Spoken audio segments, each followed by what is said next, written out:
official video pitching sessions for level 400, training them to transform complex engineering into snappy, investor-ready pitches, and so on. This is crucial because this year, students will get vital startup funding for their projects. Won't you clap? Students are getting startup funding.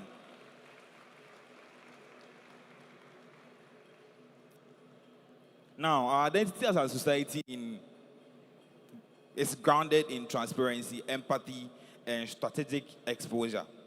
We worked hard across the semesters to ensure no student was left behind. Now, digital financial architecture. We built and launched a fully automated online system for dues receipt, completely wiping out manual systems and ensuring total financial transparency. As this executive body prepares to hand over the baton, we are diligently planning for a memorable dinner and awards night to celebrate our collective success. This will be followed by a comprehensive handing over ceremony. My dear friends, the journey of the Information Technology Society is one of continuous growth, learning, and impact. I want to ensure every single member that, to the best of my knowledge, your dues have been put into excellent use,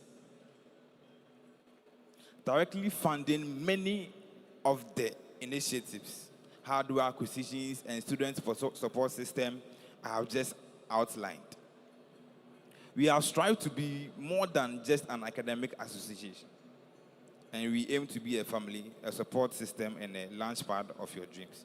I extend my deepest gratitude to our head of department, Professor Peter Apiayene, for his unwavering support, guidance, and belief in our capabilities. To all faculty members, your dedication to teaching and mentorship is the bedrock of our success. And to our sponsors and partners, your investment in our youth is an investment of Ghana's future. And finally, to every single member of the Information Technology Society, thank you. Your active participation, your enthusiasm, and resilience, and your innovative spirit are the true engines of our progress. Without your commitment, none of these achievements would have been possible. The Tech Fair 2026, which we are witnessing today, is completely yours. Every career clinic, every presentation booth, and every single slot of startup funding is here to serve your future. Do not sit in the sidelines. Let us continue to embrace the spirit of innovate and elevate. Let us harness the power of digitalization to solve pressing challenges, create new opportunities, and build a brighter future for ourselves, for INE and Bono region, and for Ghana. We still need your unwavering support to realize the full vision of the department and society. Let us continue to work together, hand in hand, towards making ITDS and INE a beacon of technologies excellence. Thank you all. May God bless our efforts. Thank you, Mr. President, for that insightful and inspiring address. Let's give it up to him as he takes his seat. Thank you so much, ladies and gentlemen. I would like us to do a short exercise. ITDS, our slogan, we respond. ITDS. Oh, wow. That's very disappointing. ITDS, you respond, leaders in digital revolution. ITDS. Leaders in digital revolution. ITDS. Leaders in digital revolution. ITDS. So, UNEC hold on. So you realize when I stopped using the microphone, it turned out I was the only one saying it. So please say ITDS again and let them respond with the slogan. ITDS. ITDS. Those up there, I can't hear you. ITDS. UNER Fair 2026. Code around the clock. UNER Fair 2026. UNER Fair 2026. Thank you so much. Ladies and gentlemen, that brings us to the end of the opening session. We will shortly transition into the main event of the 5th Tech Fair, UNER 2026. Thank you for your attention. Thank you. All right, thank you very much, Punana, for handling the opening session of 2026 UNER Tech Fair. In no time, we'll be receiving our invited guests and dignitaries. But before they come in, this is the 5th UNER Tech Fair, which means we've had this program 4 times before this one. So I will ask just 1 or 2 people to share some experiences they had, especially for our continuing students, because for the level 100s, they were not here when we had the 4th edition of the UNER Tech Fair. So quickly, let me call one of my moderators because they were here with me last year. So I'll call Winifred. Winifred, please join me up here. Give her a round of applause. Give Winifred a round of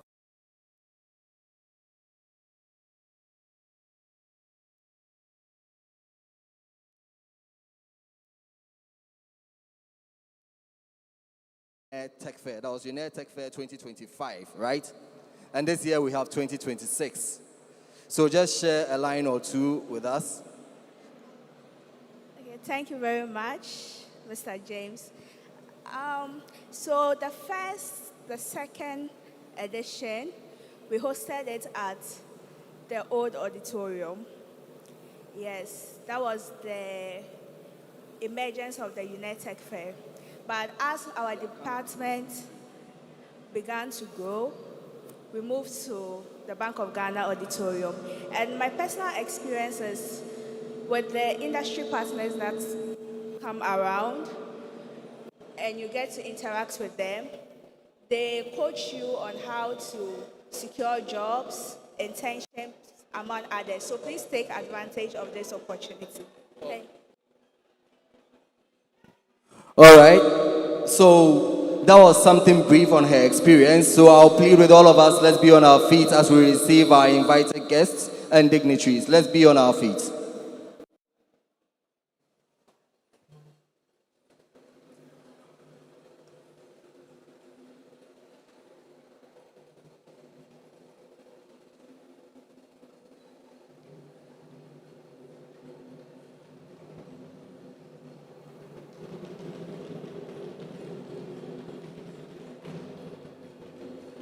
So yes, you can hear the sound of the kitty as they lead the procession of our invited guests and our dignitaries who will be gracing this occasion.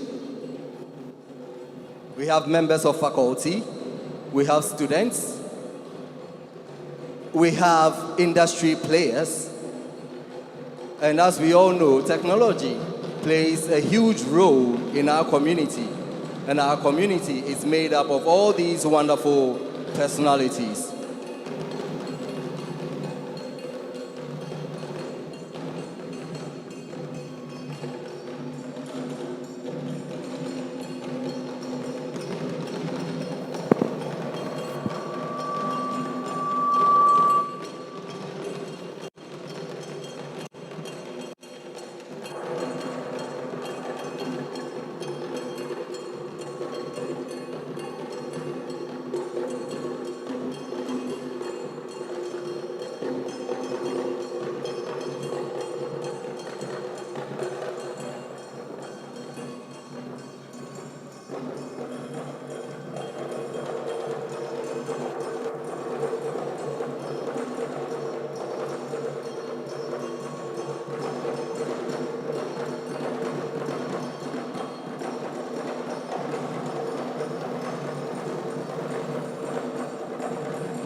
Thank you very much. And that is what you get when culture meets technology.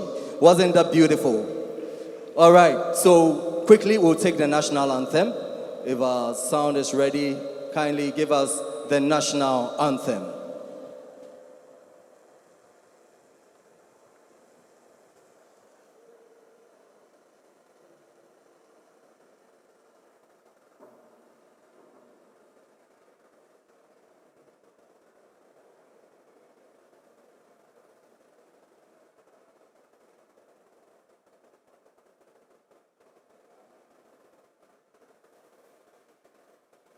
All right, due to some technical challenges, we will sing the national anthem ourselves. So I'll give the tune, and then we all sing together. And this time we are singing not just for us, but we are singing for the Black Stars as well.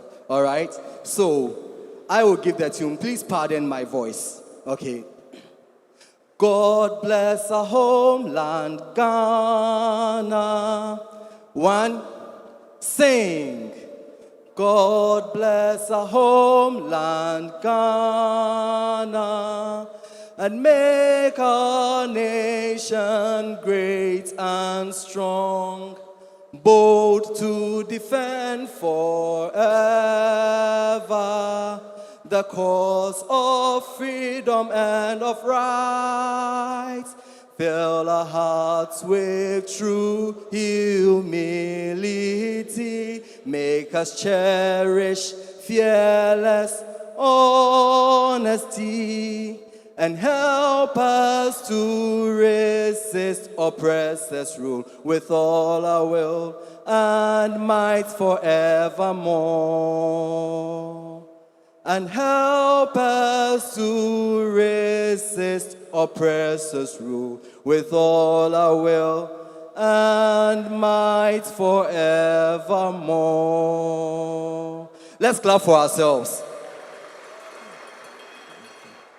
So we can take our seats now. And as I was singing the national anthem, I came across a line that struck me after we played against England.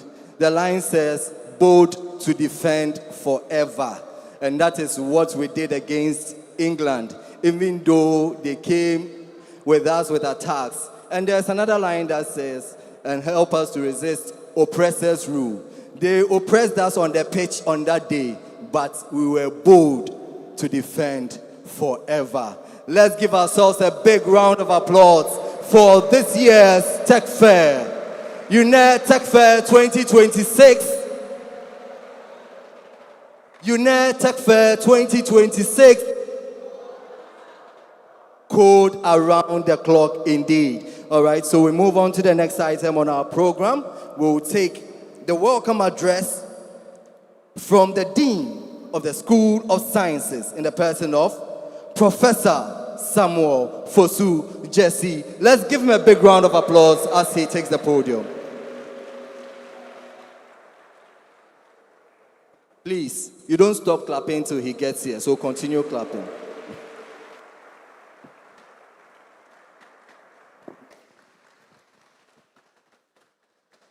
Thank you very much.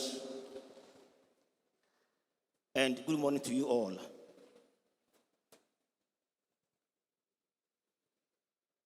The Vice Chancellor of this great university, who also happens to be the chairman of this distinguished event, Professor Elvis Asari-Bediako, the registrar, the special guest of honor, Honorable Johnson Esiedun Ketia, or his representative, Honorable Mohammed Adams Suparu, Deputy Minister for Communication, Digital Technology, and Innovations, Honorable Dr. Frank Amwakohine, the Regional Minister of the Ashanti Region, or his representative, Honorable Ministers present, Honorable Members of Parliament present, our industry partners, our hard-working head of department, Professor Peter Apiahine, who happens to be the convener of the Tech Fair, and his team of hard-working faculty members.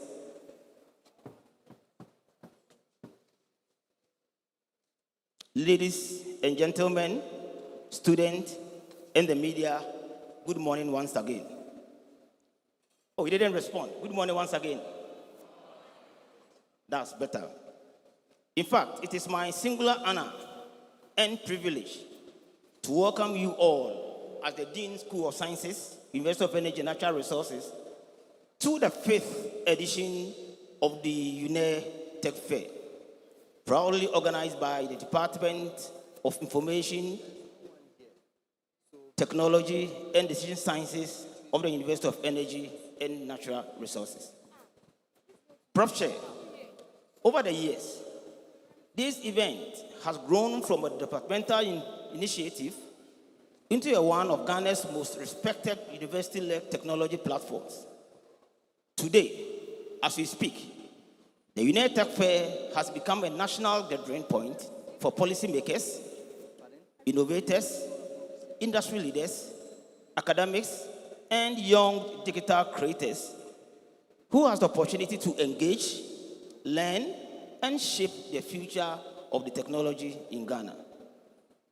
On behalf of the School of Sciences, of which I happen to be the Dean, I would once again want to commend Professor Peter Apiahene and his ITDS team for their consistency, vision, and commitment to building a culture of innovation and excellence. I must confess that their leadership continues to raise the profile of UENR within Ghana's digital transformation agenda, and I think they deserve a round of applause at this juncture.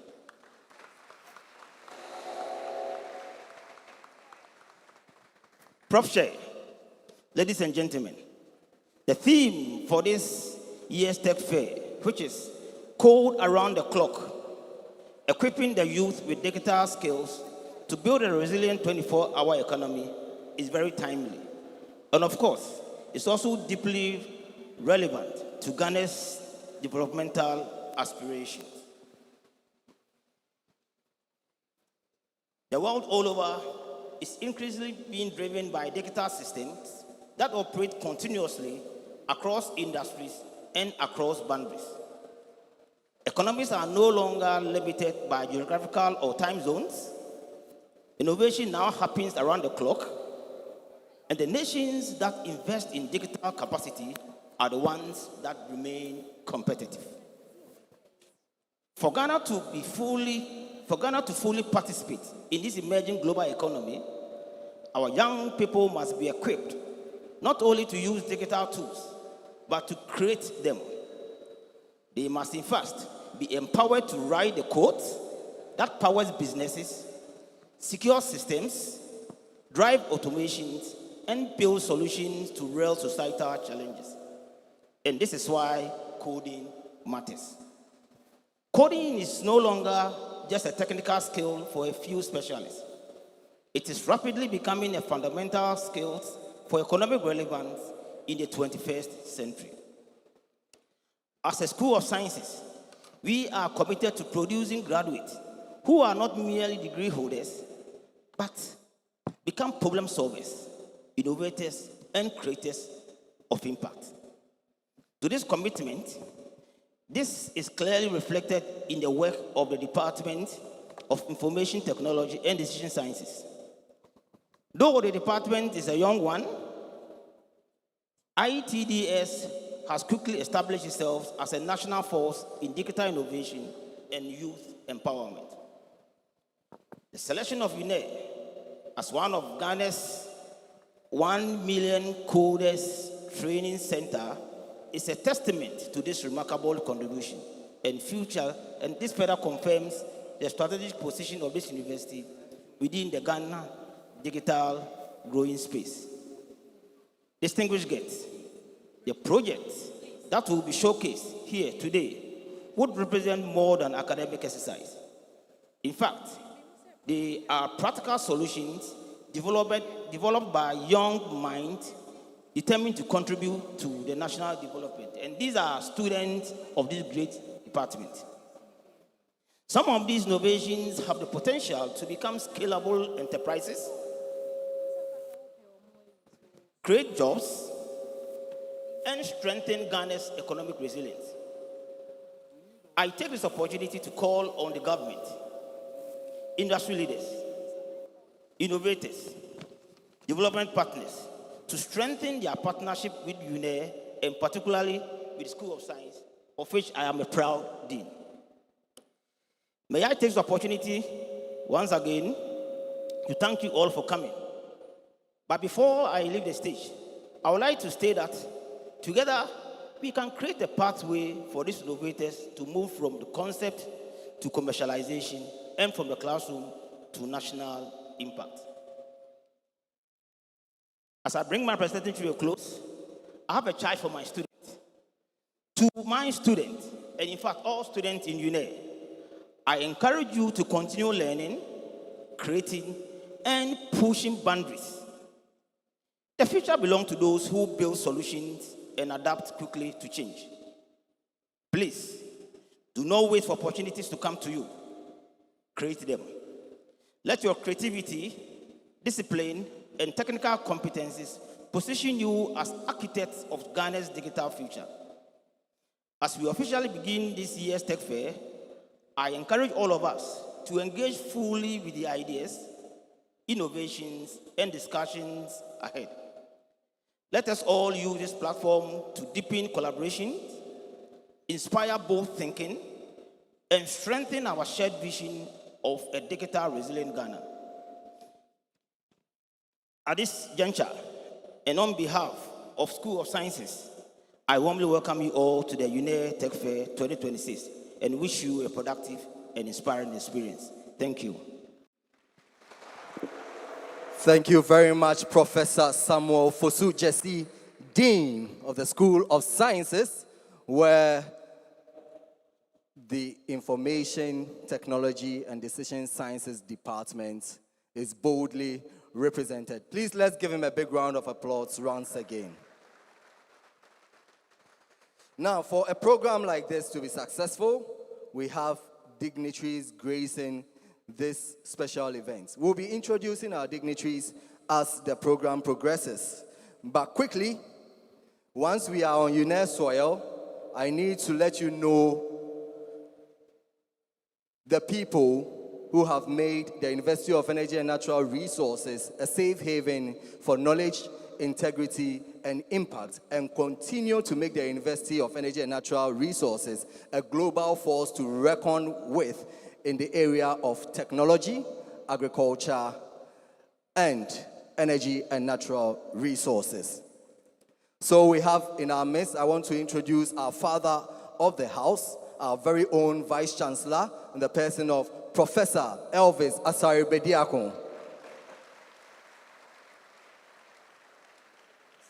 And he doesn't move alone. Wherever he goes, his abled registrar, yes, is with him in the person of Dr. Mrs. Georgina Asi Owusu.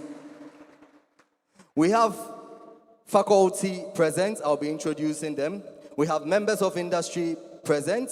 We have members of parliament present. We have our very own military also present. I'll be introducing them as the program progresses.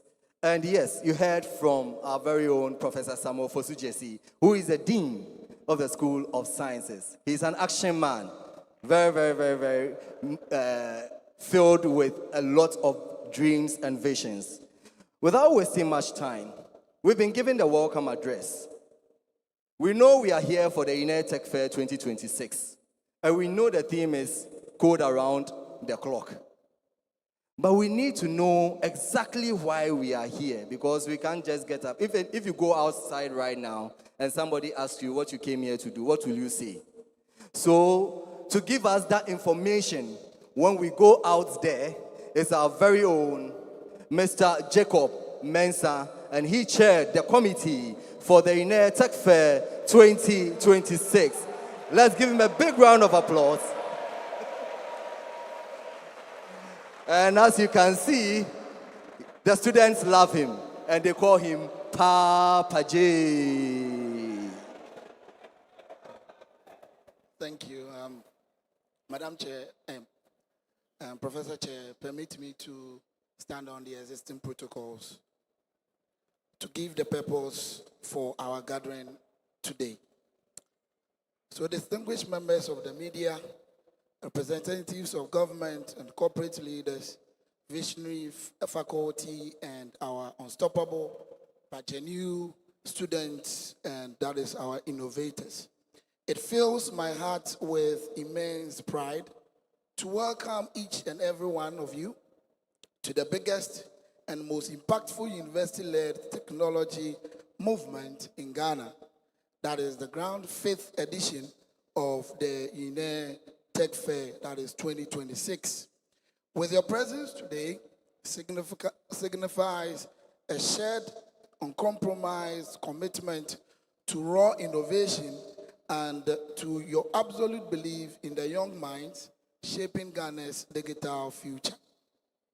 We gather here today not just to observe an event, but to launch a high-energy celebration with youth, ingenuity, and a radical collaboration. This fair stands as a powerful statement to our collaborative and collective vision for a digitally sovereign Ghana. It is a brilliant beacon of what we achieve when academia, industry, and government stops working in isolation and unite behind our youth. Let us track the receipt of this journey. In 2021, we sowed a simple seed that bore out of a profound realization. Our students, bursting with theoretical and mastery over algorithms, syntax, and complex structures, needed, and that is with a dedicated platform, they needed a dedicated platform. They needed a space where their prototypes, their models could step out of the classroom and come alive before innovators, collaboration, employees, and the nation as a whole. From that bold step in 2021, this fair has scaled exponentially. We built massive momentum through successive editions, and today, to the glory of God, we stand in 2026. We are witnessing our greatest and largest and also the most sophisticated showcase that has ever been seen. Crucially, our growth directly anchors major national goals, specifically the ambitious public policy to train 1 million coders or young Ghanaians in programming. That is the 1 million coders initiative. The Ministry of Communication, Digital Communications, and Innovation has agreed to this platform to align with our progress, and ITDS is actively delivering on this national agenda, providing that we don't just teach technology, we manufacture the workforce for the 4th industrial revolution. Our core mission remains absolute, and that is to bridge the gap between theory and practical. That is giving our students the ultimate confidence to turn classroom codes into industry market value.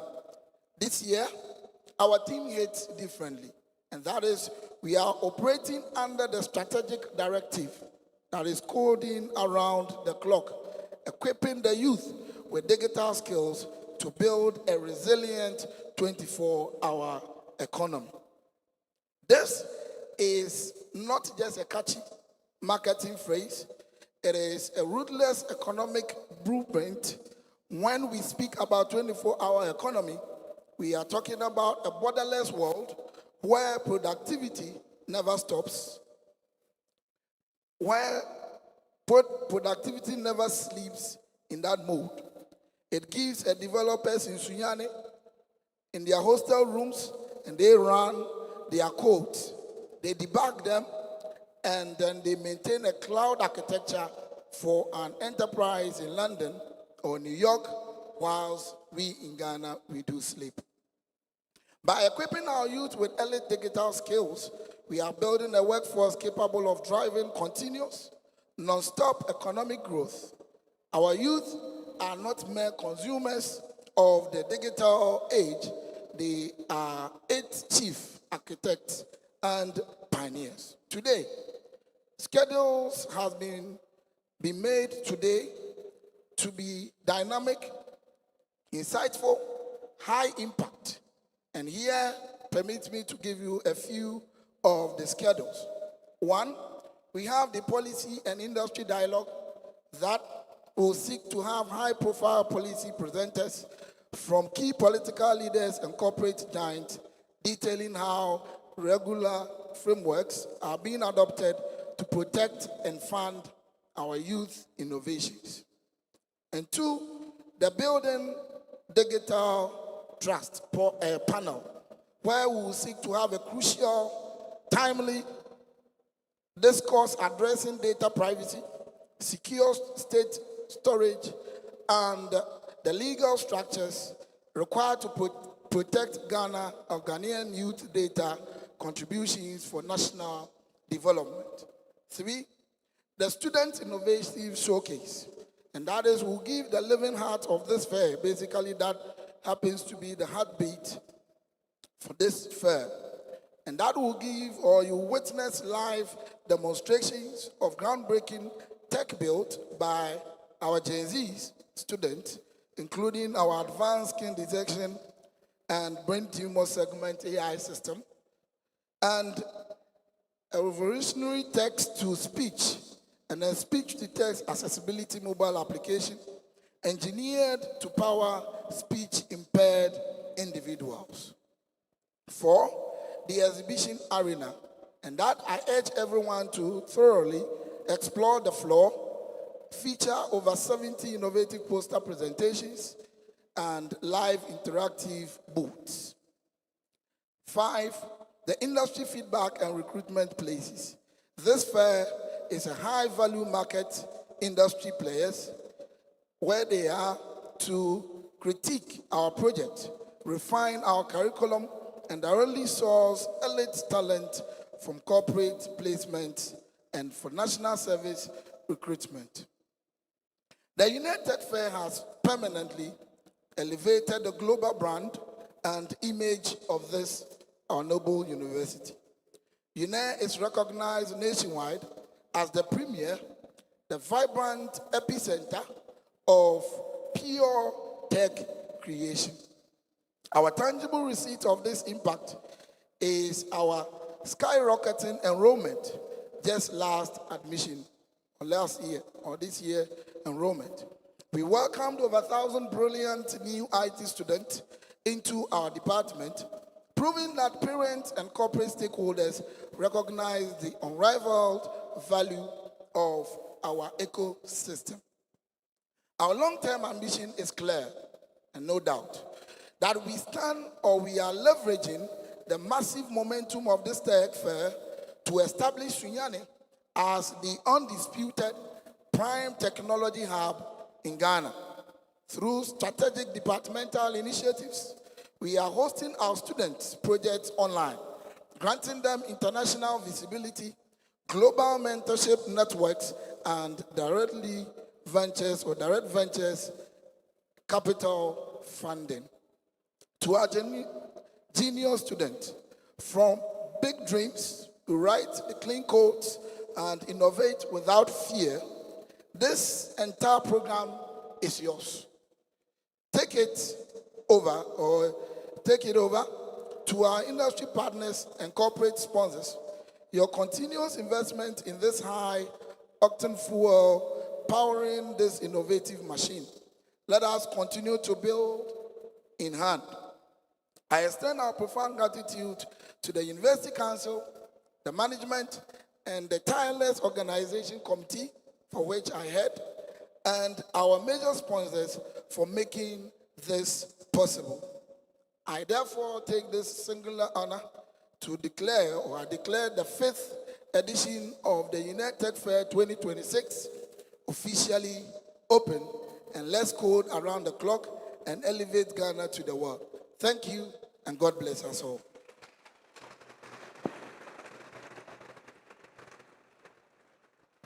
Thank you very much, Papa J, for giving us the details of this program. So when I go out there, I know what to tell people about the UNER Tech Fair 2026. Before we move on to the next item, let's quickly acknowledge the presence of some dignitaries who have joined us. We have in our midst Professor Michael Asante. He is the HOD for Computer Science from the Kwame Nkrumah University of Science and Technology.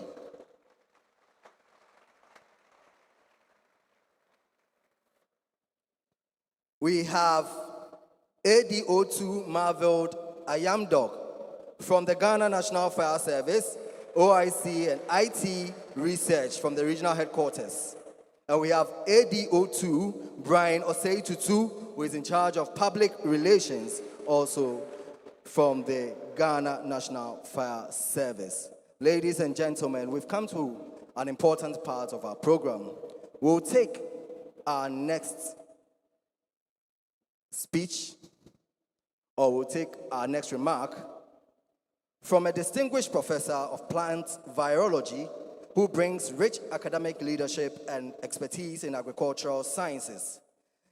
Committed to excellence, he drives UNER's strategic vision through quality education, innovative research, sustainable development, and strong partnerships in energy and natural resources. Under his guidance, the university continues to expand its impact on national development and knowledge creation. And yes, it's in his tenure that we have this program, which has become the biggest tech fair in the country. Ladies and gentlemen, faculty present, invited guests with a standing ovation. Let's invite our chairman for our program, our Vice Chancellor, Professor Elvis Asare Bediakon. Please give him a big round of applause. Thank you.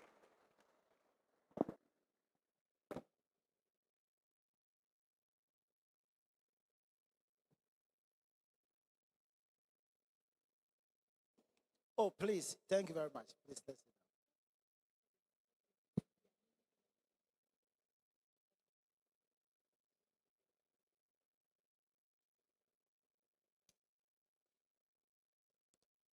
The Deputy Minister of Communication, the Deputy Clerk of Parliament, MPs and former MPs,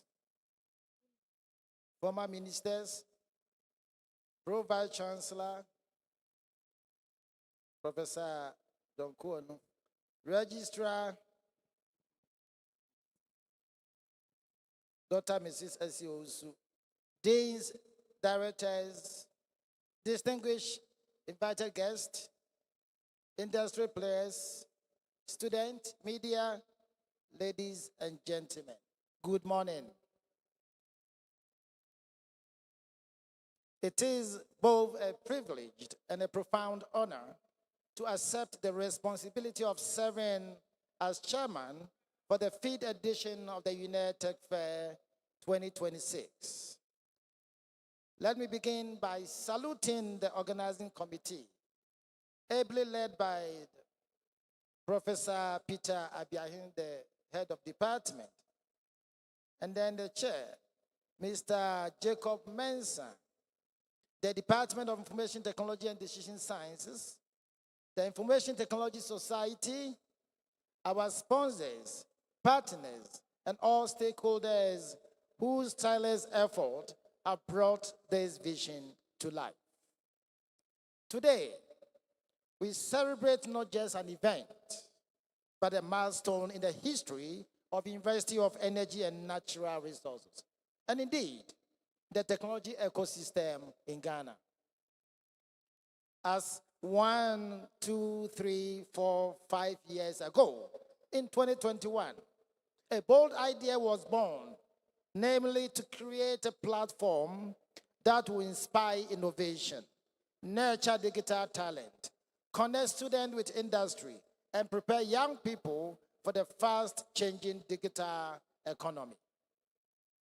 What began as a daring vision has now matured into one of the most recognized university-led technology events in Ghana.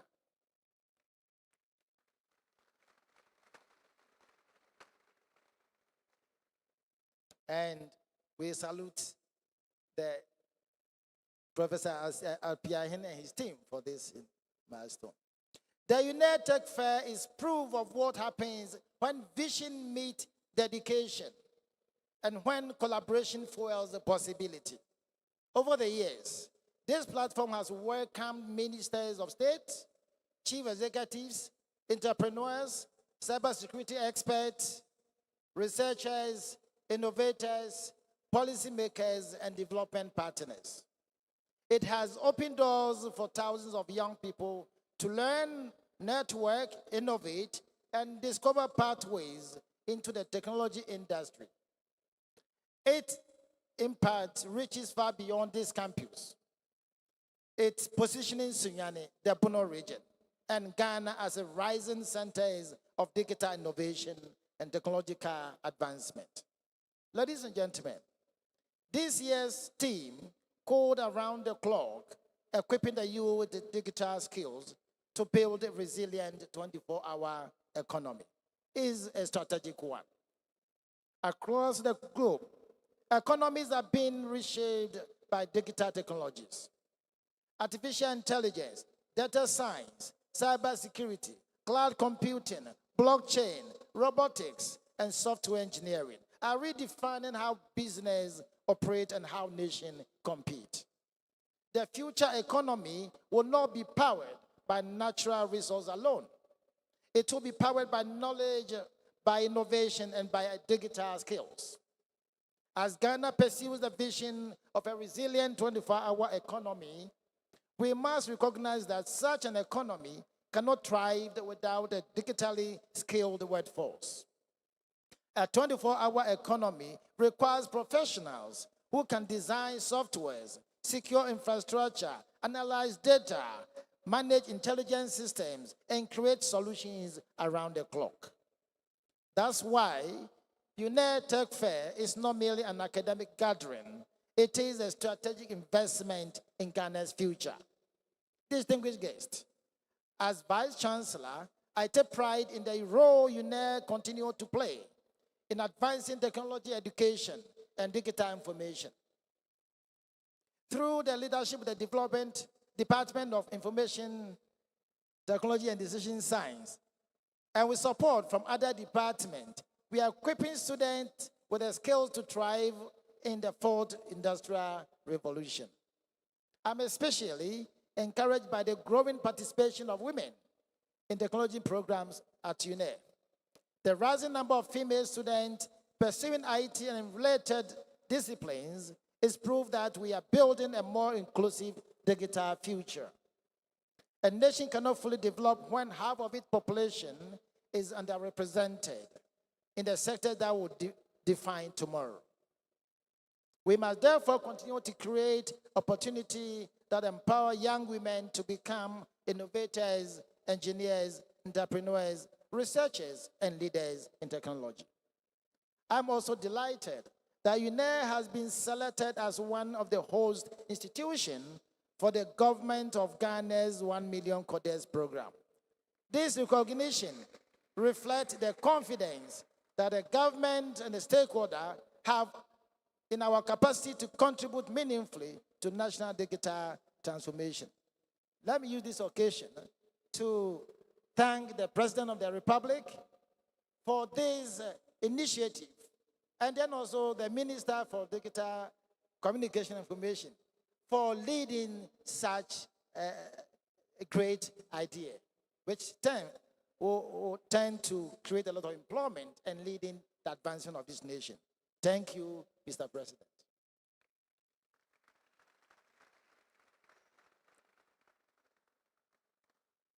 I'm also delighted that UNER has been selected as one of the host institutions.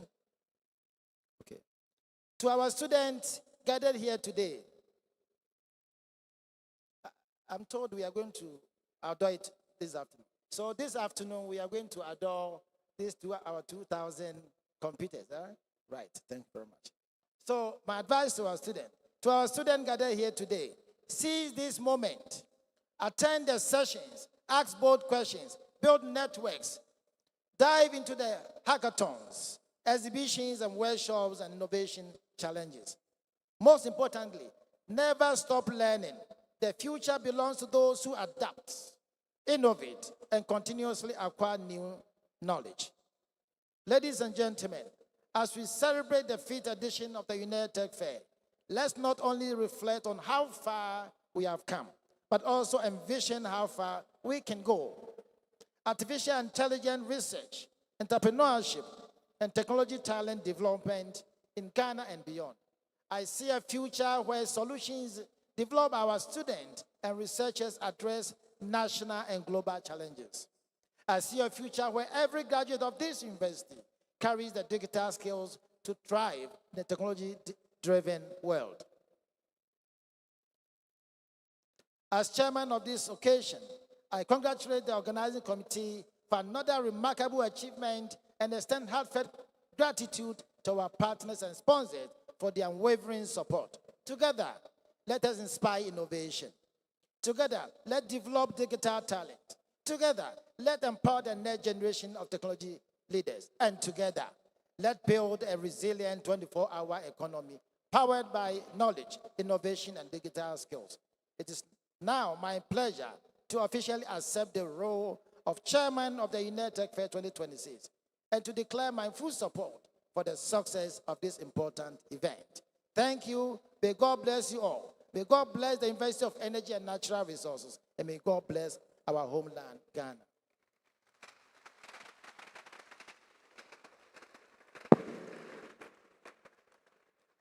Please, a bigger round of applause to our chairman, the Vice Chancellor, Professor Elvis Asare Bedianko. We are grateful. Thank you very much, Winifred. Now let's acknowledge the presence of the former Director of Operations, NIAMOS Ghana. NIAMOS from the Ghana Armed Forces, Burma Camp, Accra, in the person of Colonel Dominic Bois. Colonel Dominic Bois, thank you for coming. And he came with Corporal Yabua Ado Daniel, Armor Training School, Liberation Barracks, Sunyani. We also have in our midst, representing the Clerk of Parliament, Madame Rosemary Arthur Sarkodie.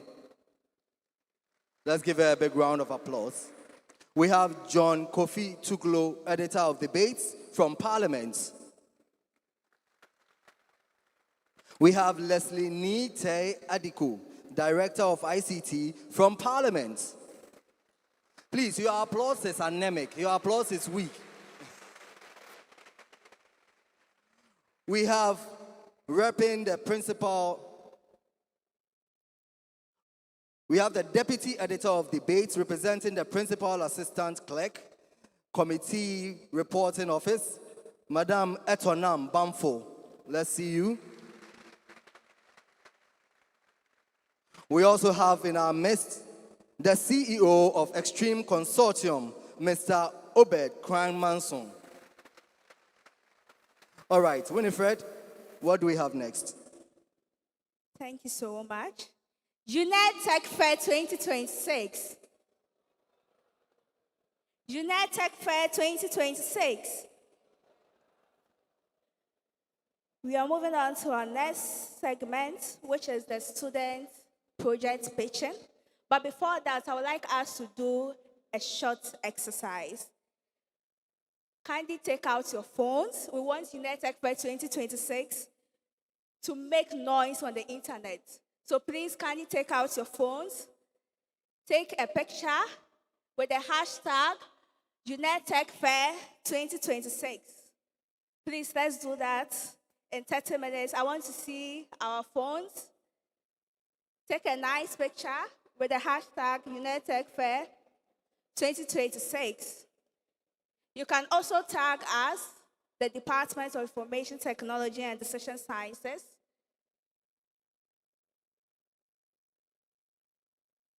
So take a selfie and post on Instagram or X or Facebook with the hashtag UNER Tech Fair 2026. We have some amazing prizes we'll be giving to Anyone we see who has done that? Without much ado, I would like us to invite Ms. Mercedes to spearhead the students' project pitching. A round of applause, please. Thank you very much, Ms. Winifred. Ladies and gentlemen, welcome to the Student Innovation Section 1 of the project pitch presentation. This is where ideas meet the stage, and let's watch as our brilliant student innovators demo their solutions and pitch their dreams to us with creativity and courage. These are the names of the groups presenting for our first section. Group 1, Team Donawell. Group 2, Vision Forge.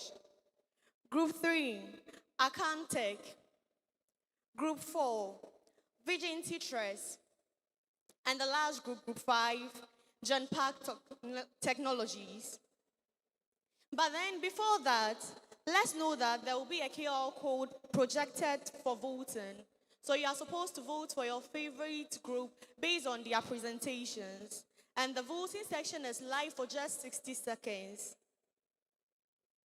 Without wasting much time, I would love to call upon the first group presenting. Please, let's give it up to them as they mount the stage. Please, you can do better. Let's give it up to them.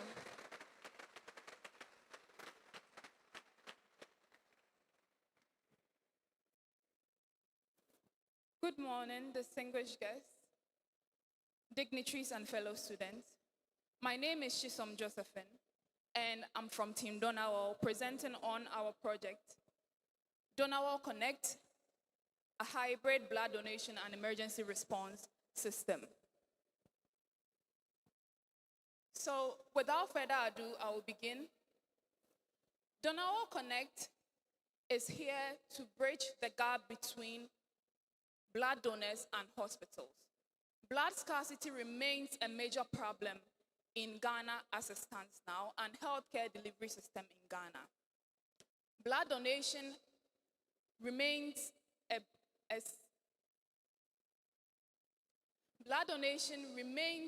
a problem in Ghana. Therefore, we developed Donawell Connect to be able to bridge that gap between donors and hospitals in real time. Our system was developed using the Agile project development methodology. We developed the mobile application for donors using Flutter, and we developed a web application for hospitals using React.js. Both coordinate with each other to be able to make the donation process easy and very simple. So, we believe that the significance of Donawell Connect goes beyond technology. Donawell Connect will help bridge the gap between donors and hospitals, making blood donation seamless and easy. It will also serve as a valuable system for data to be able to support healthcare decision-making and planning in Ghana as a whole. So with Donawell Connect, we believe that Donawell Connect can help connect the right donor to the right patient at the right time to be able to donate blood and save a life, and even help improve Ghana's health decision-making, as well as Ghana's health system delivery in Ghana and even beyond. Thank you. Thank you very much, Team Donawell. Next, Group 2, Vision Forge.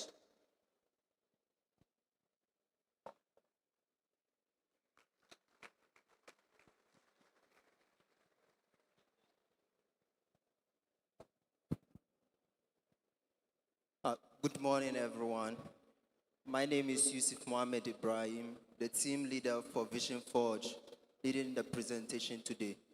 I would like to acknowledge the presence of government officials, chief executive officers, institutional leaders, and student leaders present in our midst.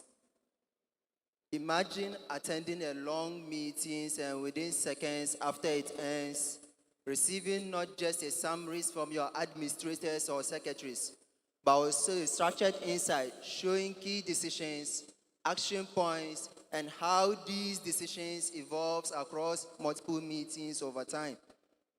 Or imagine walking to your next board meetings, already knowing what was discussed, decided, or delayed for the last 5 years or 3 years without flipping through a single page.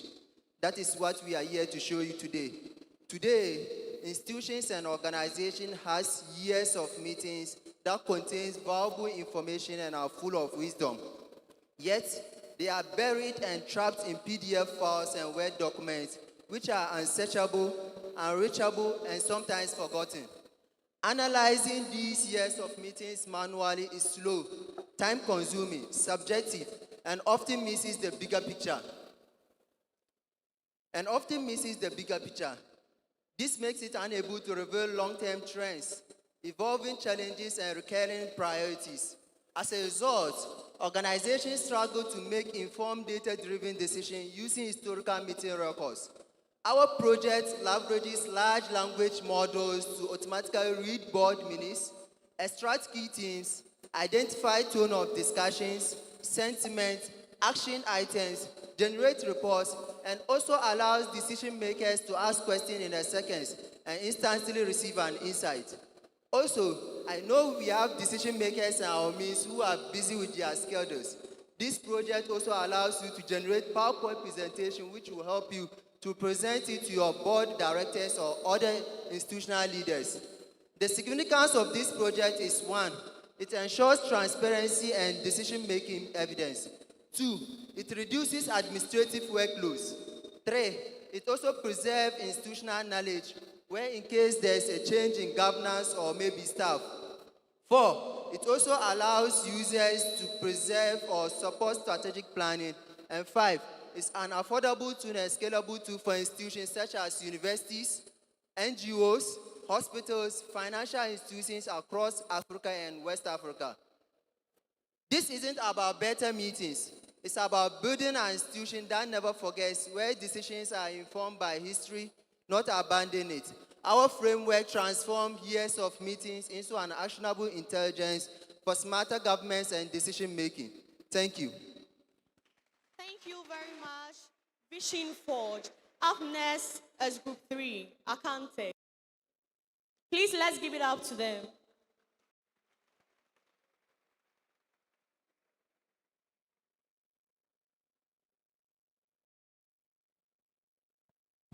Hello. Good morning, everyone. Ladies and gentlemen, my name is Dominic, and I'm Group 3. We are presenting on industrial attachment and student performance tracking system. So, industrial attachments have become very vital in our education, which gives students an experience in the workplace. So, UNER currently is running a manual process of industrial attachment where students use logbooks to do their daily activities, do their weekly reports, and also do their comment sessions at the industrial logbook site. But this is very tedious for the university to do all this for all the students. Because of this, we develop a system that's web-based industrial attachment website that's going to integrate all the industrial supervisors, the university supervisor, the administrators into one system where students can do their daily logs on the portal, do their weekly reports, upload their organizational charts, and also have feedback or communication with their industrial supervisors and their external supervisors too. So with this, it's going to help reduce paper usage, that's the use of logbooks, and also improve supervisions and also make industrial attachment very efficiency. So with this, this is going to be a very good project for other universities to also to adopt, because when you go into this digital way, other schools too will follow and do the same thing to their university. So that's why we start down and develop this project to make everything very efficiency. So this project is going to help the society in a way that when logbooks are being printed, after the industrial attachment being checked and everything, the university go and throw these logbooks away, which cause environmental problems to the society. So with the use of web-based, all these are going to be off, so that we can use this web to do our industrial attachment and track the system of the students. Thank you. Thank you very much, Akante. We will continue with the student pitching, but I'll hand out to Ms. Winifred.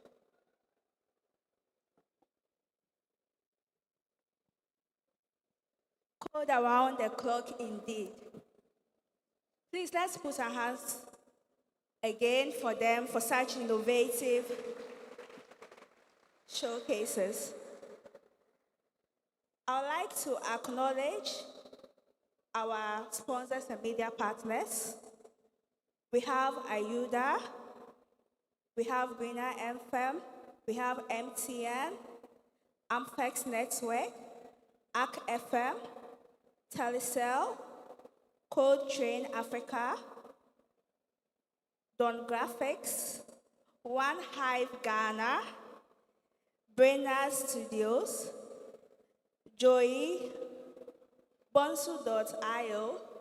As time goes on, we would acknowledge the rest of our sponsors and media partners.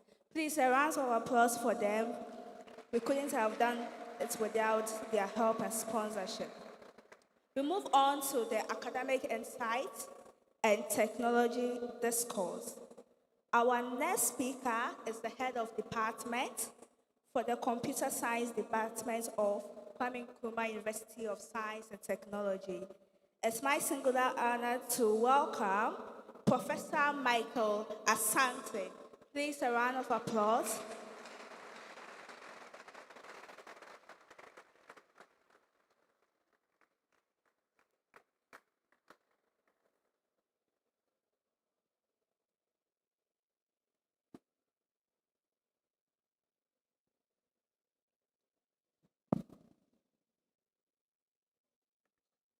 The Chairman, Vice Chancellor of UNEL, the Honorable Johnson Esiedun Ketia, the Head of Department of Information Technology and Decision Sciences, Professor Peter Apiahene, who was my own student at KNUST. And as I speak now, there are a lot of other students who were also my students at KNUST. So it means that KNUST and UNEL are brothers completely. And we will continue to share ideas in the field of information technology. Other dignitaries that are here, government officials, members of the Peace Corps, and my fellow students who are all here smiling very happily this morning. And I hope that by the end of this event, all of you are going to quote and quote and quote, because this is the time that your coding skills are required. You need to code for the whole 24 hours that we have. I quite remember when I was a student, undergraduate, we were given some assignments, and then I was writing the code. When I run, it doesn't run. So after spending about 6 hours sitting down, I said, okay, let me rest. So whilst I was sleeping, I was still thinking about the data structures to use, the algorithms that can run the right code. So in about 2 hours, I got the answer for the right data structures. So I woke up again, and then sat in front of my laptop, worked on it, and surely it worked. So coding requires what? Dedicated study of your algorithms and your data structures. So students, your time requires all these skills. At times you might have to sleep for about 3 hours instead of the 6 or 8 hours that you need to sleep. It's one of those things. If you are coding, at times when even you are sleeping, you are thinking of the solutions to give. So, it is a profound honor to stand before you at this UNEL Tech Fair 2026. And then let me say that clearly. From the outset of the Department of Information Technology and Decision Sciences, it deserves a resounding commendation. Year after year, this department has demonstrated that technology education does not only belong to the big cities,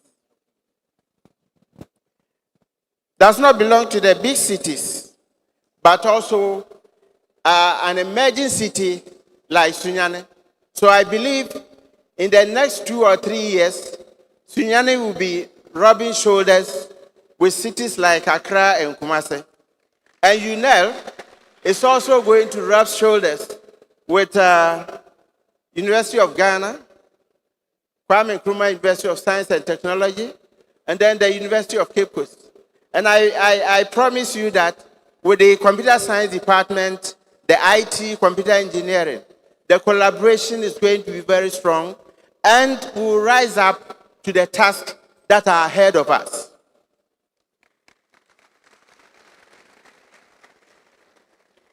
The consistency, the vision, and the sheer energy that the program we are running today pours into the tech fair is a testament to what it means to truly invest in a generation. Thank you, Prof. Apiahene.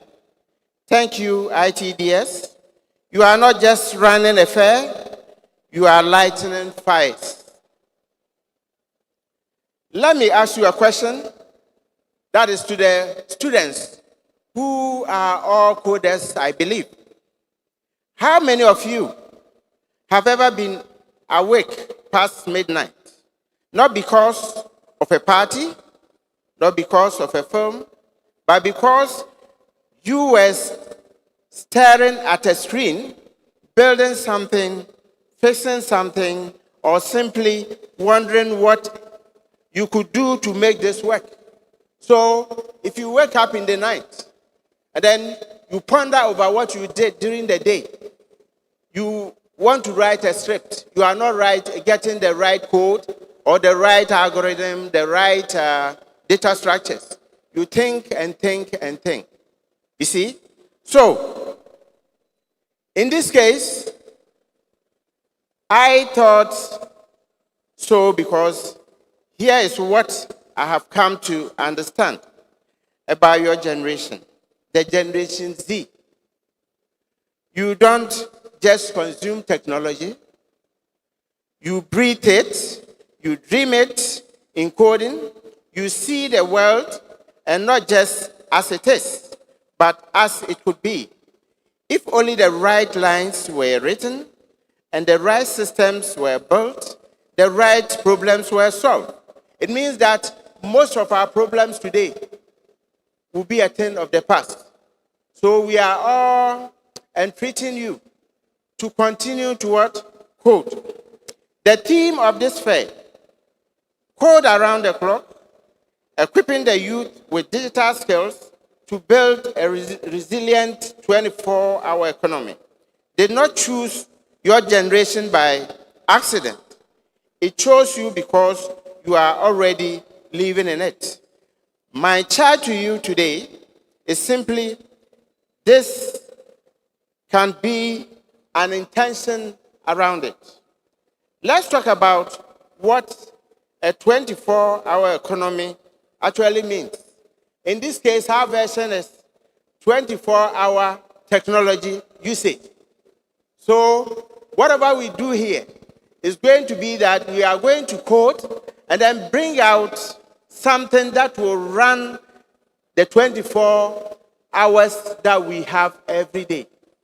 So the codes are going to run everything we have at the moment.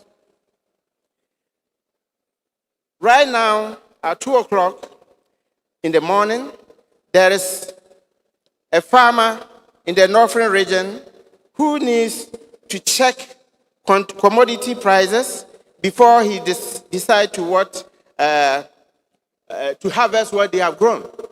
Because these days, the coding that we need to do is going to help some of our farmers too. They produce so much tomatoes, so much beans, so much yam. How are they going to sell it? So if the right codes are put in place, we are going to reduce what? Post-harvest losses. Because now, some of them produce so much corn or something, they don't have the market. So if the coding are done, then it can administer some sort of solutions that can bring some of these products onto the market.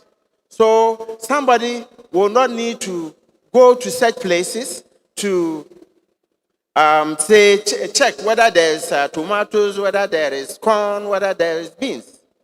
But with the right coding put in place, they will be exposed online on a website, so buyers can just link up and then get access to some of these products. So it means that coding is very necessary at this time.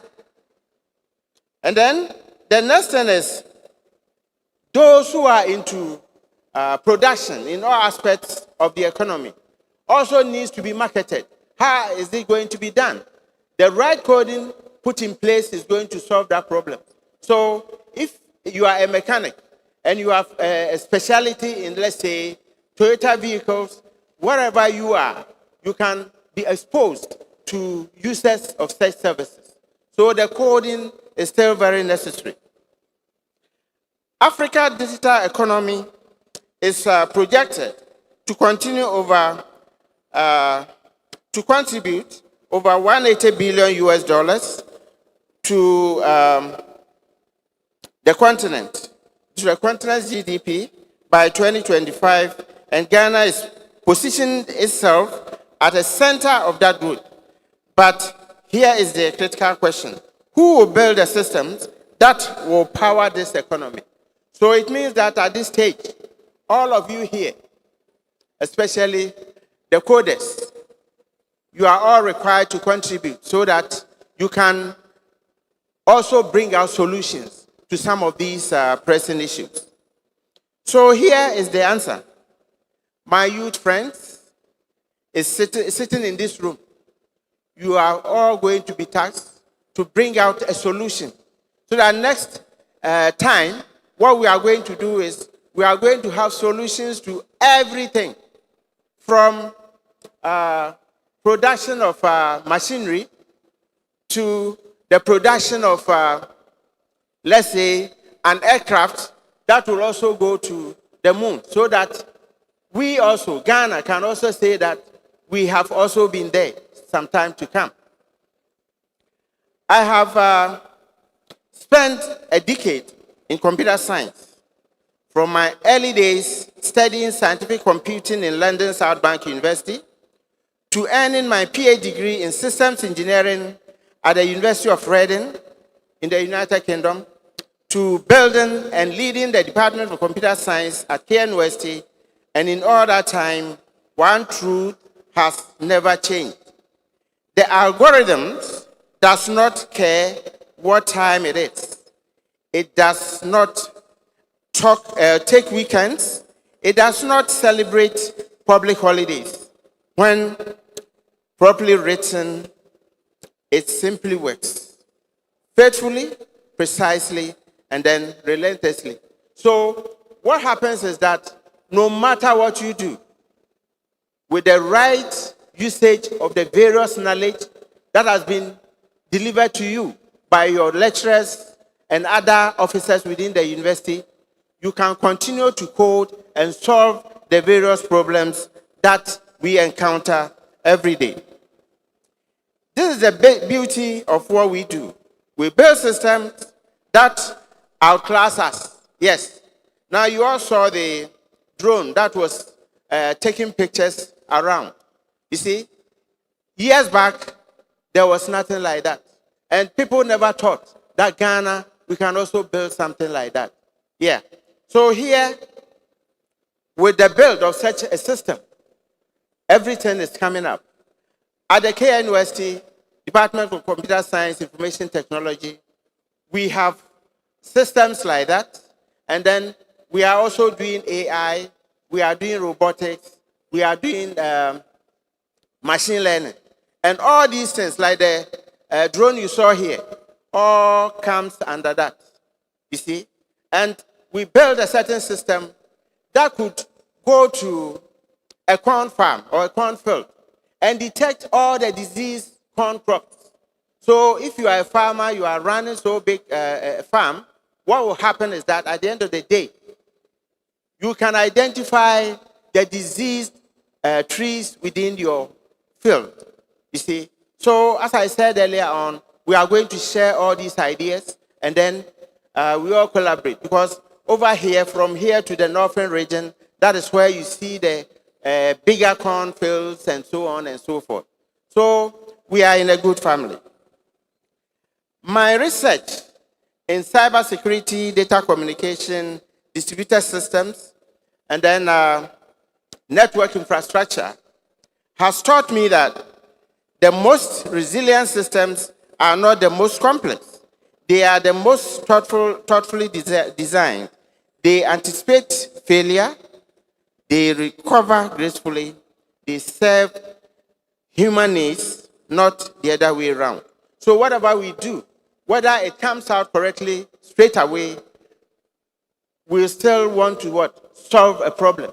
And that is the task given to you, the Generation Z.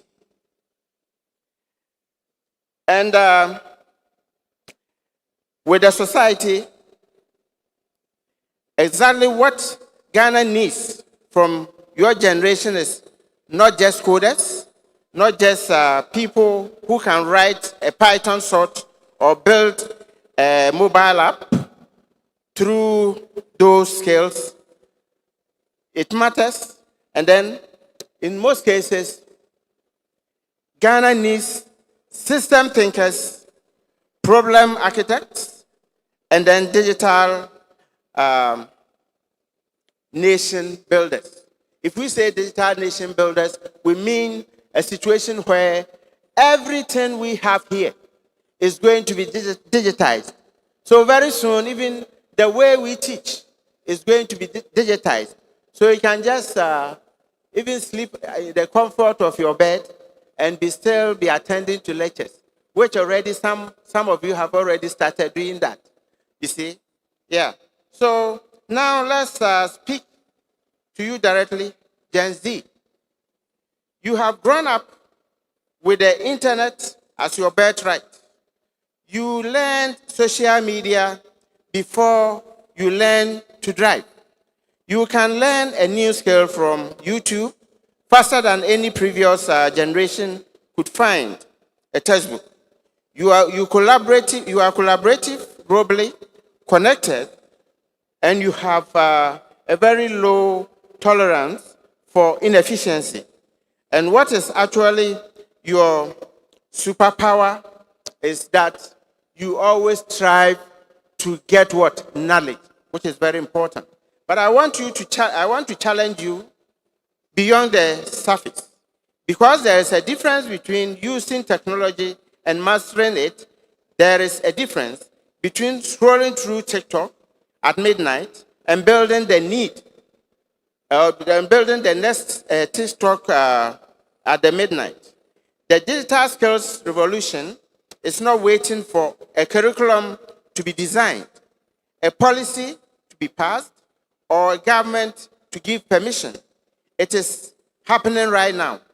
And the question is whether you are a spectator or a builder. So I hope all of you are going to be builders in the digital revolution. Consider the M-Pesa, the mobile money platform that transformed financial inclusion across Africa. It was not built by a multinational corporation that came to Africa with a solution. It grew from understanding a local problem and applying technology with a precision. Flutterwave, valued at over 3 billion US dollars, was founded by Africans who understood African payment plan system or pain points. Andela, which trains African software engineers and places them with global tech companies, started with a simple belief that Africa talent is a world class. It just needs the right tools and the right platform. So it means that now that the right tools are in place, we can continue to code and solve most of the problems we have. These are not distant stories. These are the blueprints for what you can do. Right here from Sunyane, from Kumasi, from Accra, and then from Tamale. You do not need to move to Silicon Valley to change the world. You need to understand your community's problems well enough to write a code that can solve the problems. The theme says, equipping the youth with digital skills. I want to unpack that word, equipping. I want to unpack that word, equipping. That is, equipment is not just a laptop. Equipment is not just internet connection. Though those matter, true digital equipment includes these things. First, technical competence. Learn to code. So you all need a technical competence. So you need to be attentive in class and listen to the stuff your lecturers are giving.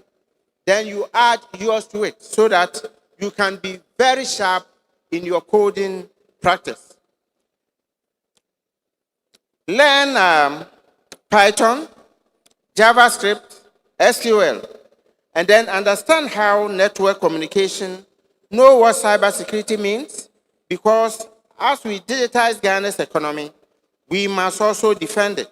And I have published research on vulnerability prediction, distributed systems, and network security precisely because these are not optional topics. They are foundational. So those of you who have been reading most of my publications, you see that a lot of solutions have been given in those publications. And I expect all of you to also read those publications and then also go deeper than where I've gotten to. And if we do that, I think in the next 10 years, we can digitize everything in Ghana and we can code every problem, and the problem becomes what? A very simple solution. Second problem, the second thing is the problem ownership. Adopt a problem in your community and then refuse to let it go until you have built something. So in your community, adopt something. You see, these days, if you have been watching, that is how China has been able to reach where they are. They adopt simple problems in their community and they come out with a solution. Now, if you go online, you see that a Chinese will come out with something that you can just hang a spoon on in the kitchen. You see? And if you look at it, it's very simple, it is attractive. We can also do that. It's not just about coming out with a simple thing, a complex thing that will say you have done something. Start from the simple things. And then as you continue with that, you can come with the most complex ones. Yeah. The greatest innovation in Africa will not come from copying Silicon Valley. They will come from a younger person in Sunyane who looked at a broken system and say, I know how to fix it, and then go ahead and fix it. Third thing is resilience. Not every build will work on the first try. Not every algorithm will be elegant. Not every startup idea will find, let's say, helpers or funders immediately. But every failure is what? A data. And that data, properly analyzed, is the most powerful input to your next solution. Keep coding, keep iterating, and then keep going. So if you write a code and it doesn't work, don't lose hope. Just think around it again. And there are times you can just leave it and sleep. And as you are sleeping, the solution will come. You see, I had that experience. I used that method. It worked. So you can also use that and it will work. Ladies and gentlemen, the title of my address today is Algorithms Don't Sleep. Writing code from midnight to morning glory to build Ghana is our future. Midnight is not just a time on the clock. Midnight represents the dark hours, the hours where the problem seems too big, the code won't compile, the funding hasn't come, and the vision feels too grand for a young person in a small town. So whatever you do, don't think about the problems. The solution will eventually come. Morning glory is what happens to those who refuse to stop at a midnight. It is the app that goes on or that goes live. The startup that gets funded, the system that keeps a hospital running, the algorithm that puts food on the table or the farmer's table, the digital infrastructure that makes Ghana's 24-hour economy not just a dream, but a daily lived reality. KNUSC believes in your potential as UNER, and in your potential as UNER, and standing here before you today, I, Professor Michael Asante, believe in your potential completely and without reservation. The clock is running in Ghana and it's counting on you. So now go and write the code that will bring the morning. Yeah. So I thank you very much, all you beautiful people here, for listening to me. I thank you very much. All right, please let's give it up for Professor Michael Asante for that wonderful presentation. So we'll quickly acknowledge the presence of some dignitaries, and then we'll move on to the next segment. First of all, before we move to the dignitaries, let's acknowledge the presence of our University Relations Office. We have the Head of Media Relations, Ms. Akpene A. Kwajo, with us from the University Relations Office. We have Mr. Akwesi Heneboateng from the Information and Documentation Division of the University Relations Office. We have in our midst media houses. We have Onuya TV, TV3, TV XYZ. We have Mahama Awudu from Onuya TV. We have Claude Kumi from TV3. Inshiraba Prince from TV XYZ.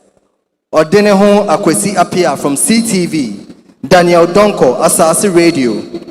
We have Christopher Loliga from GTV. John Sam Arthur from Radio BAR. Robert Asoe Atempe from Greener FM, the university's own radio station. Maxwell Arthur from UTV. And Jude Obeng Jebi from GH1 TV. Please let's be upstanding. Let's be upstanding. Please let's be on our feet.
Thank you very much, ladies and gentlemen. Distinguished chairman, invited guests, faculty present, students, ladies and gentlemen, we have just been joined by our very own Honorable Millicent Yeboah Amankwa, Member of Parliament for Sunyane West. Let's give her a big round of applause. She didn't come alone. We'll introduce her team as the program progresses. But let's acknowledge the presence of some more dignitaries who are with us. We have with us former Deputy Attorney General in the person of Alfred Tia Yeboah, Esquire. We have the area manager for SNITS, Bono East and Ahafo region in the person of Mr. Alex Apia. And he didn't come alone. He came with his 2IC, his assistants, in the person of Mr. Stephen Anefi, assistant to the area manager. Winifred. We are also honored to have Lawyer Nicholas Aponsa, the National Signals Bureau Deputy Commander for Bono region, in our midst. We have Mr. Boaz Sampson Esho, I stand to be corrected, the Head Surveillance and Intelligence, Bono Command. We also have Mr. Ebenezer Adomatano, Assistant Signal Officer. Mr. Ewekwame Chum, who is also the Assistant Signals Officer as well.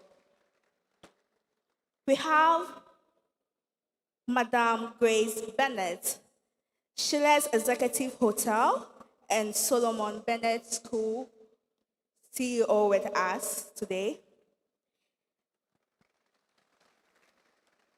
We are also honored to have His Excellency Abdullah Ej Zakaria, our SRC president in our midst. And I would like to say he sponsored us water for today's Tech in Ghana. Please, let's give him a round of applause. We also have Mr. Emmanuel Botry, who is the GRASAC president, also joining us today. And we also have in our midst the Global Alumni Chairperson for the UNER Alumni, Ms. Jinat Isifu, and the CEO of One Hive. I would also like to acknowledge our sponsors as well. We have the National Entrepreneurship and Innovation Program. We have CI Technology. We have Tech in Ghana and London Tech Week. We have Prudential Bank. We have Ghana Digital Centers Limited and Extreme Ghana. Just as my co-moderator said, we would acknowledge our sponsors in due time as well. All right, so just to add up, we have also been joined by the second in command of the University of Energy and Natural Resources, the person of the acting pro-vice chancellor, Professor John Kofi Mensah Kuonu.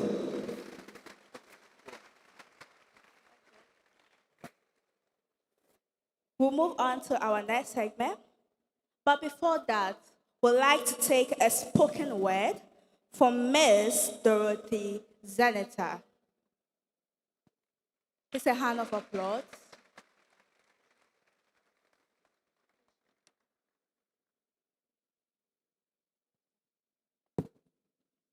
Please give her a big round of applause as she comes for the microphone.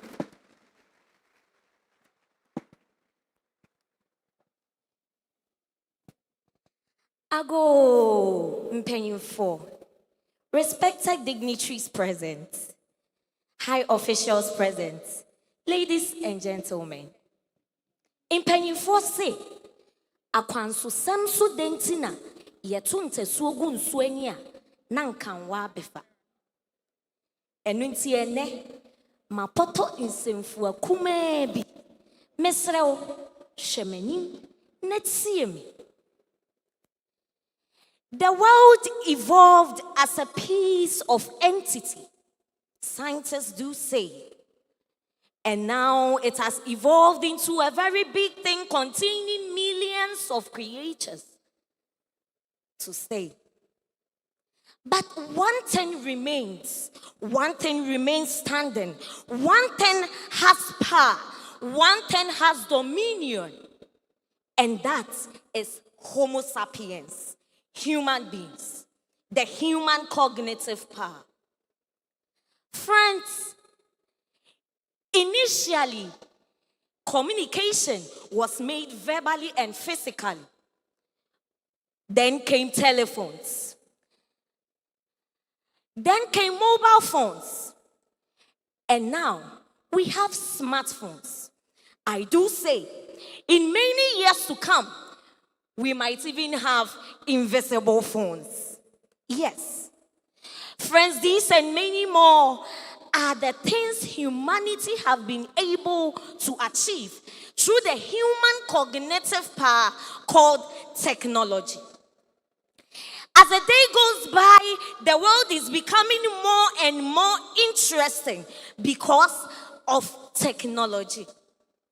And that is human dominion, human power. The clock is ticking. The world is going around. And Ghana is lacking behind on the world's technological commodity, digital skills, AI skills. And that is why today in UNER, we will not stay silent. We are coding around the clock. We are impacting the youth and the students with digital knowledge to bring technological and pragmatic solutions in health, in education, in science, and to impact the world as a whole. So today in UNER Tech Fair, we do say we are coding around the clock until we see a change in the nation's technological impact.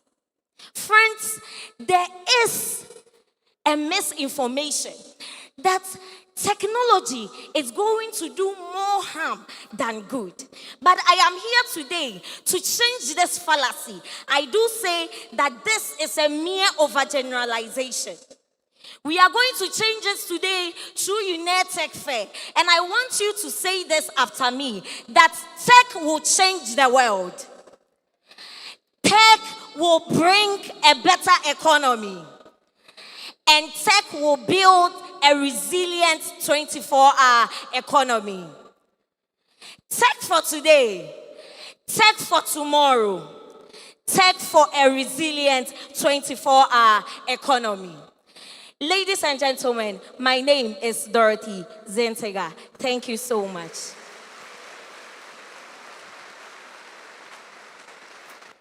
Tech for a resilient 24-hour economy. UNER Tech Fair. I can't hear you. UNER Tech Fair.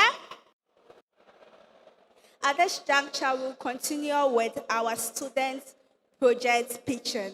Let's be reminded that we are streaming online, and do well to follow us on all our official platforms at the Department of Information Technology and Decision Sciences.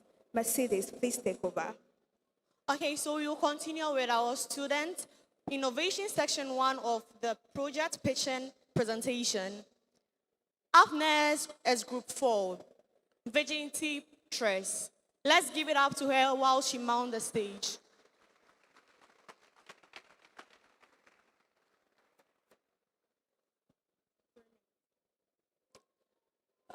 Good morning, distinguished guests, ladies and gentlemen, fellow students. I am Asiak Angela Anamle, representing Virginity Trust on the project development of an AI-powered study assistant using adaptive assessment-based learning. So on a daily basis for an average human being, switching from one app to another to get understanding on particular concepts is stressful. So how much more for a student who is studying for an exam, moving from WhatsApp to YouTube to ChatGPT and to pass questions to get understanding of a particular concept. So now imagine you have a platform which is integrated, which allows you to have access to documents your lecturers have uploaded without you having to download it onto your device or your machine. And also you would have an AI chatbot to assist you in whatever way you can. You can also access or assess yourself, and in the end, have the opportunity to see your progress or be able to track your progress. And this is where our proposed project comes in to save the day. This project, which is a single platform or which is a single integrated platform, aims to make learning more personalized, and it also aims to make learning more effective and efficient. So let's say you have this app and you are using it.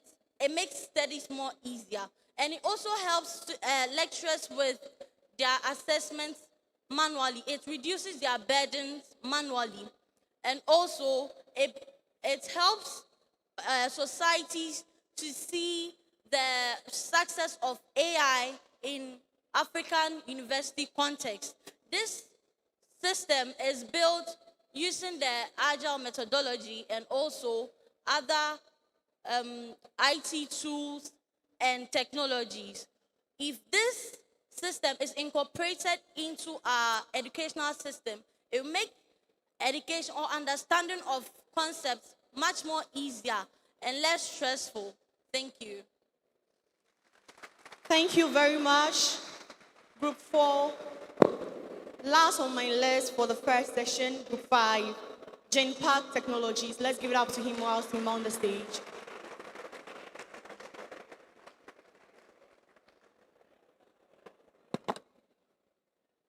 Good morning, ladies and gentlemen, distinguished guests. My name is Jeffrey Ntobuchi, and I'm here on behalf of Genpact Technologies to present on the topic AgriGo, an AI smart system and marketplace for farmers.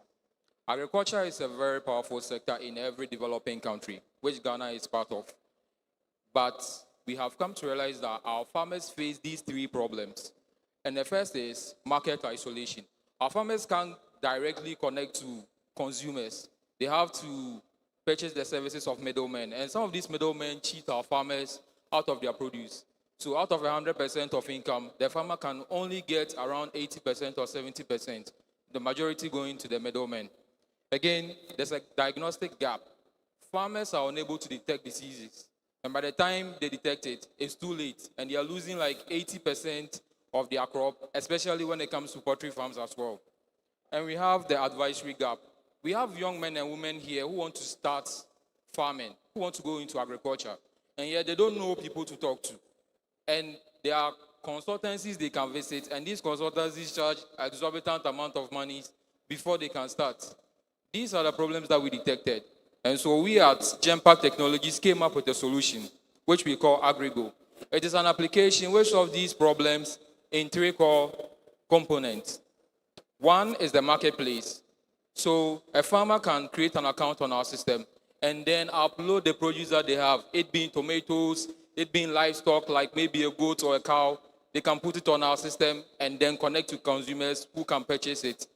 Again, we have the detection model that we use to detect diseases. Currently, our model can detect coccidiosis in poultry, Newcastle in poultry, and blight in maize. It returns 100% confidence when the farmer provides it with visual data, which is pictures when they take it on the farm. And then it gives the farmer a step-by-step procedure, treatment protocols they can follow in order to save their farm or their crops. And we have an AI assistant. This AI assistant has a large knowledge pool and provides farmers with the knowledge that they need in crop management, poultry farm management, and it can also tell a farmer based on their input where and when to plant specific crops and the returns that they can get. And if the government rolls up subsidies for farmers, the AI assistant, if it's prompted, can provide the farmer and based on their location, show them where to go in order to get the subsidies that they want.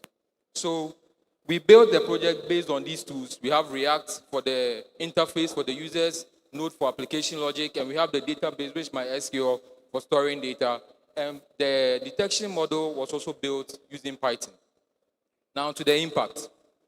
We are proud to say that we started the test phase of our application right here in the Sunyani locality, taking a farm, a poultry farm to be specific, that has 12,000 birds. And we're able to detect coccidiosis within the farm. And we're able to prevent more than 80% of the birds from dying in the farm. We were also able to detect Newcastle within the farm when the farmer used our chatbot to query and was able to know that the twisted necks and the gasping for air by the chickens was a sign of Newcastle and was able to solve it. And again, the marketplace has also been helpful, linking consumers to the farmers as well. What we want to say is that our AgriGo application was built with our smallholder farmers in mind. We want to make sure that our farmers are empowered. And we also want to make sure that you and I, who are the consumers, can also get quality products at affordable prices. Thank you very much. Thank you very much. That was a wonderful presentation so far. As I said earlier, that we were going to vote using the QR code. So technical team, if you are ready, please project the QR code so that everybody will take out their phones and vote for the groups presented so far.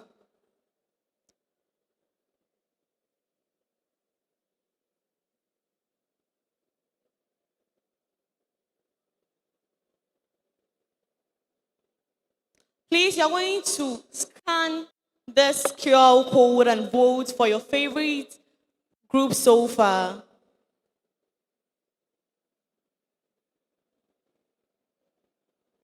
Please, it's just going to take for just 60 seconds. It's just 60 seconds.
Technical team, please, it's almost time for you to log out.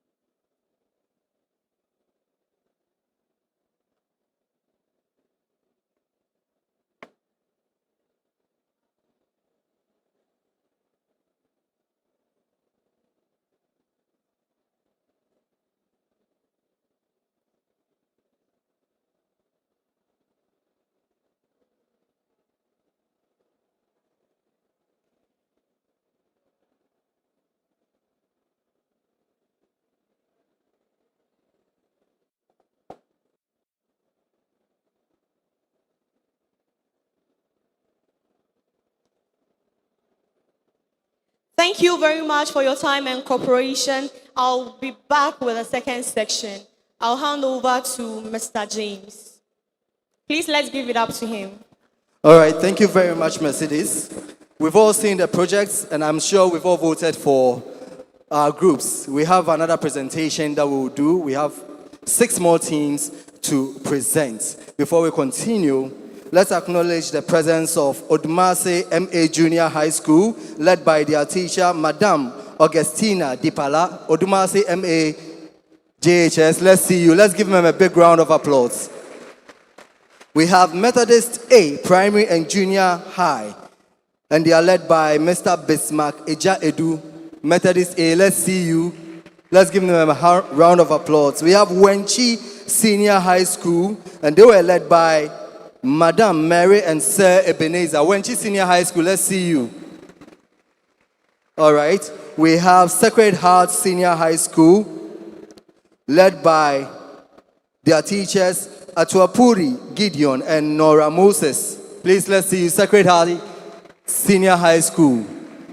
And we have Notre Dame Girls Senior High School, led by their teachers, Sir Mark and Edu Ohene Bernard.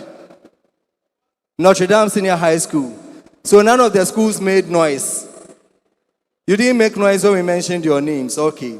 All right. So we are moving on to our next presentation. And to do this for us is the convener himself, the man whose creativity, innovation, passion has fueled this UNER Tech Fair. People like to call him HOD to pack. Yes. And I was told strictly, if I don't mention HOD to pack, I'll be in trouble. He is an associate professor and a convener and head of the Department of Information Technology and Decision Sciences at the University of Energy and Natural Resources. With over a decade of teaching and research experience in computer science, both locally and internationally, he specializes in ICT for development, data science, machine learning, artificial intelligence, and algorithms. He previously served on UNER's Governing Council and was appointed a member of Ghana's Electoral Commission. His work bridges academia, policy, and technology for national development. Ladies and gentlemen, students present, faculty, invited guests, members of parliament, with a big round of applause, let's invite Professor Peter Apiahene, the HOD for the Department of Information Technology and Decision Sciences, right here at the University of Energy and Natural Resources. Thank you.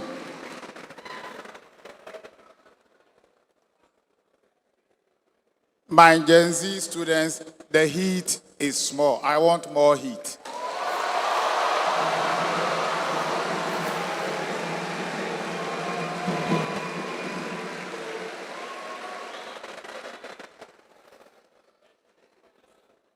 Thank you, MC. Because of time, Prof. Chair, permit me to stand on the existing protocol. The reason why I asked for more heat from my Gen Z students is that today I'm going to speak your mind.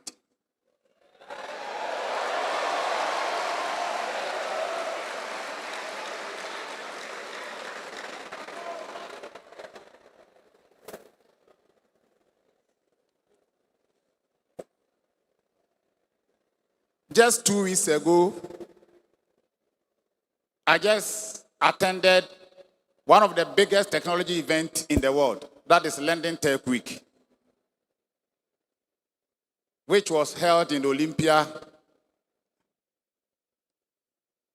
well attended by over 130 countries, 400 speakers, and one message was running around. And the message was that artificial intelligence has moved from concept to operation. It is no longer something that the world is preparing for it. It is something that the world is already doing at a scale, at a speed, and without waiting for anyone. I came back from London with my tablet full of observations and notes, and also a mind full of urgency, one burning conviction. And the conviction was that what I witnessed in London must come home. It must come to Ghana, and it must come to UNER, and it must come to my Gen Z students sitting right here. And this is the purpose of my presentation.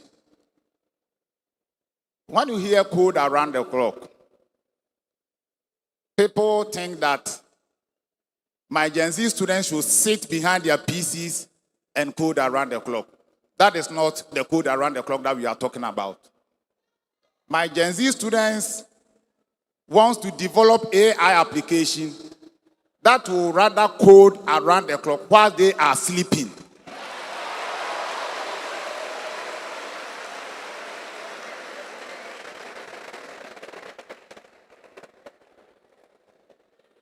Respectfully, my professor from KNUST, for those of you who don't know, he's my mentor in academia.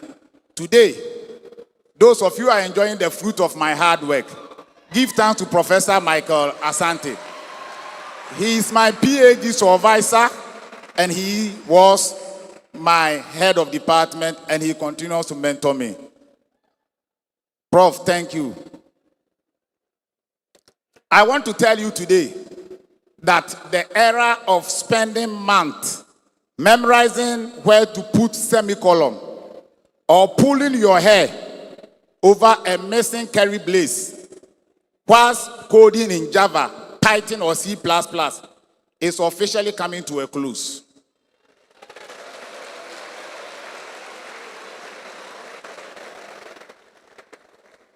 We are indeed witnessing the end of programming syntax as we know it. And in its place is a massive democratization of software development, where ideas, not lines of manual codes, are the ultimate currency. So the issue of doing hardcore coding is not the order of the day. It was the order of the past. A old currency, a gem. Code around the clock is not a prescription for sleepless night. No. In this era of my Gen Zs, code around the clock is not a prescription for sleepless night. It is a prescription of what your product must do whilst you are sleeping. It is about systems that never sleep, applications that serve users at midnight, platform that process payment at 3 a.m., healthcare to that monitor patients are done, educational resources that teach students in Wale Wale, Kumasi, Doma, Dege, time whilst everybody is asleep. The 24-hour economy is not an economy where human beings are supposed to work 24 hours. No. 24 hours economy, to me, it's not about people working 24 hours. Because you and I know there is no single human being who can work 24 hours. It is an economy where the digital systems human beings have built can work 24 hours, reliably, intelligently, and also continuously. So the goal is not to code around the clock manually, but the goal is to build systems that can code, that can run, and serve around the clock whilst you are sleeping.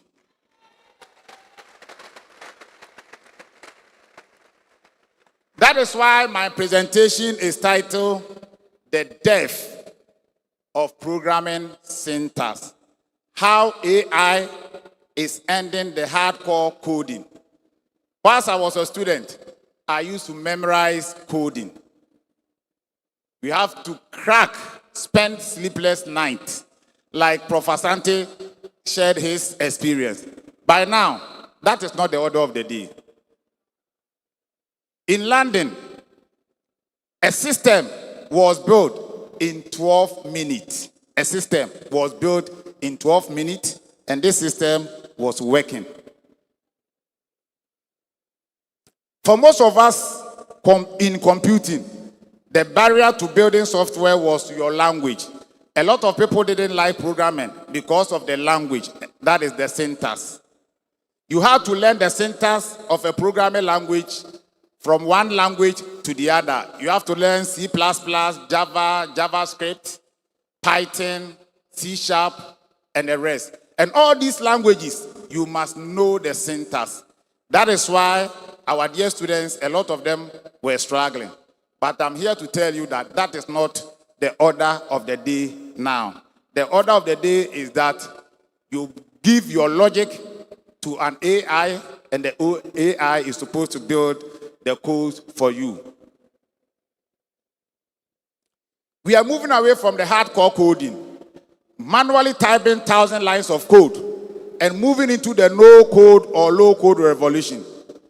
AI is killing the rigidity of syntax. And I repeat, AI is killing the rigidity of syntax. Programming is no longer about talking to the computer in its language. It is about telling the computer what to do in your own language.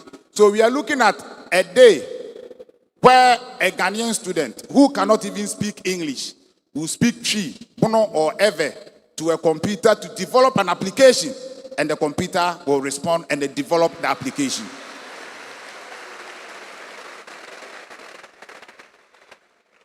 That is why I'm here to say that natural language is the new programming syntax. If you can clearly articulate a problem, describe the logic, AI can generate the application for you in seconds. You are not supposed to waste time coding. Now, the tech companies, they are not interested in the hardcore programmers. They are rather interested in IT experts who can rather use the AI as a tool to develop systems for them. Artificial intelligence, especially large language models, which are trained on billions of lines of code across the world, can now write code from plain English description. You describe what you want, the AI will write what you need. You do not need to know the syntax of Python. You do not need to memorize the rules of JavaScript. You do not need to understand the class of hierarchy of Java. You do not need to understand polymorphism, encapsulation, and what have you. You need to know clearly, specifically, and thoroughly what problem you want to solve. And increasingly, AI will handle it for you. So the death of syntax does not mean that the death of thinking. And please don't get me wrong. The death of programming syntax does not mean the death of thinking. It means the elevation of thinking. The scarce resource is no longer the ability to write code. The scarce resource is the ability to identify the right problem and design the right solution. So I want to say that AI has officially transitioned from a conceptual, futuristic thing into an immediate operational necessity. And at London Tech Week, a lot of the tech experts openly declared that the companies and nations that succeed or that will succeed in the next decade will not be those who train their youth to memorize codes. And I'm repeating myself. And it's good that the Honorable Deputy Minister of Communication is here. And we also have high-ranking members of Parliament here. For Ghana to succeed, we don't need to waste time in code training our youth to memorize computing codes, but to train the youth in how to orchestrate AI to work for them and also solve national problems that can support a resilient 24-hour economy.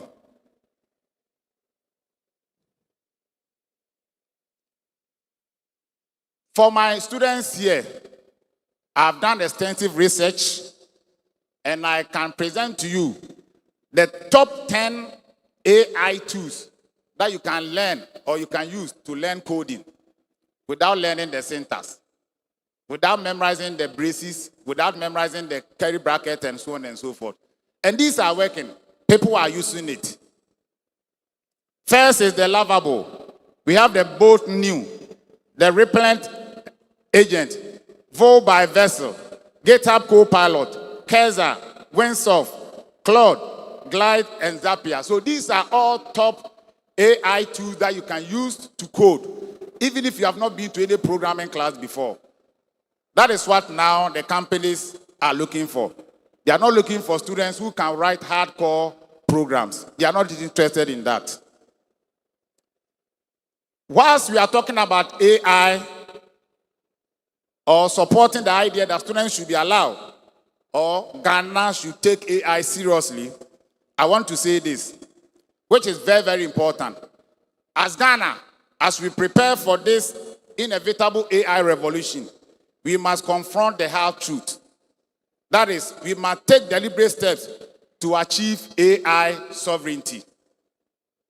Ghana as a country, we must take deliberate steps to achieve AI sovereignty. Because as it stands now, Ghanaian software developers are building on borrowed land. It's like you have built your mansion on a borrowed land, which you have not paid. That is what Ghanaian software developers are doing now. The list of the AI platform that I mentioned, they are all foreign. And that is what we are doing. Ghana as a country, we must take deliberate steps to have our AI sovereignty because we are a sovereign country. If an AI model is trained on entirely data set from America, how can it accurately predict the behavior of a smallholder farmer in Doma? You have built an AI model which was trained using a data set from Dallas in America. And you expect that model to work perfectly for a smallholder farmer in Doma. That is absolutely wrong. And that is what I mean by Ghana, we must have an AI sovereignty. If we rely solely on foreign AI, we are essentially outsourcing our cognitive future. We are participating in a new form of digital colonialism. If you continue to use foreign data to teach our students, if you continue to encourage our students to use foreign data sets to build models, we are rather promoting digital colonialism. And last Tuesday, when Black Stars met England, someone would say it is a revenge. It was more or less because people knew that England has colonized us for a very long time. So our ability to play draw with them must also be demonstrated in our AI sovereignty. We must own our own data.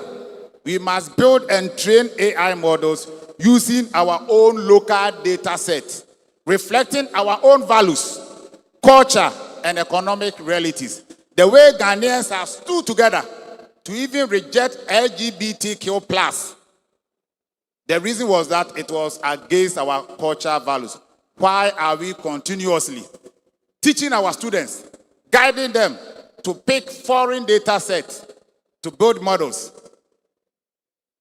That is entirely false or not good. We cannot keep renting someone's intelligence to build our own future. Ghana must own the AI that serves Ghana.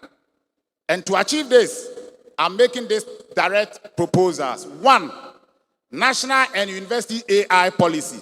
The last time I checked, and I stand to be corrected, there is no single public university in Ghana that has an AI policy. There's no single, and I said, I stand to be corrected. There is no single public university that has an AI policy that can be used by students.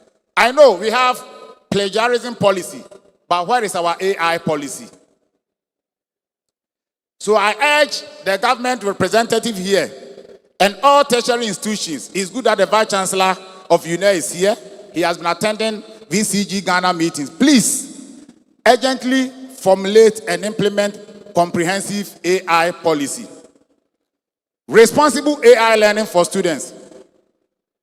And this is where I support or I stand with my Gen Z students. We must stop treating AI as a cheating tool.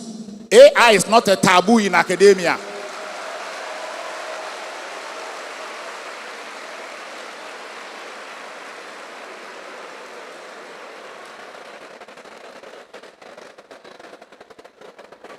Students should be actively allowed and encouraged to use AI in their learning processes.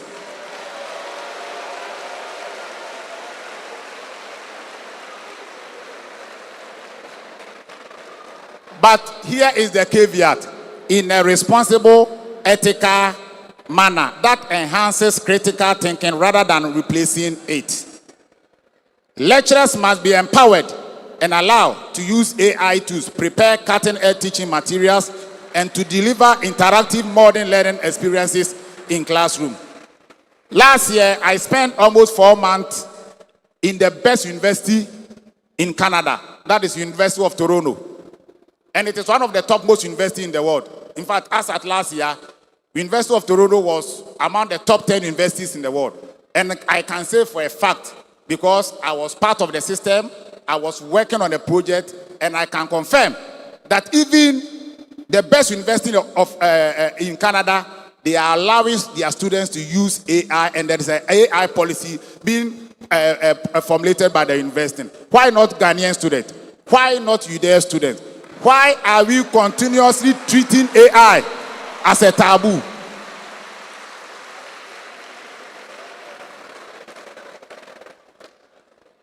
One may say, Apia, you are also in academia. You are also into AI. What have you done? And I'm going to show you what I have done about this. I am actively practicing it. I am championing this exact course right here in UNER. The registrar is here, the vice chancellor is here, and they can confirm. I have officially written and submitted a comprehensive position paper to academic board to formulate AI policy for UNER students. I have done that.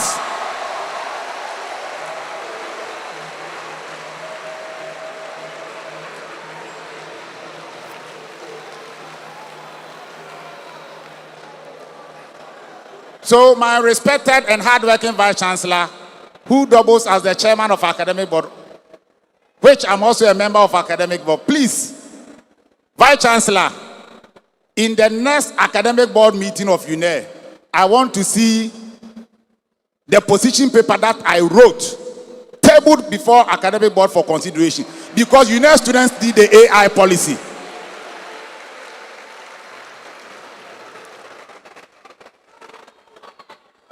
You see, the truth must be told. Students are already using AI. True or false? This is not a prediction. It is not a debate. It is a fact. Students are using ChatGPT to draft their assignments. Students are using GitHub Copilot to complete their programming tasks. They are using AI to summarize assignments, to structure their argument, and even generate codes. So the question is not whether this is happening. The question is, it is happening responsibly, with proper understanding, with critical evaluation, and with intellectual integrity that the university demands. So my point is that the students are already using it. Why don't we rather develop policy for it so that they can use it responsibly and also in an ethical manner?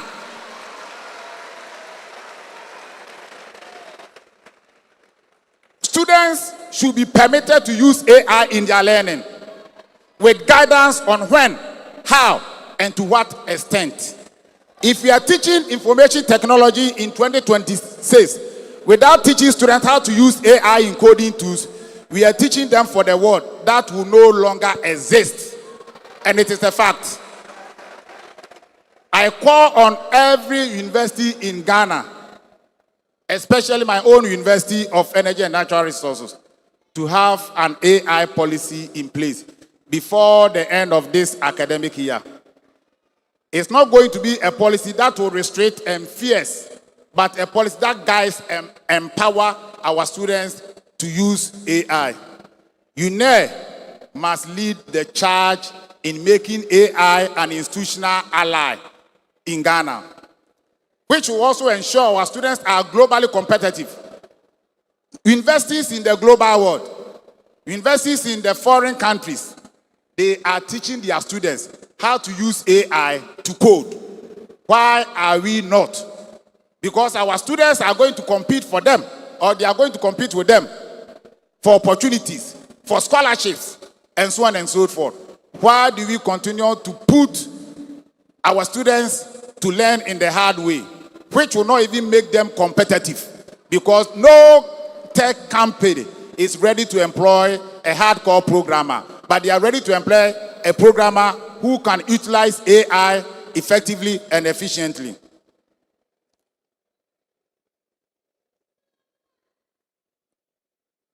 I want to conclude my message by a highly positive note. I must commend the leadership where it is due. I want to highly commend the sitting president, His Excellency President John Dramani Mahama, for officially launching the Ghana National Intelligence Artificial Strategy. The Ghana Artificial Intelligence Strategy, which was started by the previous administration, and they came to complete and launch it. What makes this strategy truly commendable is that it recognizes continuity. It builds upon foundation blocks and consultations that were initiated under the previous administration. And this is exactly how we must grow as a nation. Technological progress must be transcend beyond partisan politics, because computer doesn't know MPP, computer doesn't know NDC. When a policy benefits the digital feature of the Ghanaian youth, it must be embraced, it must be sustained and aggressively implemented across all political divide. The Ghana AI strategy, with its focus on localizing data set, human capital, a dedicated AI computing center, and an ambitious goal to add 500 billion Ghana cedis to our GDP by 2025, is precisely the way we must go as a country to enjoy the full, unadulterated benefit of AI revolution. The syntax of programming is dying. The era when the ability to memorize semicolons and brackets was the gateway to building software is ending. AI has unlocked the door. What remains is not the code, it is the idea, the vision, the problem, the context, the judgment. Code around the clock does not mean sleepless night. It means building system that can serve your community around the clock using AI as the engine. To the students and the young developers gathered here today, the code of the future is not written in syntax. It is written in vision, passion, and logic. Do not fear the death of syntax. Embrace it. The barrier to entry has been shattered. You no longer need to spend 5 years mastering a grammar of a programming language to build an app that solves a problem in your community. You have the tools to code around the clock whilst you sleep. Let us rise up, protect our local tech ecosystem, claim our digital sovereignty, and build a resilient AI-powered, and I repeat, build a resilient AI-powered 24-hour economy for our beloved Ghana. Go and code around the clock. Not to exhaust yourself and kill yourself before your code can even solve a national problem because you are not sleeping. To build systems that serve Ghana, use the AI tools to build a prototype. Present it at the next tech fair. And when it works, share it with the world. Ghana is not waiting for London to build a future for us. Ghana's future is being written right here in this auditorium by my Gen Z students. One campus like UNER is a country that has decided it will not be left out. I want to welcome everyone here to UNER Tech Fair 2026. Thank you. Thank you, Professor Peter. HOD to Park, the street professor, Achia Michelle working. Please, a round of applause.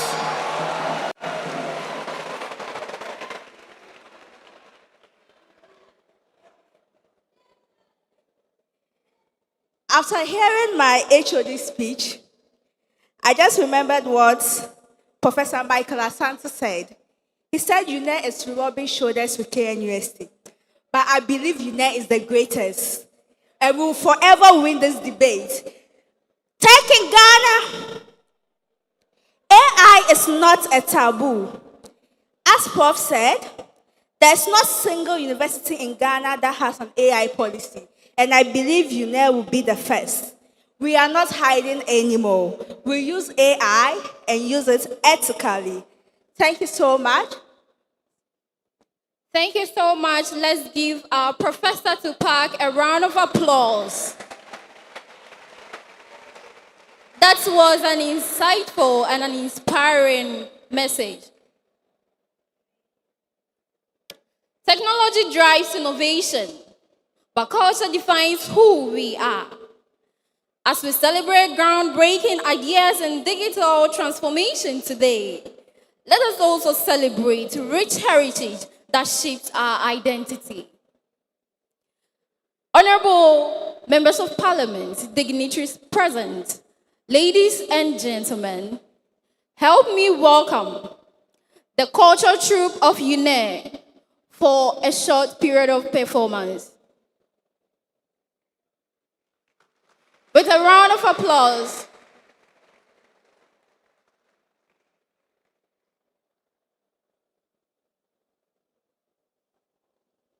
Sit back, relax, and enjoy this performance.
What a remarkable performance. They are doing great. Let's give it up for them.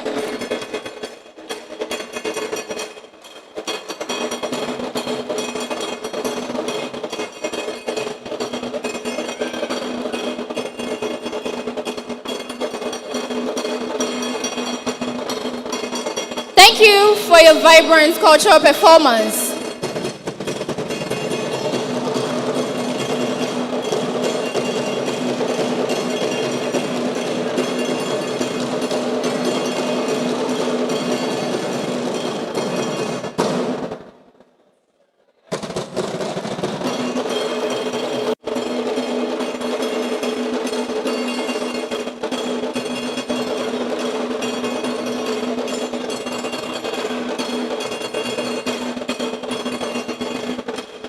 Let's once again give it to our cultural troupe for that beautiful display. Let's give it up for them. Ladies and gentlemen, we now return to the next segment of today's program. Thank you. All right, give it up for the UNER Cultural Troupe. Yes, these are all students of the University of Energy and Natural Resources. And while we are coding, yes, we are also promoting culture. And the dance they are performing is Gota. Gota from the Volta region of Ghana. I wish I could dance like this. Thank you very much.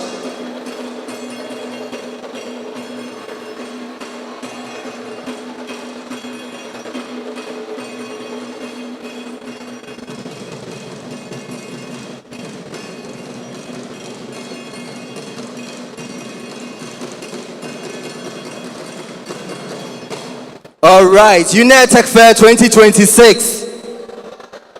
The energy is down. UNER Tech Fair 2026. Yes, indeed, code around the clock. And when Prof was speaking, I just remembered, #include IOStream, using namespace STD, int main.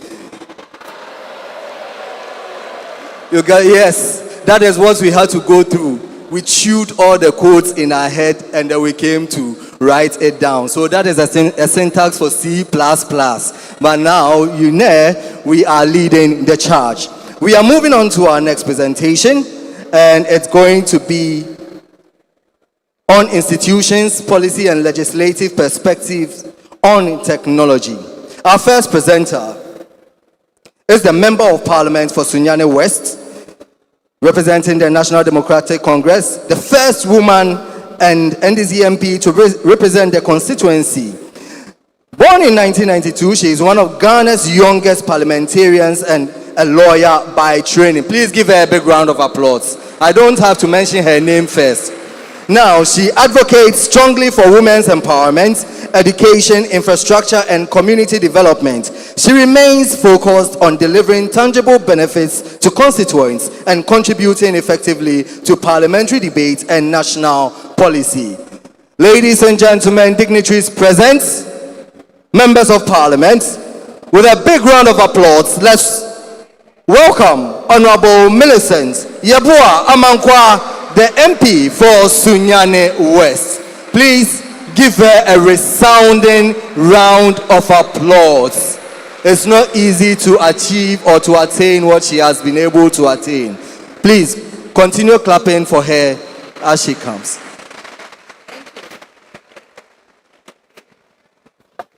Thank you. The Vice President of the University of Energy and Natural Resources, Professor Asari Bediakon, Honorable Deputy Minister for Communication, Honorable Mohammed Adam Suparo, my dear good friend, the Member of Parliament for Abrim constituency in the Eastern Region, Honorable Charles Wedu,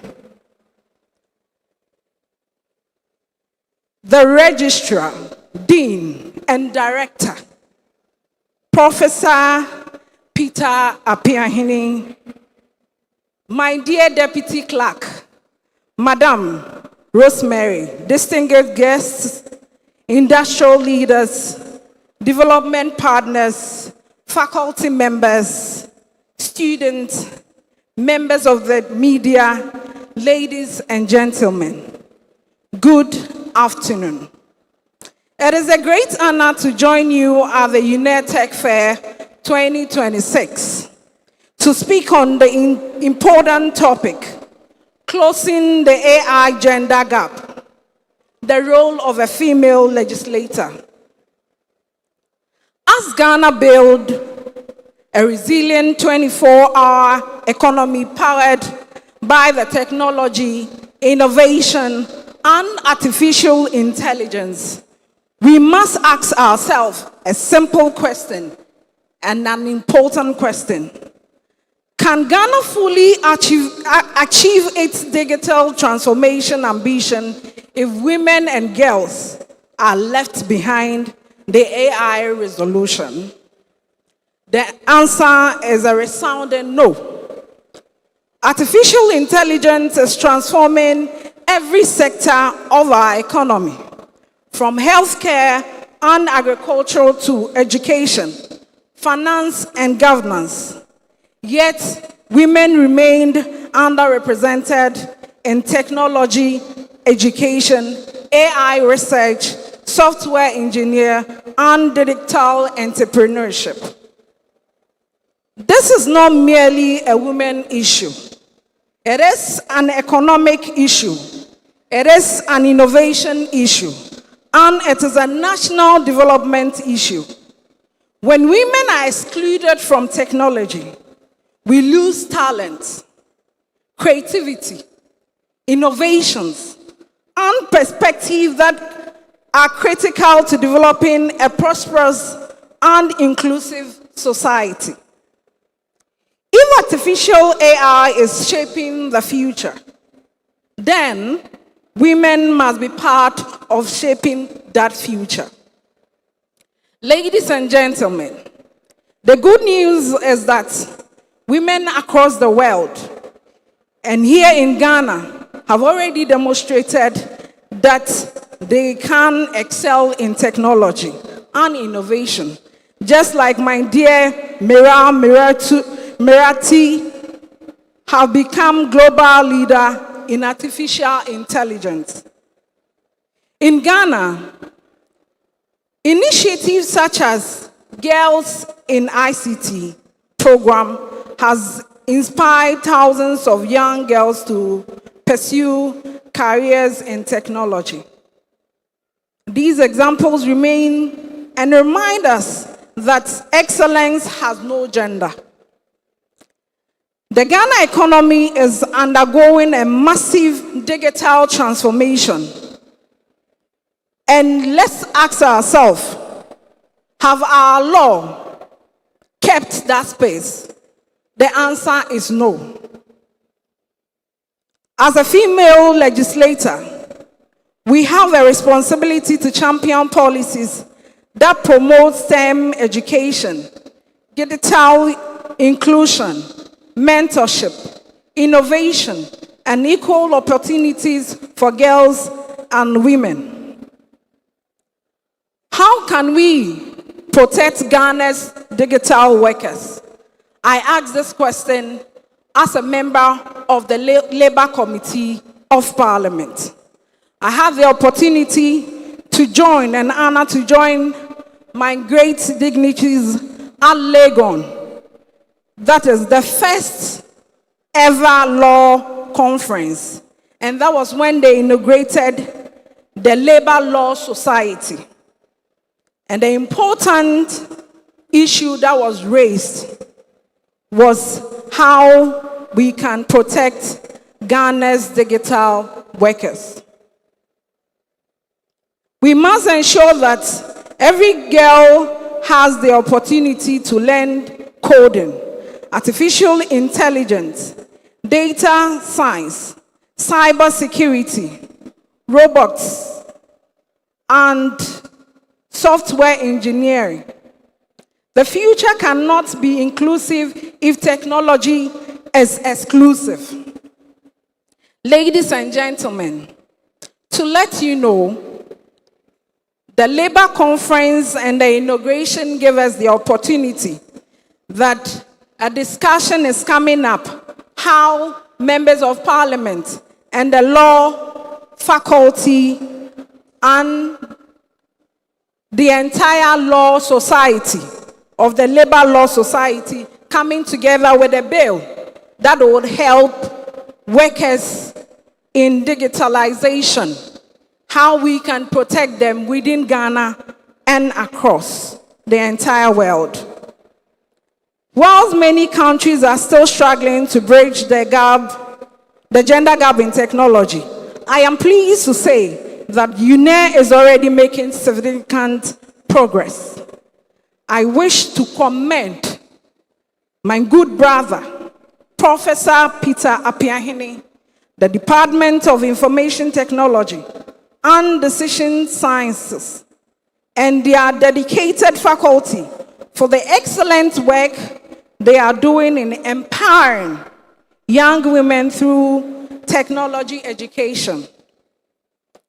I was particularly excited to learn that the Vice President of the Information Technology Society is a young, beautiful woman. This demonstrates that women are not only participating, but also assuming leadership position within the technology ecosystem. I was even more inspired to learn that the department currently has over 800 female students pursuing information technology programs.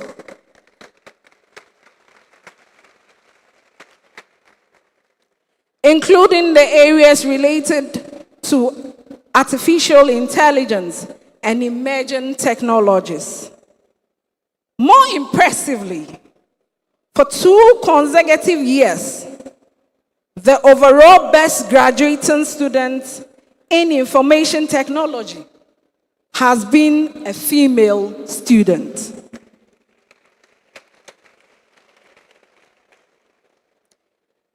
This is a remarkable achievement. It tells us that when women are given the opportunities, they excel. It tells us that our young women are not only participating, but leading. To all the female students gathered here today, I want to tell you that you are making Sunyani West proud, you are making UNER proud, and you are making Ghana proud as well. Please join me in congratulating my good brother, Professor Peter Apiahene, his faculty, and these outstanding young women for their achievement. Distinguished guests, I am particularly excited that the NDC government, led by His Excellency John Dramani Mahama, has launched the transformational 1 million coded program, a bold initiative designed to equip Ghanaian youth in digital skills for the future. And I am extremely delighted that the University of Energy and Natural Resources has been selected as one of the host institutions for the flagship national program. I'm especially delighted that in all this, as a member of Parliament for Sunyani West, I am particularly proud that this prestigious institution is located within my constituency. Not every member of Parliament has the privilege of hosting a university entrusted within such an important national responsibilities. This is a victory for UNER. This is a victory for Sunyani West. This is a victory for the Bono region. And this is a victory for the youth of Ghana. I therefore encourage the good people of Sunyani West, especially our youth, to take full advantage of this opportunity. Information technology is no longer a luxury. It is a necessity. Those who acquire digital skills today will become the innovators, entrepreneurs, and leaders of tomorrow. I am reliably informed that UNER has already received 200 laptop computers valued at over 2 million Ghana cedis under the 1 million program to support digital training.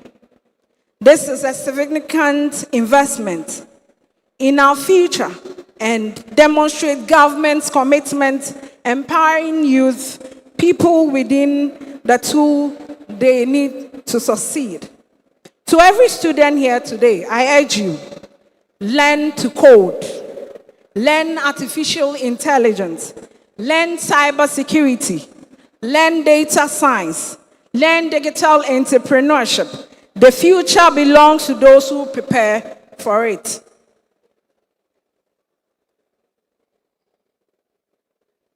And to the young women gathered here today, I have a special message. Do not allow anyone to tell you that technology is a man's world. Technology belongs to you.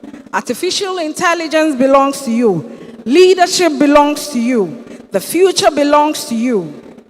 The next generation, groundbreaking AI innovation developed in Ghana could come from a young woman sitting in this auditorium today. Believe in yourself, invest in your skills, and never underestimate the power of youth potential. Ladies and gentlemen, before I conclude, I wish to once again commend Professor Peter Apiahin, the Department of Information Technology and Decision Science, the Information Technology Society, and all stakeholders for making UNER Tech Fair one of the Ghana's most impactful technology events. After engaging with Professor Apiahin and his team and witnessing the impact of innovative, I become convinced that it deserves strong support. It is therefore my pleasure to announce my support for the UNER Tech Fair 2026 with a contribution of 70,000 Ghana cedis towards the successful organization of this event and the empowerment of young people, particularly girls and women pursuing career in technology. Ladies and gentlemen, the future of artificial intelligence must include women. The future of innovation must include women. The future of leadership must include women. The future of Ghana's technology and digital economy must include women. Let us empower more girls to learn, innovate, and lead. Let us choose the AI gender gap. Let us equip our youth with the skill to code around the clock. And together, let us build a resilient, inclusive, and prosperous 24-hour digital economy for Ghana. Thank you. May God bless you all. And may God bless our homeland, Ghana, and Sunyani West at large. Thank you. Thank you, Honorable Millicent, for your insightful speech. Please, let's continue clapping. Let's appreciate her.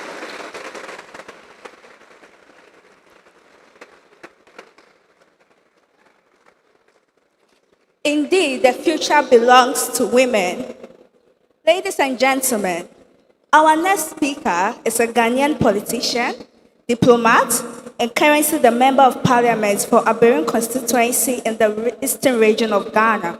He served as Ghana's High Commissioner to South Africa, Seychelles, and Mauritius. With a hand of applause, let's welcome Honorable Charles Eswako Oruredu.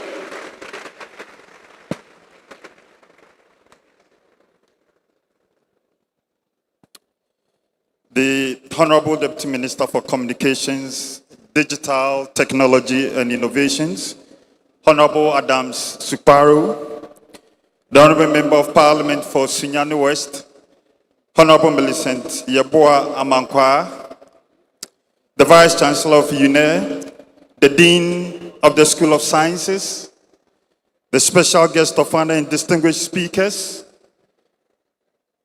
I've also taken notice of Lawyer Etua Hene, the former Deputy Attorney General, Professor Peter Piahene, the convener of this platform that has become Ghana's most important conversation about technology and youth, distinguished faculty, industry leaders, and sponsors, and most especially the young Ghanaians in this hall who are doing exactly what the theme of this fair demands: coding around the clock, building businesses, writing applications, and trying to make a living from the digital economy this government says it wants to build. Good morning. I am the Deputy Ranking of the Communications and Information Select Committee of Parliament. So for the avoidance of doubt, when we say Deputy Ranking, you know that in Parliament is made up of the majority and the minority. The majority now is the NDC and then some independent members of Parliament. And then for the minority, it's the NPP, the New Patriotic Party. So for this particular committee that I'm the deputy ranking, the chair is a member of the NDC. And then the ranking is a member of the minority side, that's from the NPP. So I'm the deputy to that ranking. I'm going to raise some difficult issues here this afternoon. The topic that I've been asked to speak on is why Ghana's digital policy environment must enable, not restrict, youth innovation, AI development, and tech entrepreneurship. I say them not to score political points. I say this because it's my constitutional duty as a deputy ranking member of Parliament Select Committee on Communications and Information that has been tasked to hold this government accountable for the consistency or the catastrophic inconsistency between what it says is building and then what is actually doing. Here is the specific inconsistency I want to address this afternoon. We are gathered under the theme Code Around the Clock. We are told that this theme connects to the government's 24-hour economy. We've been told about the 1 million coders program. We've been told about the national AI strategy and its $250 million computing center and its 5 billion CD AI fund. And while the communications ministry was giving speeches about training 1 million coders, the same government was quietly drafting a bill that could imprison those coders for working without a license. That bill is the proposed National Information Technology Authority Bill 2025. And I'm here this afternoon in a room full of the exact young people that this bill mostly would affect, and to tell you the truth about what it contains. Now I want to read the law to you. NITA Bill Section 46. It says, a person shall not be appointed as an ICT professional in a public or private institution unless that person is certified by the authority. Now read that sentence again, because public or private, not just government jobs, every institution, that means that the young woman or the young man who graduates from this department, Professor Piahene's department, which produces about 500 Bachelor of Science in IT graduates every year, cannot be employed as an ICT professional unless he or she first obtains a certificate from NITA. The degree from UNER is not enough. Her Google certification is not enough. The Amazon Web Services credential is not enough. She or he will need a certificate from the National Information Technology Authority, a body that has not yet demonstrated the competence to certify anyone, that does not even have the certification program in operation, and that under this same bill will be granted the exclusive power to define who qualifies, set the criteria, set the fees, and then enforce the rules. Now, if you look at section 35 of that NITA bill, it says, and I quote, "A person shall not engage in a business or related activity in the ICT sector without a license from the authority."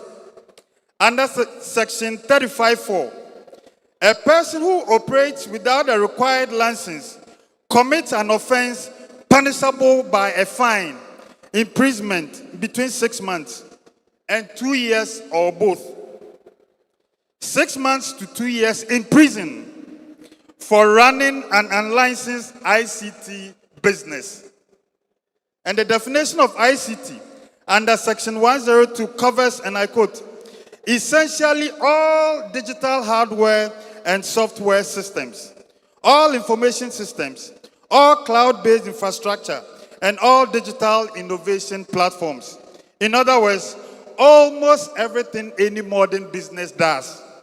So let me ask you, the Gen Zs in this room, you are freelancing, you are building apps, you are doing mobile money integrations for small businesses, you are running a one-person web design studio from your room in your hostel.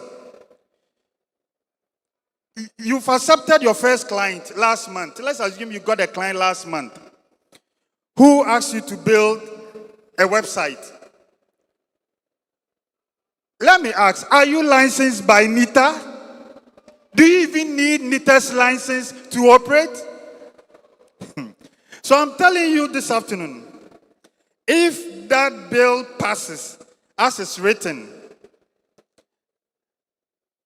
all of us, especially the Gen Zs, you will be at risk of being imprisoned if you fall foul of the law. This is not a digital economy. This is a digital cage constructed by a government whose left hand is training coders while its right hand is preparing to criminalize them. Now, let me go through some few provisions. One, the bill talks about the 1% gross revenue levy on ICT companies. This NITA bill proposes a 1% levy on the gross revenue of ICT companies. Not profit, but gross revenue. It's a fact that taxing gross revenue rather than profit could severely hurt startups and companies operating on thin margins, particularly given rising electricity costs, expensive internet infrastructure, high developer salaries, and the cost of cloud services. So think about it this way.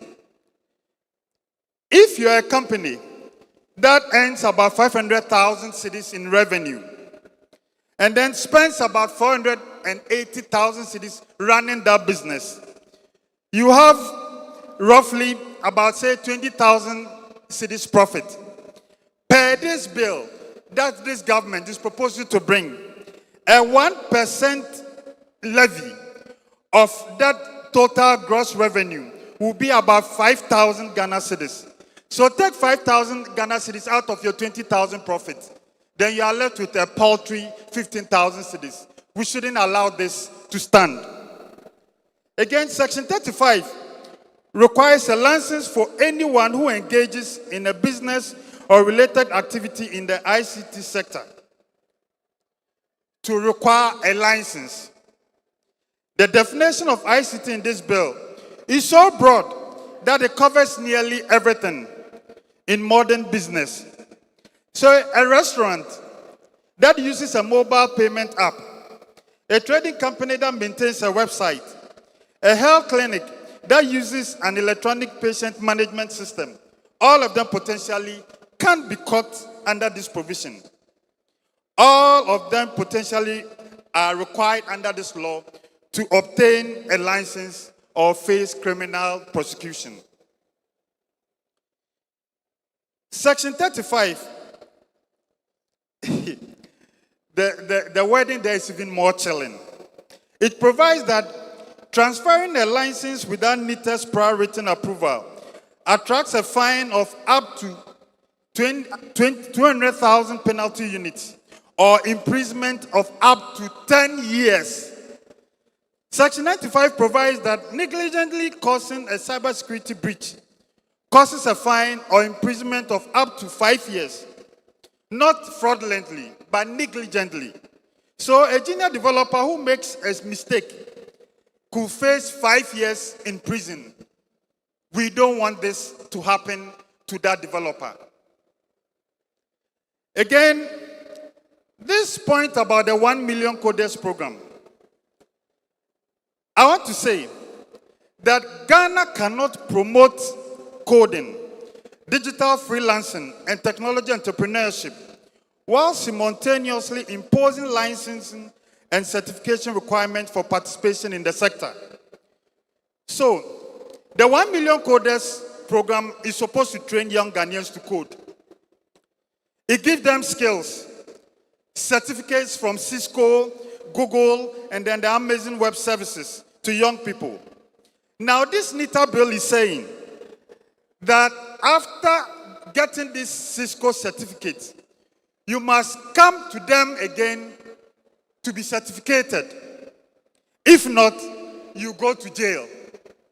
We think that there's some inconsistency here. So that bill must not be allowed to pass. Again, there was a stakeholder consultation that was held recently by the ministry. And then especially from the minority side, we all want to engage. We all want to be consulted on these matters. But at that meeting, something happened. When stakeholders were discussing the bill, the minister came out, or the ministry came out to say at that meeting that what they were discussing was Kolo, was Pasco, and as such, was Pasco, and as such, they were not talking or they were not discussing the present bill that they were formulating. So our question was, if you don't have the bill as presented to the people, then why do you even engage them at all to discuss? We want the ministry to be serious and then get all of us discussing this bill because we know what this bill can do. Our demands, first, we want the current published text of the NITA bill withdrawn from public discussion so that the current form, as said by the minister, is brought to the fore for further discussion. Again, the criminal sanctions provisions must be fundamentally revised because imprisoning a developer for running an unlicensed ICT, I don't think that in this modern age should be encouraged. And then the mandatory certification requirement under Section 46 must be expunged because that will not allow for people to come out with their own initiatives. Again, that 1% gross revenue, we believe is outmoded. These days, we tax on the profit, not on the gross revenue. So it should rather be the net. Parliament Select Committee is ready. We want to engage. And then when the government and then the ministry is serious, we will also engage them. In conclusion, recently there was a petition that was titled Stop the NITA Bill that was circulated within the Ghana State community. This petition was not a political party petition. It was not an MPP or an NDC petition. It was a petition from developers, from startup founders, from bootcamp graduates, from the very young people like you sitting in this room. All that they are asking is for this government, this NDC government, to stop trying to build a gate at the entrance of the industry they are already in. Ladies and gentlemen, we thank you for the opportunity. I thank you again, and then from my ranking, we hope that next year, for the 6th year running, we'll be here to represent the interests of the caucus. Thank you so much. Thank you very much, Honorable Charles Osuaku Oredu, Member of Parliament for Abrim. Please, let's give it up for him once again. All right. So that segment is on institutions, policy and legislative perspectives on technology. And we are taking addresses by policy makers. Our next presentation is going to be done by our very own, the Deputy Minister of Communication, Digital Technology and Innovations, in the person of Honorable Mohammed Adams Suparu. Please, let's give him a big round of applause as he comes upstage. Please, your applause is weak. Your applause is anemic. You can do better. Ladies and gentlemen, the Deputy Minister, Communication, Digital Technology and Innovations.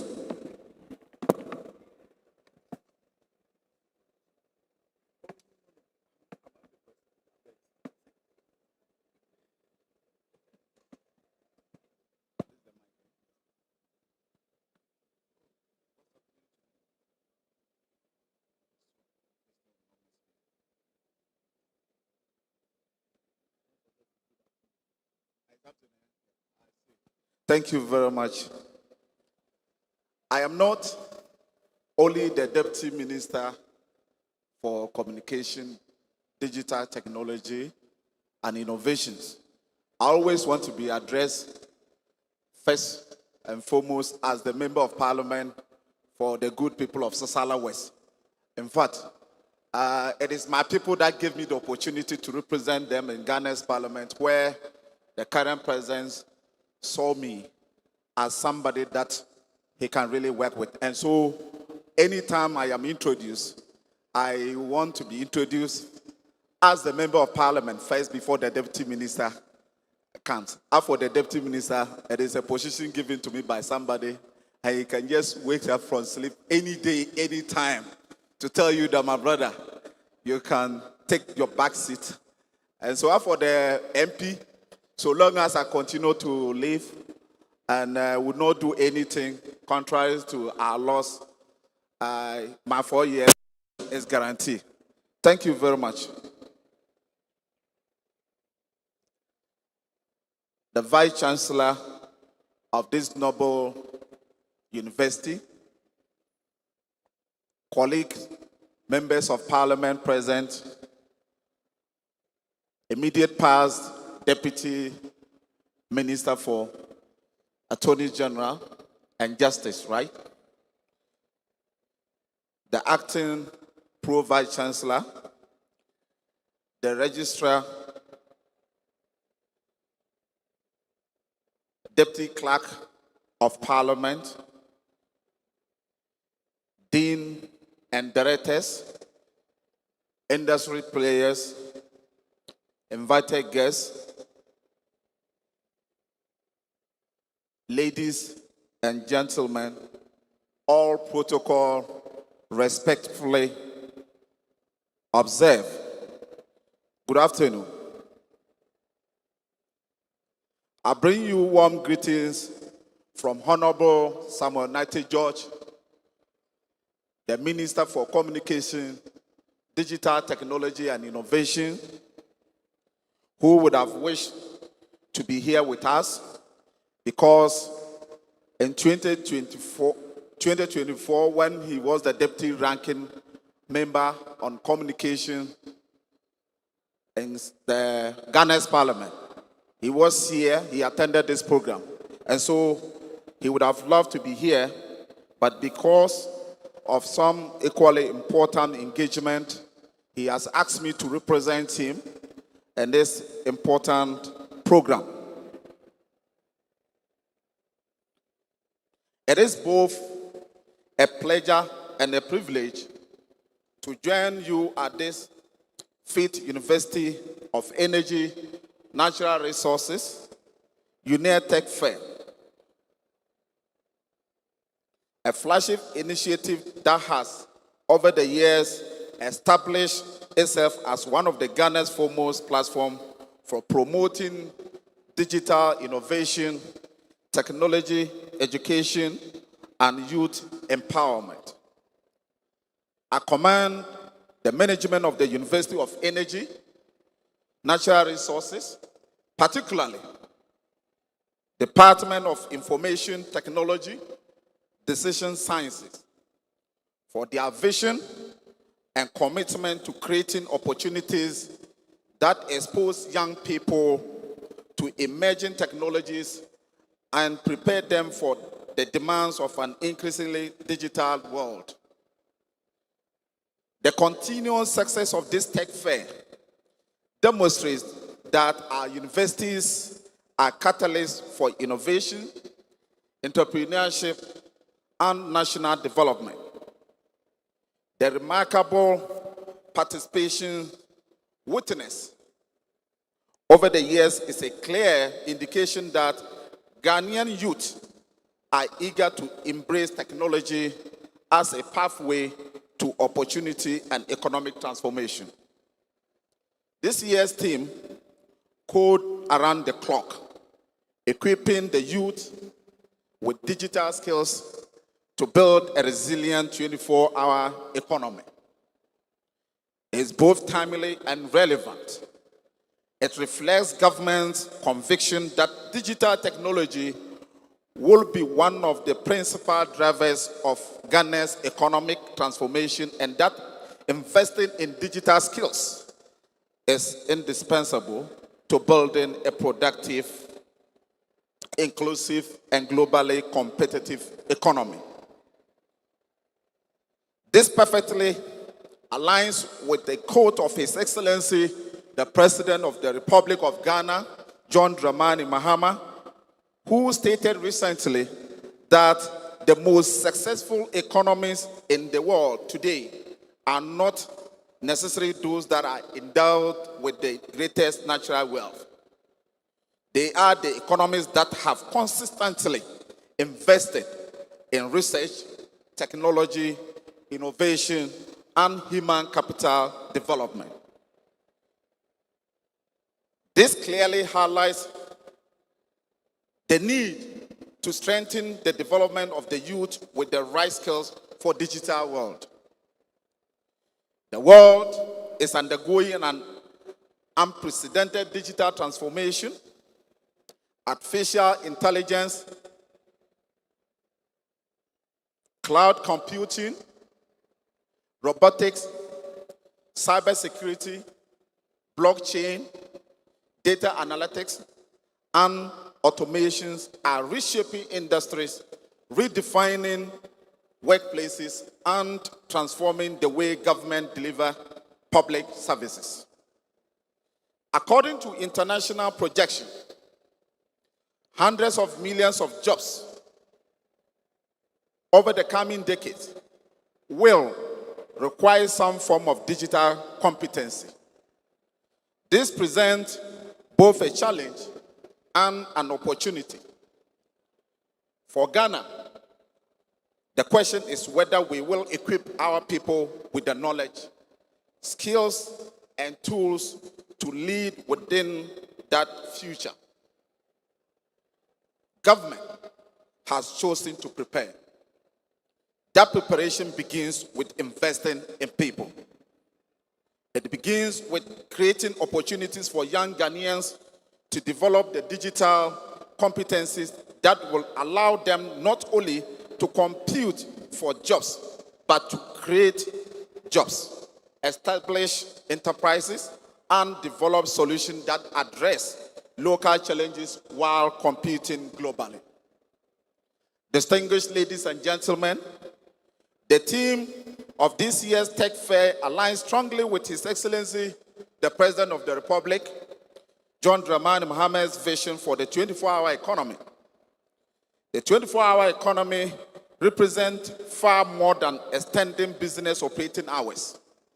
It is a comprehensive strategy aimed at increasing productivity, expanding industrial capacity, stimulating investment, creating sustainable employment, and strengthening Ghana's competitiveness within the global economy. A resilient 24-hour economy depends on software engineers who can build digital platforms that operate continuously, cybersecurity professionals who safeguard our digital infrastructure, artificial intelligence specialists who improve productivity, cloud engineers who support businesses operating across multiple locations, and entrepreneurs who leverage technology to create new products and services. Digital technology, therefore, becomes a backbone upon which a modern 24-hour economy is built. It is for this reason that government continues to prioritize investment in digital infrastructure, digital public services, and digital skills development. One of the flagship initiatives under this vision is the 1 Million Coders Program, which seeks to equip 1 million Ghanaians with globally relevant digital skills over the coming years. The response to the program has been remarkable. The pilot phase attracted close to 92,000 applications within just 48 hours, demonstrating the tremendous demand among young Ghanaians for opportunities within the digital economy. Following the successful pilot, the program has expanded significantly since the commencement of phase 2.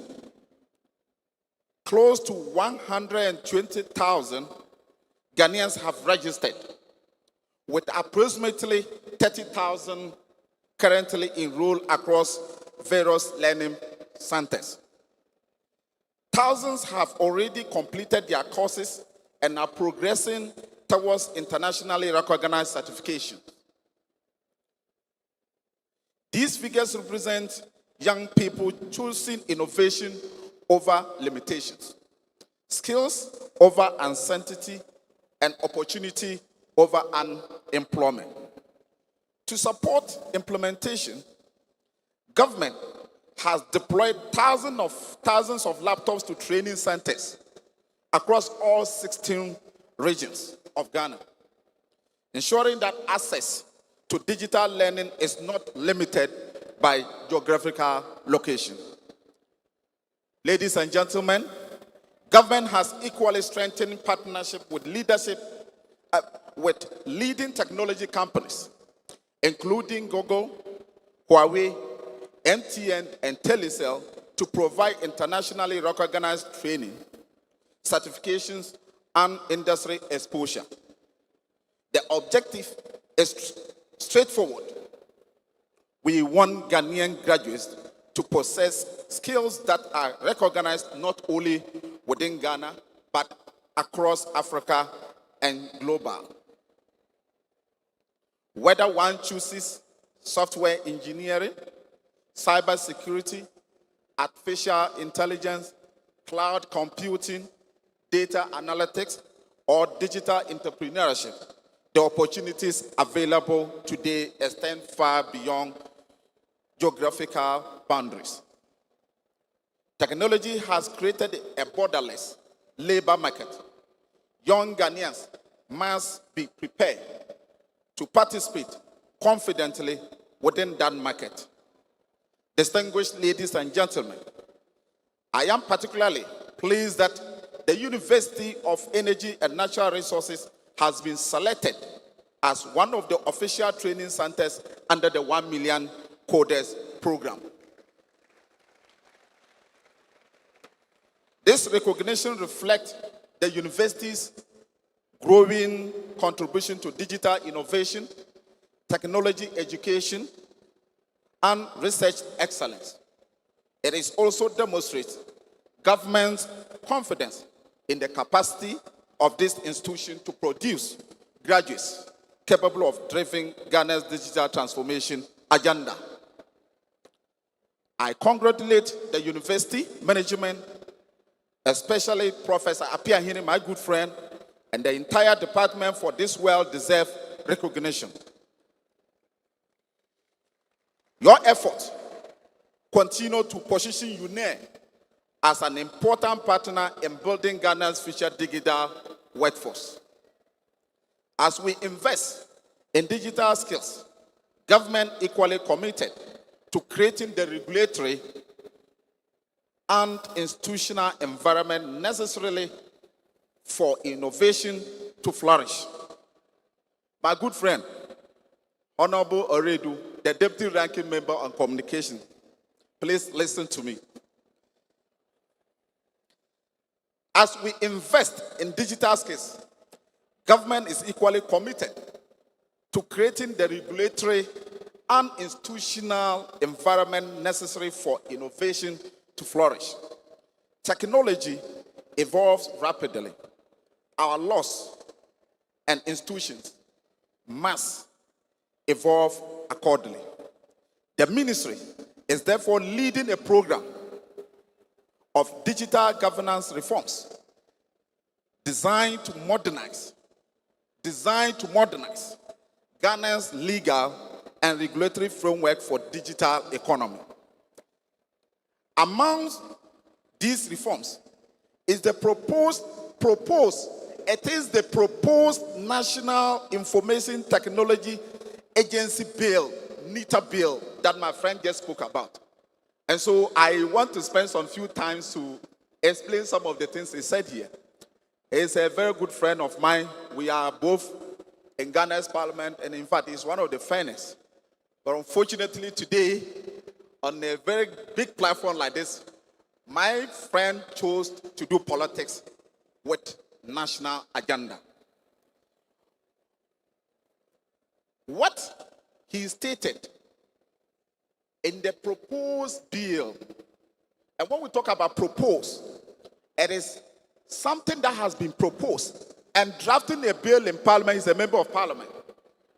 First of all, the sponsor ministry, which is Ministry of Communication, Digital Technology and Innovations. We must consult widely, and we are doing exactly that. As I speak, a letter is served to your ranking member. You can find out from him. We are inviting you on Wednesday to participate in one of the consultations that we'll be doing on Wednesday, coming Wednesday. And so the bill currently is under consultations. Right from the ministry, the bill will be sent to cabinet. Cabinet will go through the bill. Before government, we can take it to parliament. Cabinet must approve the bill and okay it that now you can take it to parliament. We are not just sitting in the ministry proposing the clauses he read, and he chose to interpret them in his own way. I can tell you that all what my brother said here, it is not true. What we are doing currently and what we propose in the bill is this. We have a digital economy that has to be regulated. Just like any other profession, even teachers, after completing teacher training college, those who are doing education, you are asked to write a licenses of exams for you to be licensed. And so for you, and what we are saying in the bill, we are not saying anybody who has IT background. persons and organizations who wants to do business with government, you must come to NITA. That is the regulator or the regulating agency as far as technology is concerned. For them to certify you, just like a road contractor who wants to engage in road construction. If there are contractors here, they can tell you that for you to become a road contractor or a building contractor, you must either go to Ministry of Works and Housing for you to be issued a certificate that will qualify you to be a contractor. And so what we are saying is that for you to do business with government, we are proposing that if you are an institution, an organization, or an individual who wants to do business with government, please come to NITA. NITA will certify you as one of the licensed contractor or one of the licensed digital or technology provider organization within our country. That is what we seek to do. We cannot leave it just so. If somebody should come from Burkina Faso or Niger and says to us that he specializes in ICT, how am I going to ascertain that the person indeed has an IT background? We need to regulate the system. We need to ensure that our agencies who are supposed to be in charge of regulations do the needful. Most especially that we have moved from an era to an era that you can never do without digital economy. Today we are speaking about artificial intelligence. When Prof was making his presentation, he says that the university authority should allow the students to use artificial intelligence. He says that the university's authority should allow lecturers to use artificial intelligence in teaching. Of course. And he again said that he is challenging the university to come up with a strategy. And so when you are coming out with a strategy, the strategy must come with a regulation. And so that is all what government says to do. But my good friend, don't worry. Very soon the bill will be before you. You are running ahead of time. You are not an ordinary member on the committee in Parliament, and you are the deputy ranking. I believe that when the bill finally gets to Ghana's Parliament, the Speaker will do the needful by referring the bill to you, your committee, and that of constitutional, how do you call it? Excuse me. The Speaker will refer it to your committee, and that you can make your input. Your input will be taken. But make sure that when you are given the opportunity to speak, don't try to mislead the public. I just think that it is important that I clear the air. So this is all what government seeks to do. We are proposing that any organization, any individual who wants to do business in IT with Ghana's government, you must be licensed by NITA. That is all what the bill is proposing.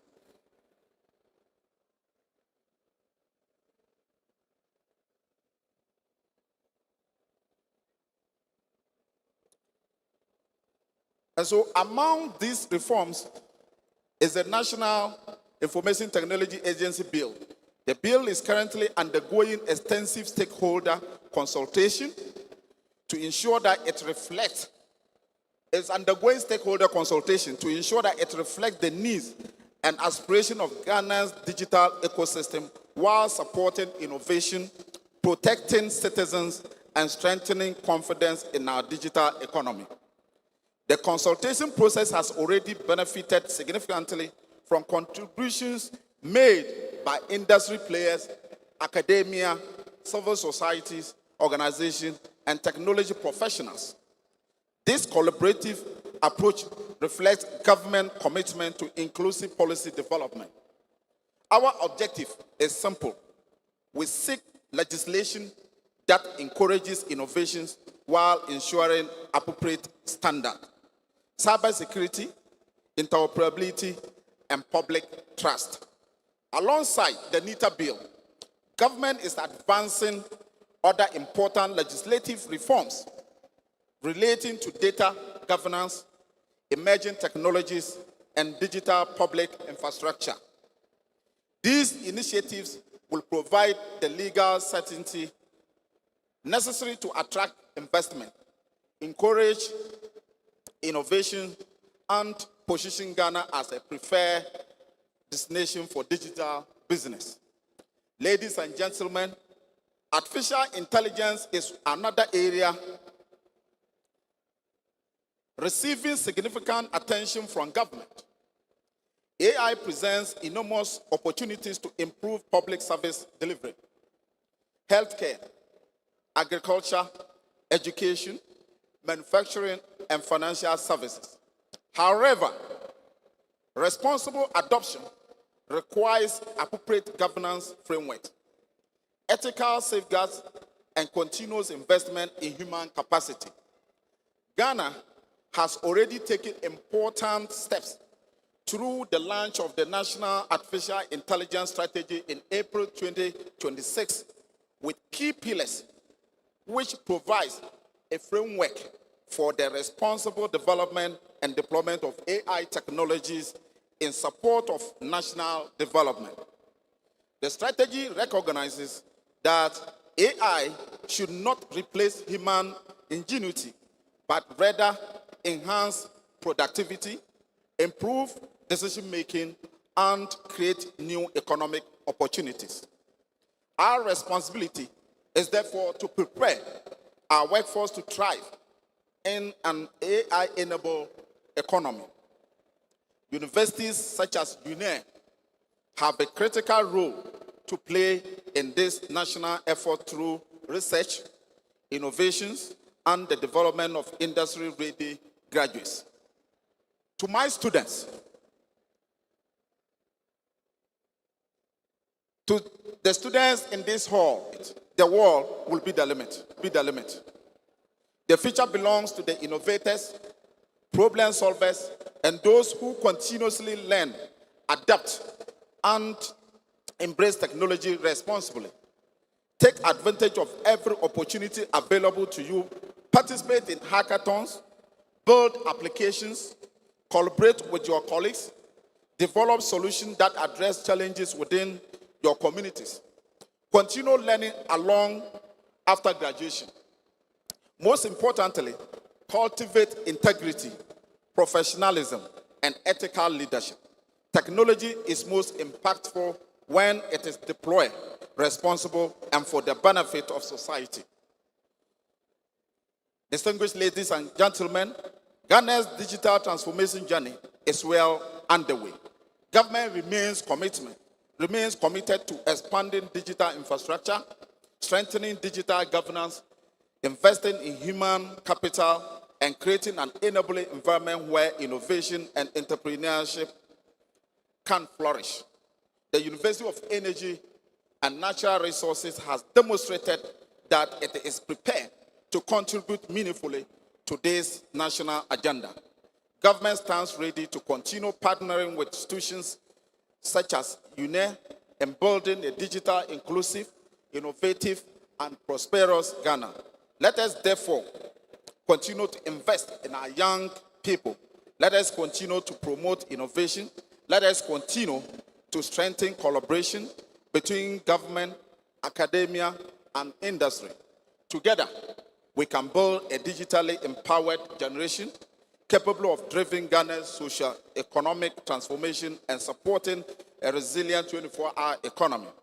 I congratulate the organizer for another successful edition of the UNER Tech Fair and wish you fruitful celebration. And may the good Lord continue to be with us. On that note, on behalf of His Excellency, the President of the Republic, and on behalf of the Ministry of Communication, Digital Technology, and Innovation, I have the singular honor to declare UNER as one of the 1 million coders Santa. I duly, officially declare it. Thank you very much once again. All right, thank you very much, Honorable MP for Sisala West, for that very inspiring presentation. Please don't sit. Please don't sit. You have one more thing to do. We are moving on to the official launch of UNER as a hub for the 1 million coders initiative. So I will invite our dignitaries, I'll invite the chairman for the program, the convener for the program, our acting pro-vice chancellor, the registrar.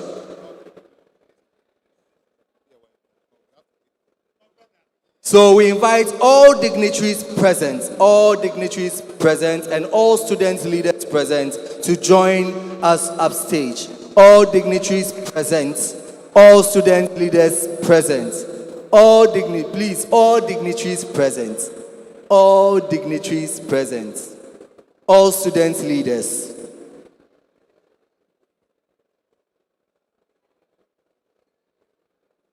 So please join us upstage as we take this photograph and launch the 1 million coders initiative.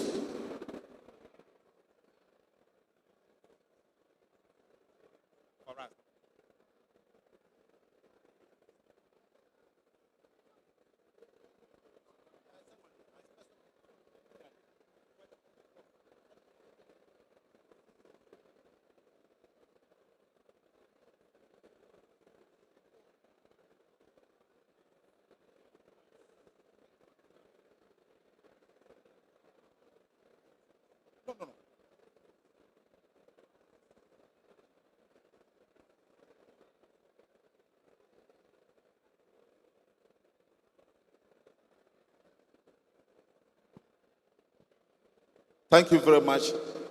On behalf of His Excellency, the President of the Republic of Ghana, and on behalf of the Minister for Communication, Digital Technology, Honorable Samuel Nate George, I hand over these laptops to University of Energy, Natural Resources, and I'm going to add another term. I said natural resources and technology.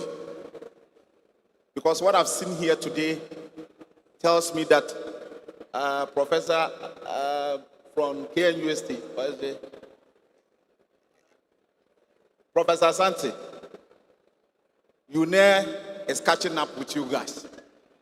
UNER is sending a message to KNUST that they are on their way coming. And very soon, they say you should give them just 2 years. When it comes to technology, they are overtaking you. I know what you've seen here, going back to KNUST, you will sit together with the leadership of the institution. Because what I've seen here and what you have seen, the students, what I have demonstrated here today tells me that UNER is not only leading when it comes to energy, they are ready to lead even in the field of technology. And our head of Vice Chancellor, I will say it too, if you are not careful, we will be having National AI Center in UNER here. And so this is what government seeks to support. We are supporting the institution with 200 laptops. Those that will think they are not up to 200, the Vice Chancellor you can find out for him, there are 200 too, and they cost about 2 million Ghana cedis. We are supporting the university to continue to do what they are known of, which is tech. And the students take the opportunity. These laptops are not for the lecturers. They are not for the Vice Chancellor. They are going to use the laptops to train you to become responsible AI expert, cloud computing expert, and what have you. On that note, on behalf of the President once again, I, on behalf, hand this laptop as a symbol to the university. Thank you very much. May the good Lord continue to be with us. Right. On behalf of the council, the management, the school, science, the Department of Information Technology and Decision Science, and the support of our MP, our hard-working MP of Sunyani West, and everyone, we thank the President first for coming up with such a flagship program aimed at creating jobs and developing, advancing the development of our nation. And we also want to thank your minister for communication, for spearheading such a flagship program, and your good self for making it to this program. We want to assure you that we want to we'll take good care of this and make sure and ensure that the purpose for which it's developed is realized. And what you have hinted at, we will be glad to have this university a center of excellence of this digital intelligence. And I know that it can happen. May God bless you, and thank you very much. Thank you. Please, let's give it up for the Honorable MP for Sisala West and the Deputy Minister of Communication, Communication, Digital Technology and Innovations. Please, we'll take a group picture here. We'll take a group picture right here before we take our seats. So all the dignitaries, please join our ministers and members of parliament as we take this group picture.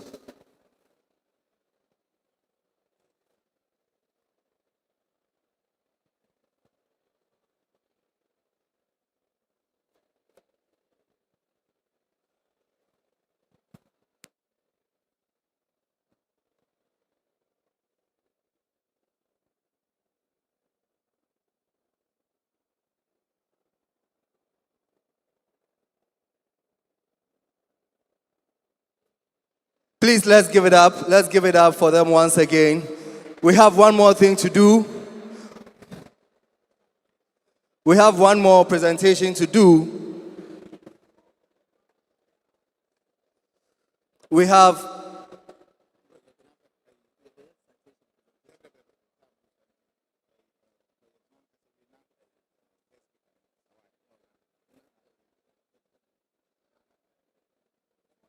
all right, thank you very much. Due to time, we are skipping certain items on the program. We are continuing with our presentation, and that's the segment, Institutions, Policy and Legislative Perspectives on Technology. And you are taking our next presentation, and it's going to be done by our very own, the former Deputy Attorney General and Deputy Minister for Justice, Honorable Alfred Tia Yeboah. Yes, he will be presenting that for us. Honorable Alfred Tia Yeboah, Esquire. Please, let's give it up for him. And before he speaks, students, please take your seats. Please take your seats, and let's have some silence in the hall, in the auditorium. Please take your seats. So, Honorable Alfred Tia. All right. And before our Deputy Attorney General, former Deputy Attorney General speaks, the Honorable Member of Parliament for Sisala West, representing the Minister of Communication, Digital Technology and Innovations, and the MP for Sunyani West, would like to take their leave. So if you see them leaving, don't be surprised. They have other important things to attend to. All right, so let's give them a round of applause. Kitty, let's enjoy some beautiful sounds. Let's give them a round of applause. Please clap for them. Please clap for them. They've done very well. Please clap for them. Your applause is weak. You can do better. You don't normally have such dignitaries gracing students' programs like these, so you are really privileged. Give them a resounding round of applause.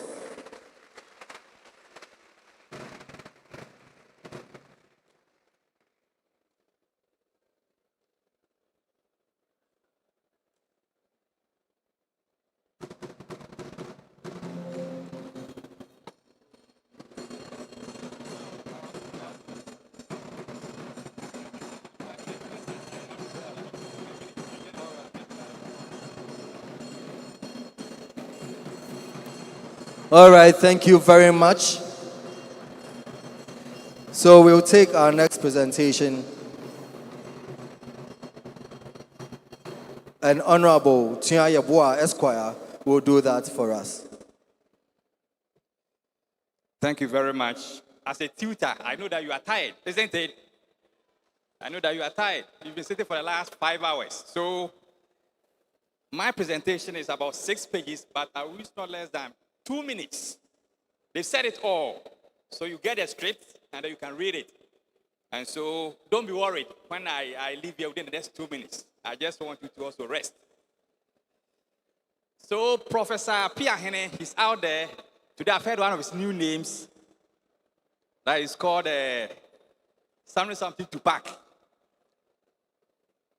And I also learned something about 24-hour economy, what it means. The politicians are out. I'm also a politician, so I was wondering whether that is the first time I've actually got a true meaning of 24-hour economy. This by the side. Now, students, this is what I have for you by way of conclusion. Ghana's digital future, I dare say, will not ultimately be built from a ministerial podium or a political platform. It will be built by students in this room who go home tonight and write their first line of code for a product the world has never seen. It will be built by the researcher whose paper is cited internationally. It will be built by the graduate who turns down the job offer and builds a startup that employs 20 people right here in the Bron region. You, the students, the skills belong to you. Your degrees belong to you. And Ghana's digital future belongs to a generation sitting in this room right now. A resilient 24-hour economy will be built only when the hard questions are answered. I urge you to ask the hard questions. I urge you to ask the politician the hard questions. I urge you to ask the business person the hard questions. That's the only way that you can achieve your goals in the future. Code around the clock, build a purpose, and hold every government accountable to a standard required. And I dare say it is possible. Thank you very much.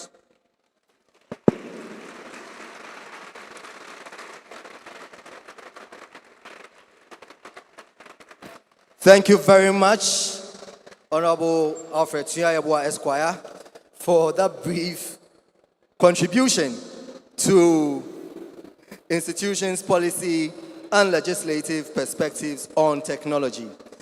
Now, we'll take our final presentation on this particular segment, and it will be done by the Director of Operations for the National Anti-Illegal Mining Operations Secretariat, that's NIMOS, in the person of Colonel Dominic Bua. Please give him a big round of applause.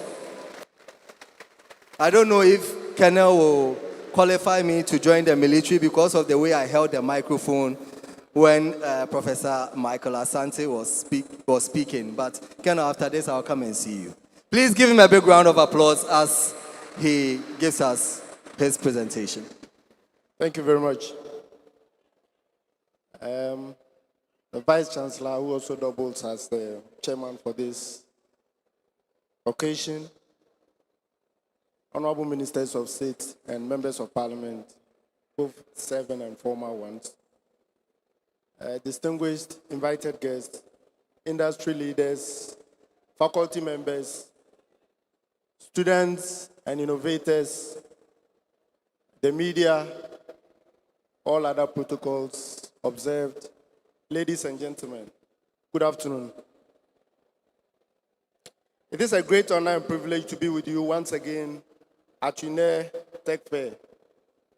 I'm particularly delighted because this is the second time being honored the opportunity to participate in this remarkable event. As always, I'm impressed by how UNER continues to create this platform that inspires innovation, creativity, and national development through technology. Please permit me to respectfully commend the University of Energy and Natural Resources, VC, the Department of Information Technology and Decision Sciences, the Information Technology Society, and especially the convener, Professor Apiahene, for their dedication to empowering young people with the skills needed to succeed in today's digital world. Distinguished ladies and gentlemen, I deem the theme for this year's Tech Fair, quote, Code Around the Clock, equipping the youth with digital skills to build a resilient 24-hour economy, as apt, timely, and relevant. As the inaugural Director of Operations for the National Anti-Illegal Mining Operations Secretariat, NIMOS for short, and broadly as a defense and security professional, I have learned and been involved in surveillance, intelligence gathering, planning and execution of operations, and the coordination of security matters at various levels of command. Throughout my almost 28 years military career, I learned that many of the challenges confronting our dear nation cannot be solved through traditional methods only. They require innovation, technology, and practical forward-thinking solutions. As we all know, one of the challenges confronting our nation is illegal mining, popularly known as galamsey, which I was privileged to have directly contributed my professional expertise at addressing over the past a little over 1 year. The consequences of galamsey are evident across our country. Rivers are polluted, forests degraded, farmlands, and I dare say cocoa farms are destroyed, and communities are adversely affected. These are often compounded by other natural disasters like floods, as we are witnessing. I think a Samurai boy is the closest picture we can all think of. While regulation and enforcement remains important, I strongly believe that the integration of technology with the traditional approaches can significantly strengthen our country's effort to combat the menace of illegal mining and its consequences. Today, we live in an era where artificial intelligence, drones, satellite imaging, geographic information systems, and data analytics can help us monitor activities in real time and make better decisions. Let us imagine using AI-powered drones to patrol mining areas 24/7. Advanced enterprise drones perform platforms such as the Skydio enterprise drones, DJI enterprise systems, including the Matrix series, and quantum system mapping and surveillance unmanned area vehicle UAVs are already being used globally for monitoring large areas, gathering intelligence, and supporting environmental protection. These drones can capture high-resolution images and videos, generate detailed maps, detect unusual activities, and provide accurate GPS locations of illegal mining activities, including galamsey and illegal lumbering. More importantly, and I think Honorable Tia will be very happy here, the evidence collected can be securely stored, time-stamped, and geo-referenced, making it valuable for investigations and legal proceedings. Such technology can provide the hard evidence required to support prosecutions and strengthen accountability in the fight against environmental crimes. Distinguished invited guests, ladies and gentlemen, this is where the youth gathered here today are important and urgently needed. The software engineers, AI specialists, cybersecurity experts, data scientists, and innovators sitting in this auditorium have the potential to develop solutions that can help solve some of Ghana's biggest challenges. These skill sets you have are very much needed to support the work of the NIMOS, which I was privileged to have headed, and our broader national security setup. When we talk of a 24-hour economy, we should not think only about businesses operating day and night. Rather, the true 24-hour economy is and should be powered by technology. Indeed, we have all come to acknowledge that, one, artificial intelligence works around the clock. Cloud systems operate around the clock. Cybersecurity monitoring operates around the clock. And digital platforms serve users around the clock. We should therefore be cognizant that a younger developer sitting in Doma, in Sunyani, in New Doma, can create solutions for clients anywhere on the African continent, Europe, America, Asia, among others, while still living in our country, Ghana. That, I think, is part, a very important part of the 24-hour economy. That is the power of technology which has filled this august auditorium. My dear students, the future belongs to those who can use digital skills to solve real problems. Please, I ask this from you. Do not learn programming merely to pass examinations. Do not learn programming to create solutions. Learn artificial intelligence to prove decision-making. Learn data science to generate insights. Learn cybersecurity to protect critical systems. And I would also add that you learn entrepreneurship so that you can create jobs for yourselves and for others. The next breakthrough technology from environmental protection may come from you, and I'm confident about that. The next AI-powered monitoring solution may be developed by one of you here seated. And the next globally successful technology company may begin as a student project showcased at this tech fair. Ladies and gentlemen, Ghana's future will not be determined solely by the resources beneath our soil. It will be determined by the deliberate integration and harnessing of innovation, creativity, and digital skills of our people. If we are to build a resilient 24-hour economy, we must invest in technology, innovation, research, and the young talents gathered here and across the country.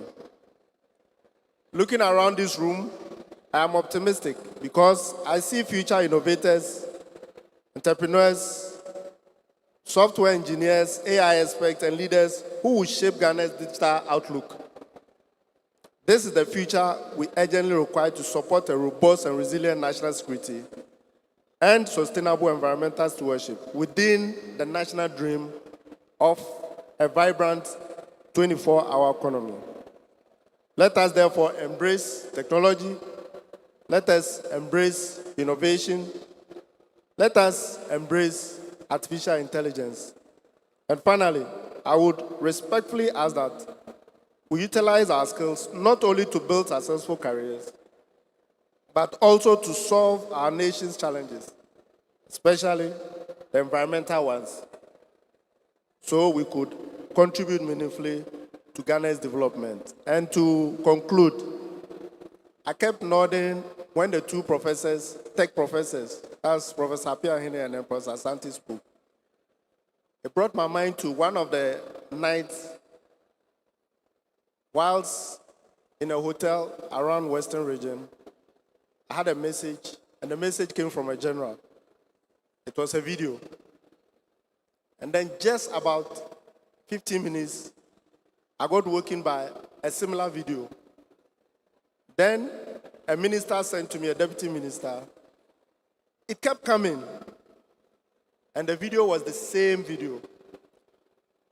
there was a helicopter dropping chamfans, taking the forest, and the voiceover was, Mose Mbachi, chamfan no near the corner, helicopters here, galamsey. But I studied that video closely, and immediately I laughed. The true story was that the video was an AI-generated video. And the things that kept ringing in my mind was, how could I first of all Googled the specifications of the helicopter, and then the area where it was dropping the things. And I noticed that no, it was near impossible for a helicopter of that magnitude, the slipstream and the characteristics to hover so low and drop jet chamfans.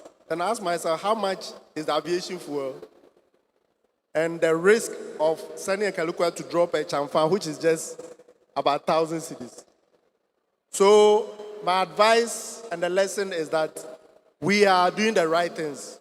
Learning AI is good, but let's use them for the good purpose. As Professor Piahini said, AI is good. It helps all of us. It's about time we adopted it, we studied it, and used it in a positive manner. Once again, I wish to state that God bless our young innovators, God bless UNER, and God bless our homeland, Ghana. Thank you so much for listening to me. Thank you very much, Colonel Bois, for your presentation. On that note, our guest of honor today is Ebenezer Ahuma Jethro, the Clerk to Parliament of the Republic of Ghana. Unfortunately, he couldn't make it, but he sent someone fully equipped who can do his job for him in his absence. Ladies and gentlemen, dignitaries present, our chairman, with a resounding round of applause, let's invite Madame Rosemary Arthur Sarkodie, representing the Clerk for Parliament. She is the Deputy Clerk, Information Management Services. Please, the students standing by the presentation posters, take your seats. All the students standing by the presentation posters, take your seats. Class reps and lecturers around, please ensure that all the students are seated. We will attend to that after the program. But please, let's give Madame Rosemary Arthur a big round of applause as she addresses us.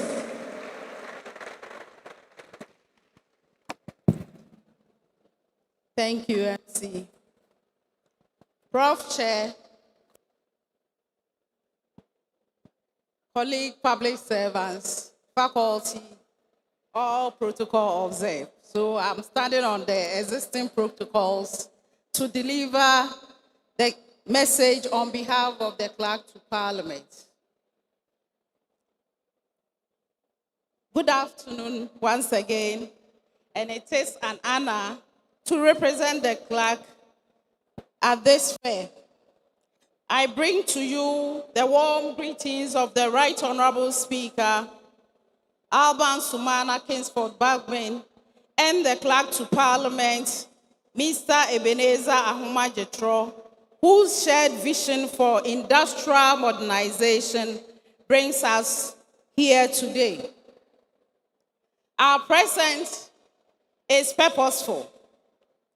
Following a recent engagement at Parliament House, Professor Peter Apiahene and his team presented an AI-driven framework to digitize and analyze Ghana's parliamentary hazard. Recognizing its significance, the Right Honorable Speaker committed to supporting this initiative. Our delegation here is today to review its progress, provide institutional input, and strengthen this collaboration. As the Clerk to Parliament, I find this year's theme deeply aligned with Parliament's direction, modernizing the legislative processes, particularly transition from manual systems to precision, AI-driven solutions. It is essential for improving efficiency, transparency, and public access. Code around the clock speaks to a discipline without boundaries. A student coding at midnight in Sunyani participates fully in the same global market space as a developer in London or San Francisco. Digital skills erase geographical and temporal limitations. However, the 24-hour economy extends beyond individual efforts. It represents a production-driven model where industries, service, and digital systems operate continuously in a coordinated shift. Such an economy depends on secure digital infrastructure, resilient cloud system, automation, and cyber security. This places a responsibility on the state. If our youth are prepared to build continuously, then governance must also evolve continuously, and that Parliament must provide a legal and regulatory foundation to sustain this transformation. Prof. Chair, Parliament has taken a decisive step to anchor this vision. In February 2025, Parliament passed the 24-Hour Economy Authority Bill, establishing a coordinated framework to drive production, transform supply chain, and modernize labor systems. This legislation introduces targeted incentives, including performance-based corporate tax reliefs and customized electricity tariffs for business operating continuous shifts. Prof. Chair, ladies and gentlemen, to support this implementation again, Parliament approved the 110 million Ghana cedis deployed through the Ghana Infrastructure Development Fund and Development Bank Ghana. These measures, among other things, are designed to enable businesses to operate around the clock, scale responsibly, and create jobs. The 24-hour economy, you agree with me, depends fundamentally on skills, human resource. Parliament has therefore prioritized the 1 million coders program as a strategic national investment. This initiative aims to equip 1 million young Ghanaians with competencies in software, engineering, data analysis, artificial intelligence, and cybersecurity.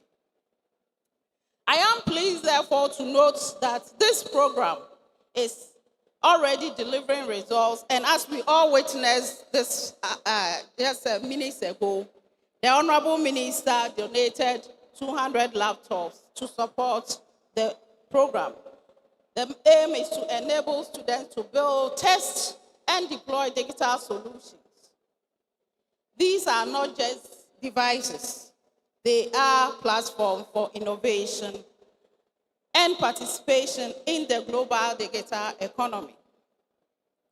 While investing in infrastructure, Parliament again remains committed to protecting innovation from undue regulatory burdens. The proposed revision of the National Information Technology Authority framework that the politicians discussed a few minutes ago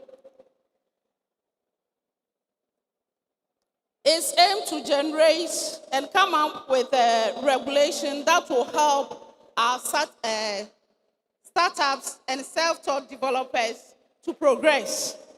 Parliament has taken these concerns that were expressed, and the ongoing review, Parliament hopes to ensure that it focuses primarily on large-scale providers handling critical infrastructure then protect startups and freelancers from unnecessary barriers, and also establish regulatory sandboxes to enable innovation without penalty. Our position is clear. Regulation must enable growth, not to stifle it. Now we move to our partnership with UNER. Our collaboration with the UNER demonstrates Parliament's commitment to participate to practical innovation. The AI-driven Hansard project represents an opportunity to modernize legislative records and enhance transparency. We intend to formalize this partnership and expand cooperation through a University Parliament's research framework to commission a policy and technology research from local institutions. The second one is a structured parliamentary tech internship for UNER students to contribute to data analysis, automation, and digital governance. This partnership, Prof. Chair, reflects a broader goal linking academic innovation directly to national development. To our young developers and innovators here today, we recognize the pace at which you operate and acknowledge that governance must sometimes seem slower. Yet, legislation shapes the environment in which your innovations thrive, affecting funding, regulation, and market access. Parliament is committed to getting this right. We depend on your creativity and technical expertise, just as you depend on sound policy. Let this moment serve as a partnership, not between institutions alone, but between vision and execution. Return to your workstations, build, test, and innovate with confidence. Parliament stands ready to support you by creating the enabling laws, investing in your tools, and protecting your freedom to innovate. Together, we can build a resilient 24-hour economy, one line of code at a time. Thank you for your attention, and may the good Lord bless us all. Thank you. Please give it up for her once again. You heard from Madame Rosemary Arthur Sarkodie, Deputy Clerk for Parliament Information Management Services. Before we move on to the next segment, please let's acknowledge the presence of Mr. Hadi Imoro Adam from the Vice Chancellor's Ghana. Please let's give him a big round of applause. Coming all the way from Accra, from the Vice Chancellor's Ghana to witness the UNER Tech Fair. So, Prof, I'm sure even before our Vice Chancellor sends the message to Accra, it would have already gotten there. All right, so we move on to the next segment.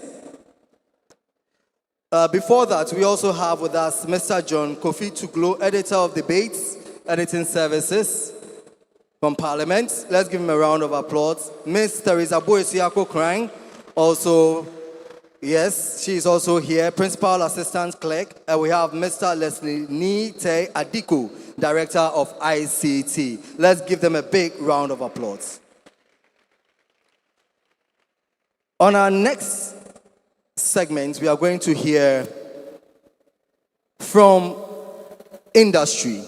So we are going to hear from our industry partners. And to lead this segment, I invite our very own from the ITDS department, Mr. Dr. Anoche. People see his initials and are like, hey, who has the initials AAA? So he is Anoche. Please, your applause. It's very weak. Let's have it up for him.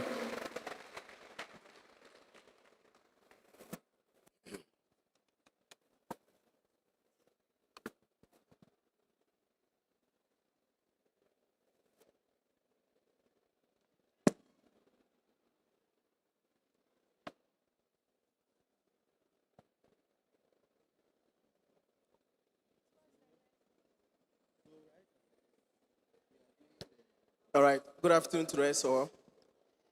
The next section is supposed to be panel discussion, where I'll be inviting industry players to have a discussion on a theme. The theme today is From Script to Scale, Architecting Ghana's 24-hour digital economy through youth startups, seed funding, and tech innovation. But you would agree with me that time is far spent. So with the permission from the chair and the convener, I would like to adopt AI style so we can finish this on time. So instead of coming on stage, welcoming my members on stage to have a discussion about the theme, I'll rather invite them to come and have a discussion or a word of advice for us on the required mindset, skills, and funding opportunities available for us to turn ideas into usable AI systems while we avoid digital colonialism. So without wasting much time, let me first invite the CEO and founder of Ayuda Hub Limited, Mr. Benjamin Siriano.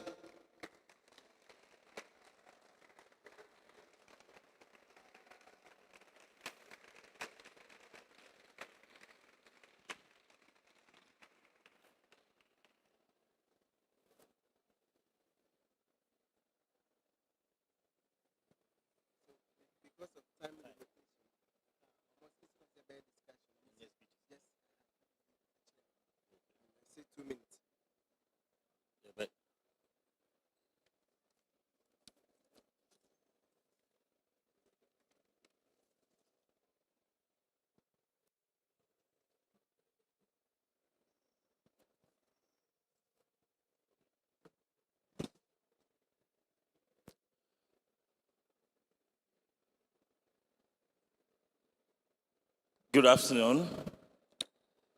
I see we are all tired, so I'll try to make this one a quick one. I started from good morning to good afternoon, and so I could see that time is past spent. So the distinguished Vice Chancellor of the University, Professor Elvis Osare Bediako, the convener of the UNER Tech Fair, Professor Stephen Apiahene, honorable ministers of parliament, distinguished lecturers, industry leaders, invited guests, members of the media, and my dear students. It is truly an honor and a privilege to be here this afternoon. When I saw this year's theme, Code Around the Clock, equipping the youth with digital skills to build a resilient 24-hour economy, I smiled. I smiled because at Ayuda, we don't just talk about 24-hour economy, but we've been able to put together an excellent technology that is able to address this 24-hour economy.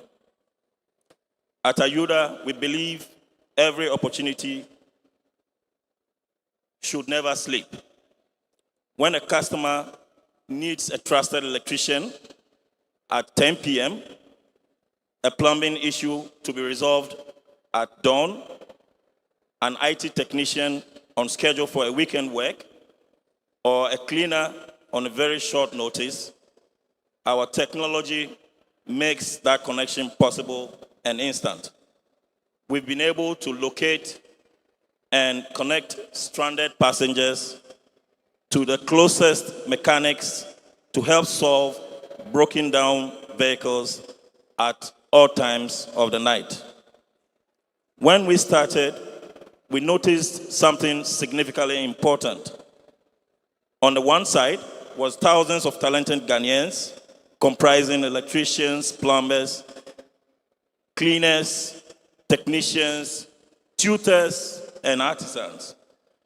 And on the other side were individuals and businesses that were struggling every day to find reliable, trustworthy professionals.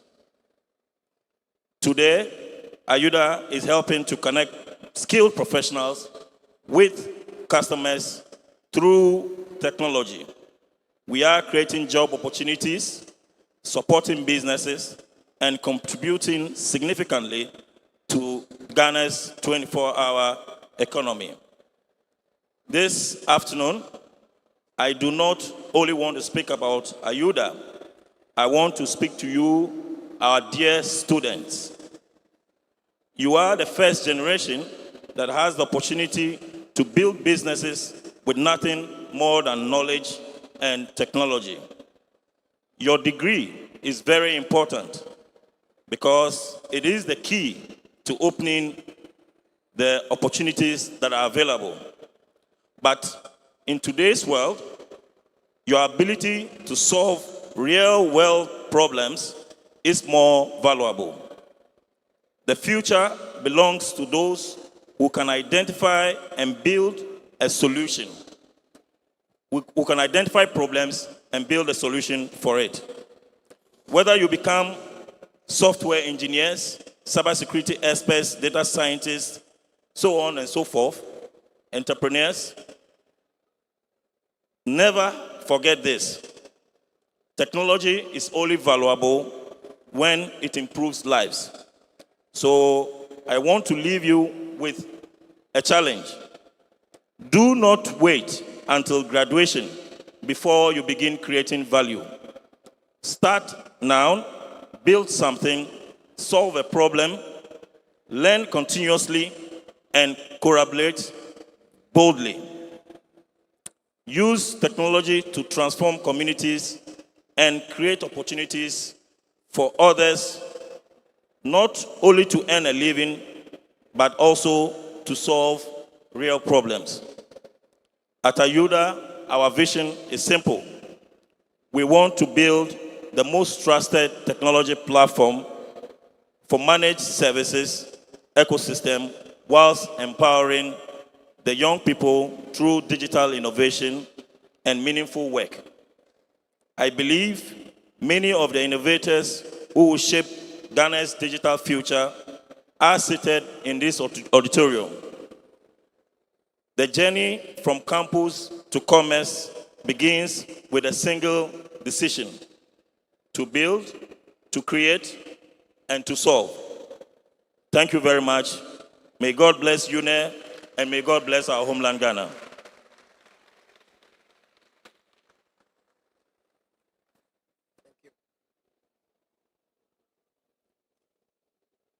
You are the first batch to build businesses with nothing more than skills and talent. Please, let's give it up for Mr. Benjamin Siriano, the founder and CEO of Ayuda Hub Limited.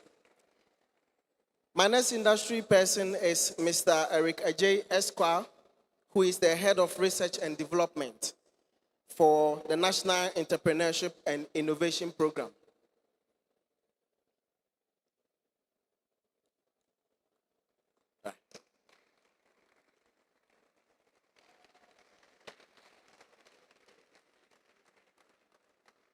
I hope I mentioned your name. Thank you for the opportunity. Prof. Chair, Vice Chancellor, faculty members, representative of the Clerk of Parliament, all protocol duly observed. I realized that the MC mentioned my CEO's name and gave my role to my CEO. So permit me to introduce myself rightly. So my name is Caspar Sunday Kampoli.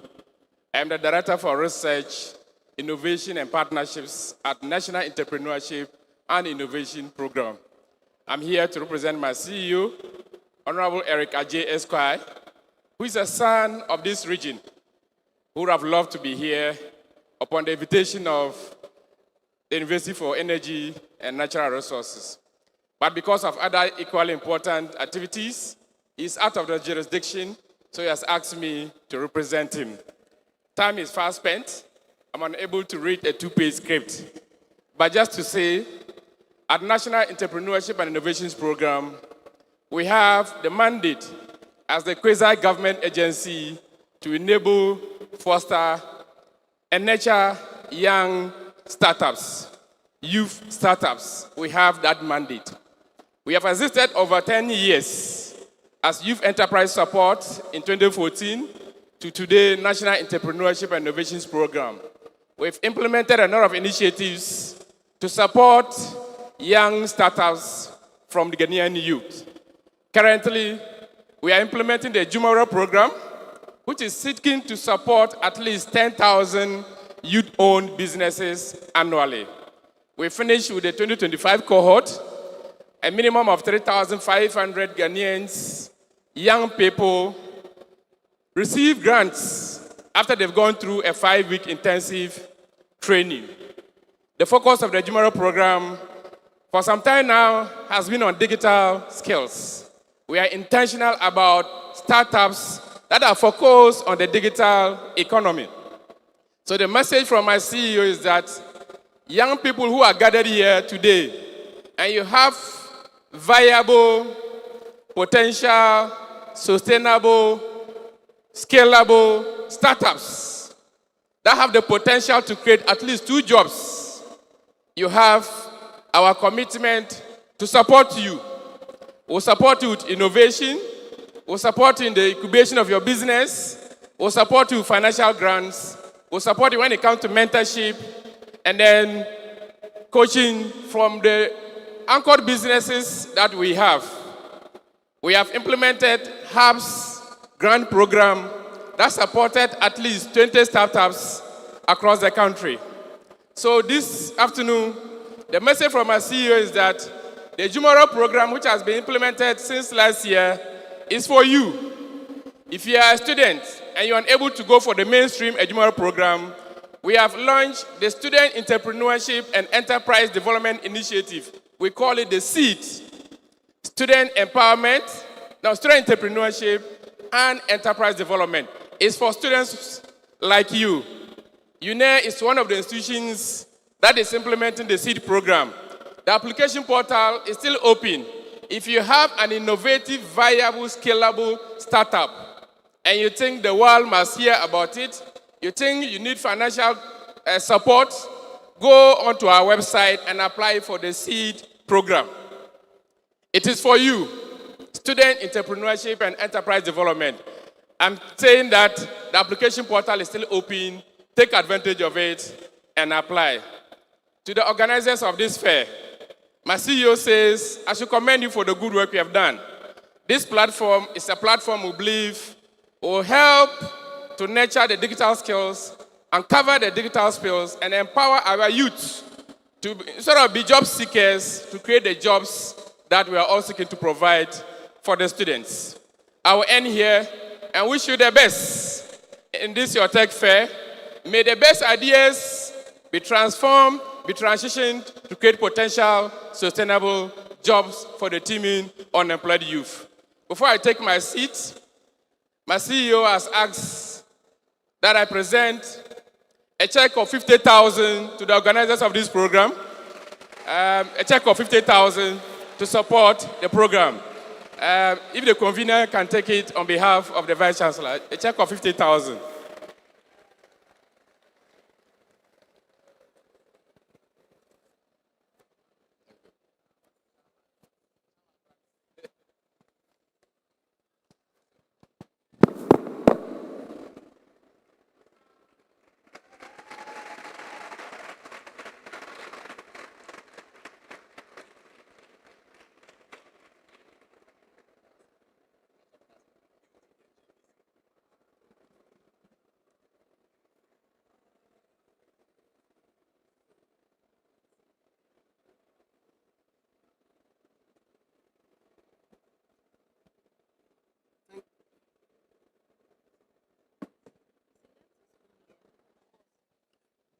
Thank you very much, Mr. Casper, Director of Research and Innovation, the National Entrepreneurship and Innovation Program. The key message is that they are there to identify and nurture youth programs through there are innovative programs like Ajumawura and the Seed. He has indicated clearly that the Seed portal is open. If you have a scalable, viable idea, you can apply and they will call you for some few weeks of training. All right. Thank you very much, Mr. Kasper. The next on my list is the CEO of Extreme Consortium in the person of Mr. Hubert Crine Manson. Please, let's give it up for Mr. Crine Manson.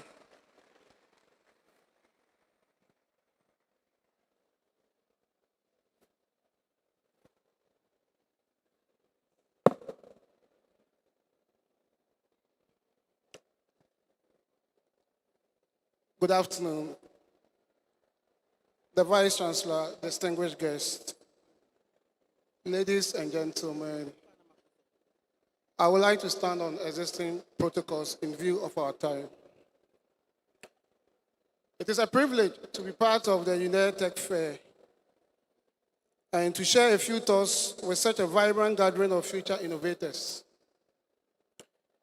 As an entrepreneur in the digital space who began his business as a student at KNUST Unity Hall Room 55 several years ago, I stand in for all students who has ideas and are afraid to start. I want to entreat you that your ideas are valid. Take the bold decision and start. That's all that matters. Over the years, we have witnessed how technology has transformed what was once considered a traditional industry into a highly digital and innovative-driven sector. I remember learning how to design websites the hard way using Adobe Photoshop and Dreamweaver. And compare it to today, when the whole website and web application can be done by just a prompt. We are indeed in a fast-paced digital evolution. To the students, one of the greatest opportunities available to your generation is that technology has reduced barriers to entrepreneurship. Today, with a laptop, internet connection, and the right skills, you can build business, create a product, offer services globally, and generate income without waiting for traditional employment opportunities. Check TikTok alone, and you'll be amazed the number of enterprises that have sprung up in our city, including campuses here in Sunyani. The digital economy is not only for software developers. We are waiting for the day that technology and digitization will be brought home to our car servicing centers, to block making companies, to local eateries, health centers, trotros, farmlands, farm gates, and the markets. It is our duty, my dear friends and creators, to bridge that gap. I encourage each of you to take advantage of the opportunities such as the UNER Tech Fair, to learn, and most importantly, collaborate as students, and look out for opportunities out there.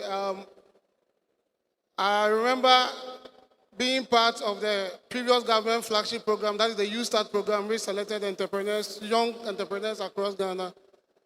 And the opportunity that we had to learn and collaborate with others, I want to entreat you to be watchful and watch out for things like that because they exist. And don't buy the mentality that if you don't know anybody in there, you may never be selected. Just keep doing whatever idea you think is possible and see how it gets. On this note, I would like to thank everyone, especially the conveyor, Professor Apiahini, and to everyone who made it here. May God bless us all.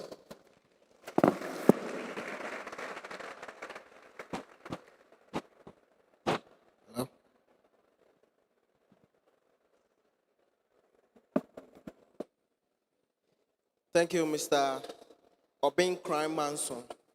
So the summary is that you should take bold decision and simply start.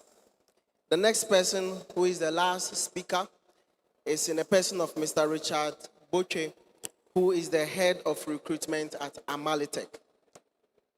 Mr. Boche.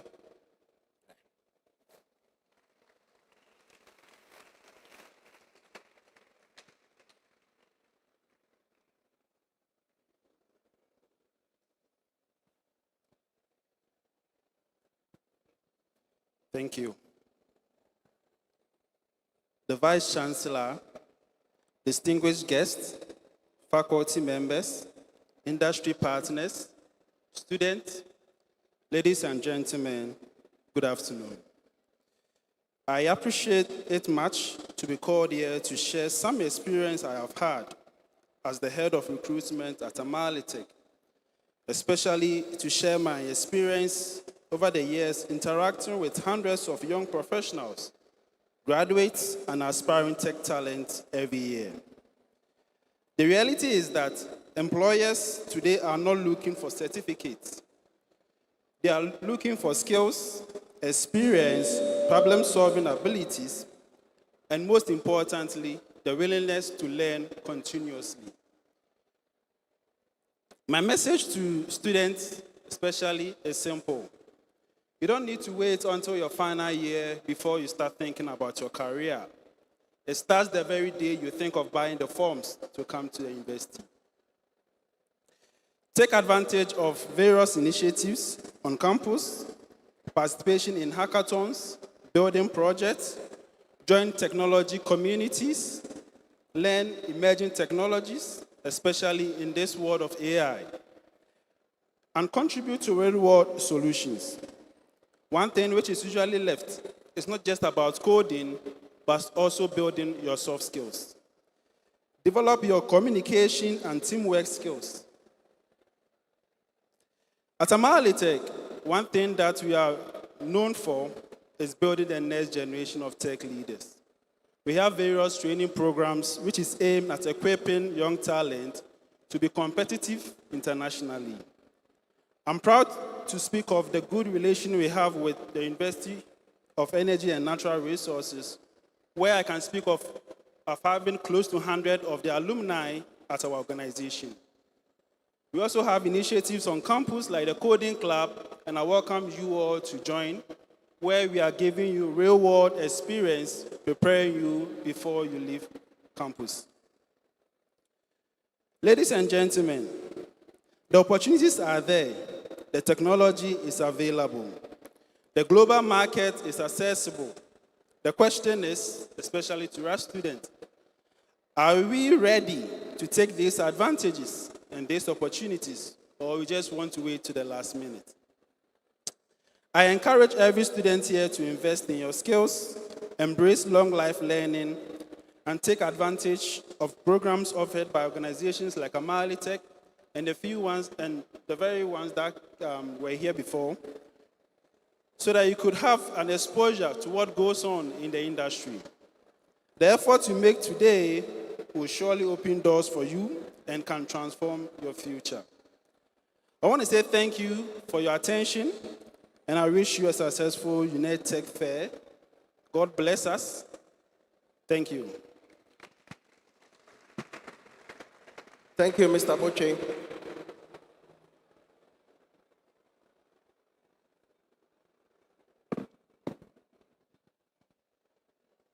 All right, so we have finally come to a close of this session.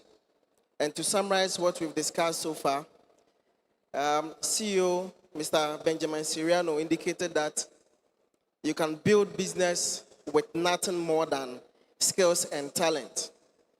And in that case, Mr. Boche also summarized that we must take advantage of all initiatives on campus and develop our AI competencies and soft skills like communication and presentation skills. And in taking advantage of some initiatives on campus, we must not forget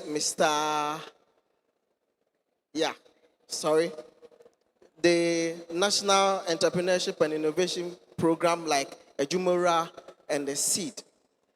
Thank you very much, our notable and prominent members of society and technical experts, for sharing your insights today.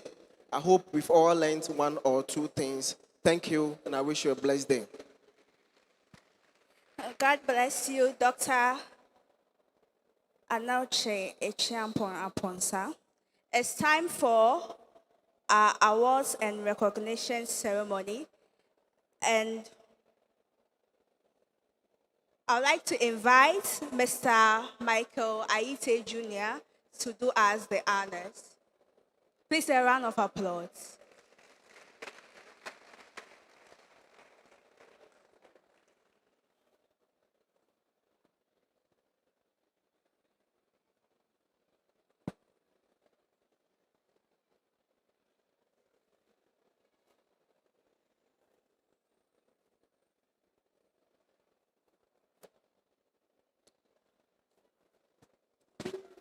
Hello.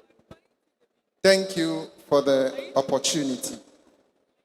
The chairman for today's occasion, the Vice Chancellor, Professor Asaribediako, the Dean, School of Sciences, Professor Samuel Jesse, our able head of department, and the convener for this year's Tech Fair, Professor Peter Apiahene, respected members of faculty, our distinguished industry experts, and judges, invited guests, and my dear students, good afternoon. It is a great honor to stand before you this afternoon as the coordinator of the events and challenges that make up this UENR Tech Fair.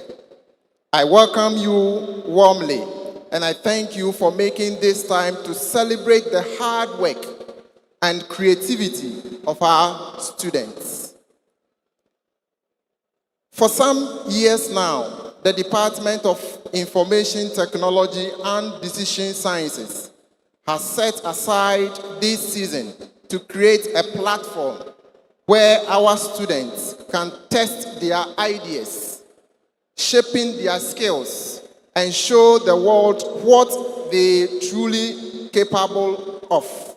And at the heart of this platform is our Hackathon Challenge. The Hackathon Challenge began as a simple idea.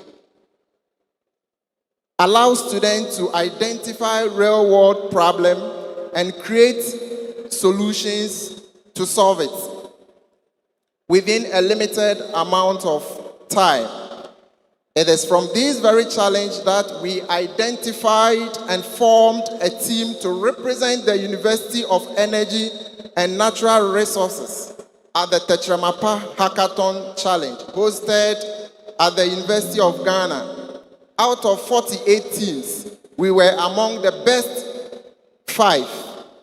That is no small achievement, both for our students and for this department. This year, we raised the bar. We introduced 2 brand new challenges to the fair. The Best Programmer Challenge for our level 400 students and the Cretex Print Challenge. For the Best Programmer Challenge, they were given a task to create a solution for our 24-hour economy, scheduling workers. Now, the Cretex Print Challenge took a different but equally important direction. Our students were presented with a range of social issues affecting the Gen Z generation, such as red abuse, mental health, cyberbullying, and many more. On the final day, all finalists were given a common task, and their work was projected live for everyone to see, while our industry experts sat as judges. Before I call the winners, permit me to say a word about something we hold dear. As a department, we are deliberate and intentional about gender equality and about nurturing new talents. That is why our female students and our level 100 students are strategically involved in every single activity and challenge we run. We do not wait for talent to mature on its own. We go looking for it early, and we give it the room and the platform to grow. And now, the moment we have all been waiting for. It is my pleasure to present this year's winners. I invite all participating teams to come on stage. So kindly come on stage.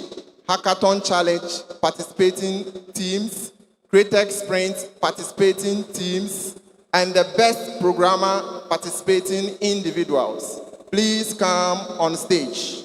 Please move off stage. Please move off stage quickly. Let's do this quickly.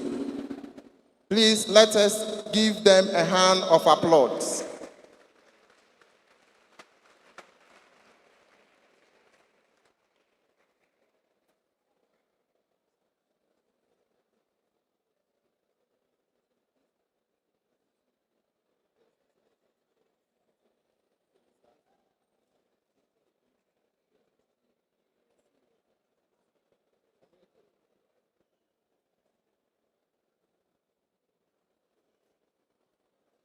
Let's present this one. Greatest. So, to present the award to our Greatest Sprint Challenge, the third position, I would like to invite the CEO of Extreme Creation, who happens to be one of our judges during the challenge. Please let's give it up for the CEO of Extreme Consortium.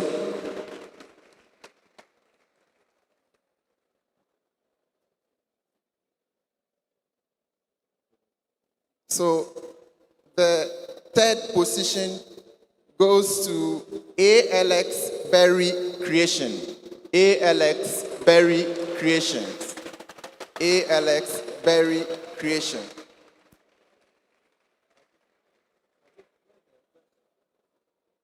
No, one and one.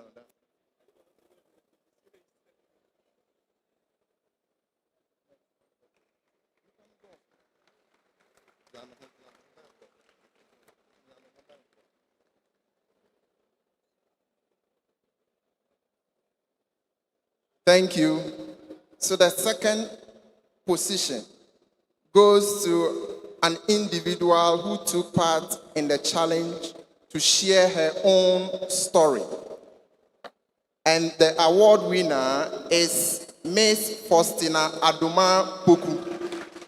Miss Faustina Adoma Poku. And to present the award is our Global Alumni Chairperson, Miss Janat. Please give it up for Ms. Janat Isifu as she takes the stage to present the award for the second place.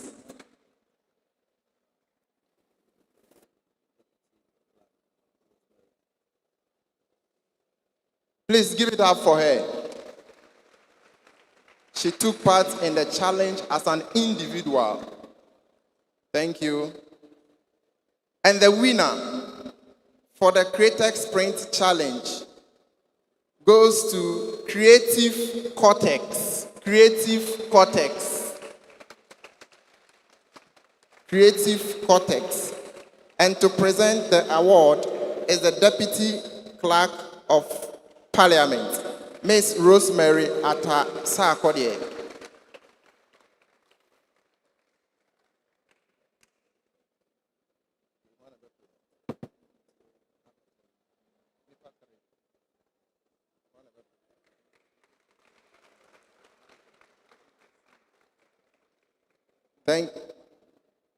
Thank you.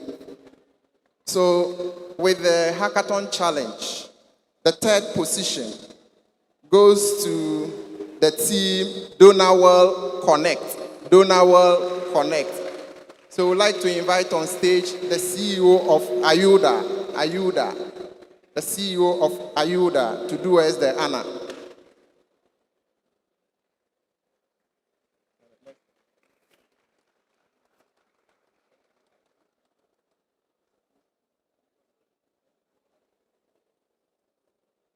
Thank you.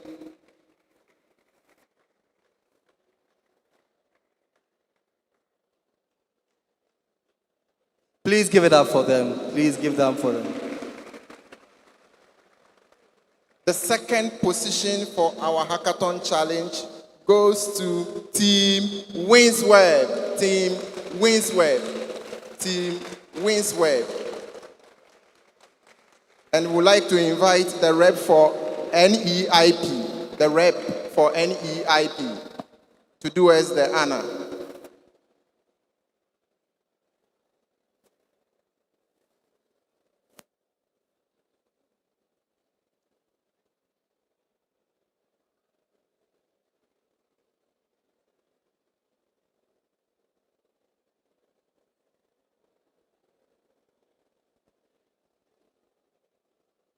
Thank you. Okay. The winning team, it's actually a shocker. By unanimous decision from our judges, the winning team is Team Bamboo Bee. This is a team made up of level 100 and 200 only. They came into the challenge as underdogs and they have taken the ultimate. Please, let us give it up to them. Yes, give it up for Team Bumblebee. So to do us the honor is the CEO of Amalitech. CEO of Amalitech, or the rep from Amalitech. Yes, Team Bumblebee, winners of the hackathon, they go home with $500. $500. It could be yours in the next hackathon that will be organized. And yes, the level 100s and 200s, don't be deterred by the experience of the 300s and 400s. You can also be winners next year. So let's give it up for them once again.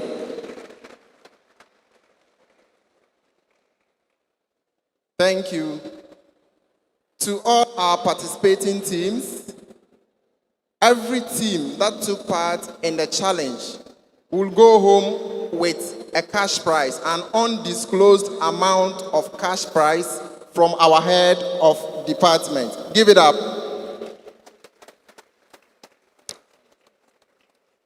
Then come our best programmer challenge for level 400s. Level 400s. So this is made up of the male category and then the female category. We are gender sensitive. So the third position goes to Mr. Nasipim Bingnati Pius. You give it up for him. Yes. Professor. So we invite on stage Professor Michael Asante to do us the honor. Please give it up for Prof. as he takes the podium.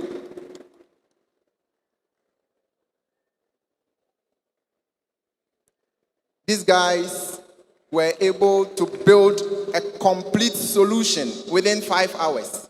They sit down, you do not get up, we provide you with food, water, everything you need.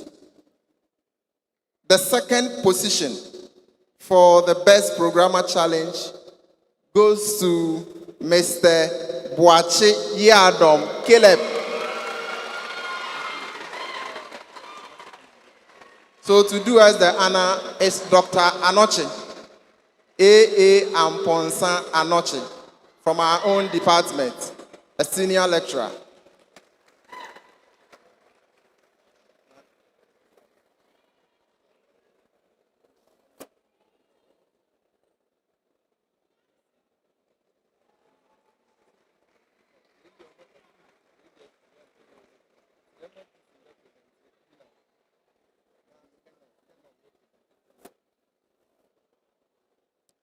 So the winner, by unanimous decision from our industry experts, not lecturers, industry experts, goes to Mr.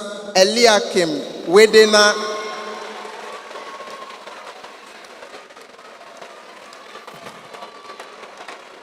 And to do us the honor is our own Vice Chancellor, Professor Elvis Asari Bediako.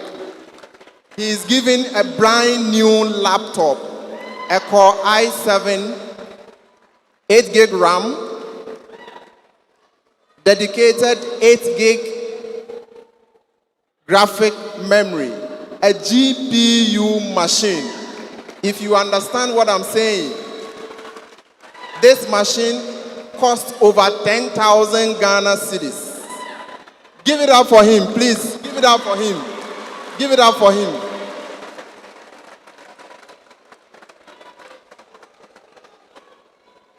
Thank you, thank you. Well done. Our female category, Best Programmer, level 400. Actually, she's the only female who took part in the challenge. And she did very well.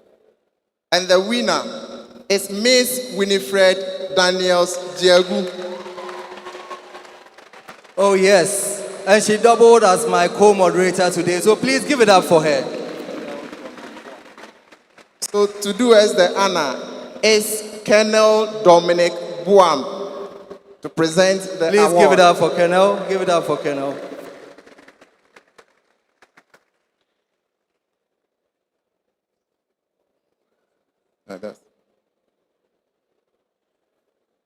Please give it up for her as she receives her award.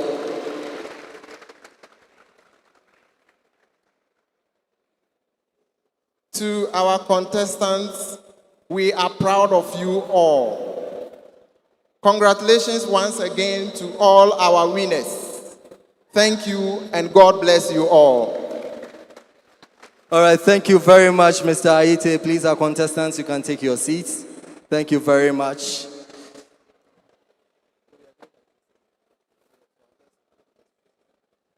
All right, so after my co-moderator received her award, I asked her to come and continue the program. She said she's okay. She has received the award. She's going to sit down. But Anobo, thank you all for your time. Thank you for your composure. We have successfully come to the end of our program, but we cannot close without taking remarks from our chairman for today, in the person of our Vice Chancellor, Professor Elvis Asare Bediako. So with a resounding round of applause, let's take our chairman's closing remarks. Please give him a resounding round of applause.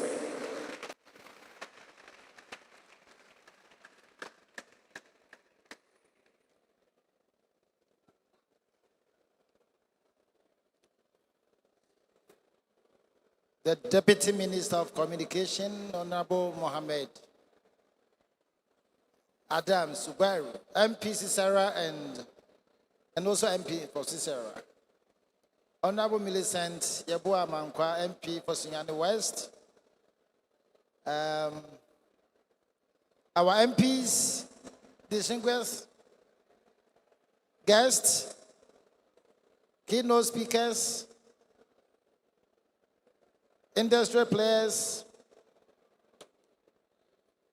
the media, ladies and gentlemen, all too soon we've come to the end of this program. And as we bring the 5th edition of the UENR Fair 2026 to a successful close, I stand before you filled with pride, gratitude, and deep optimism for the future of technology, innovation, and digital transformation in Ghana. At least we've all seen the hackathons.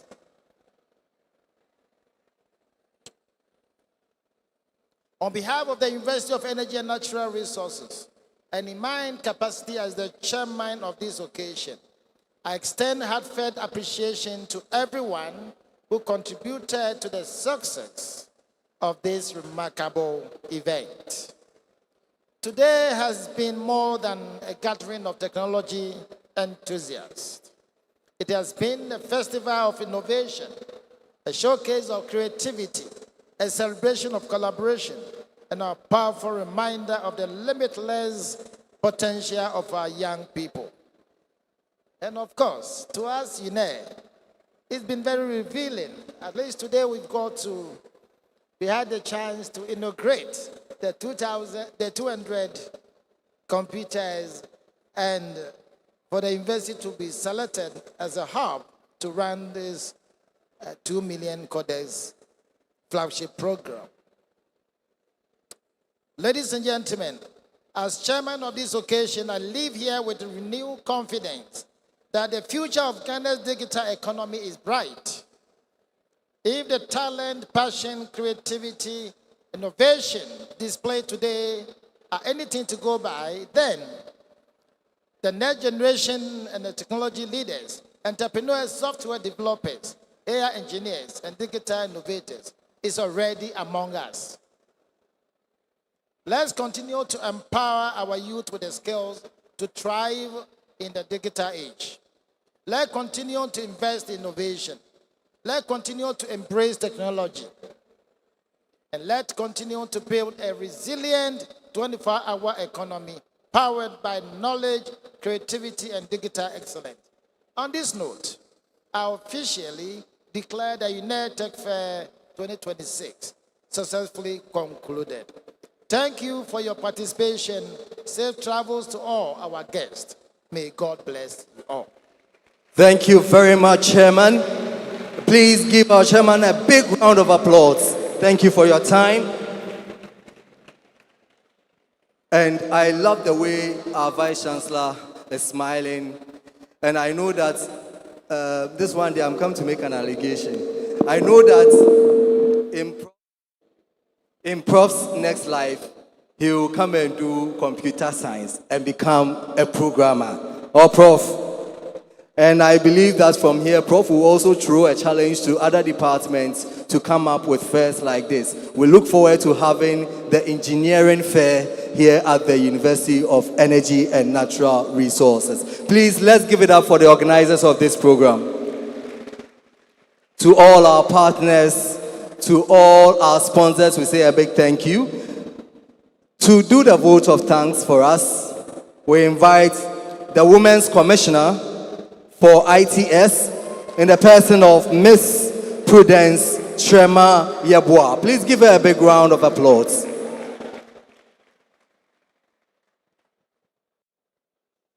Thank you so much.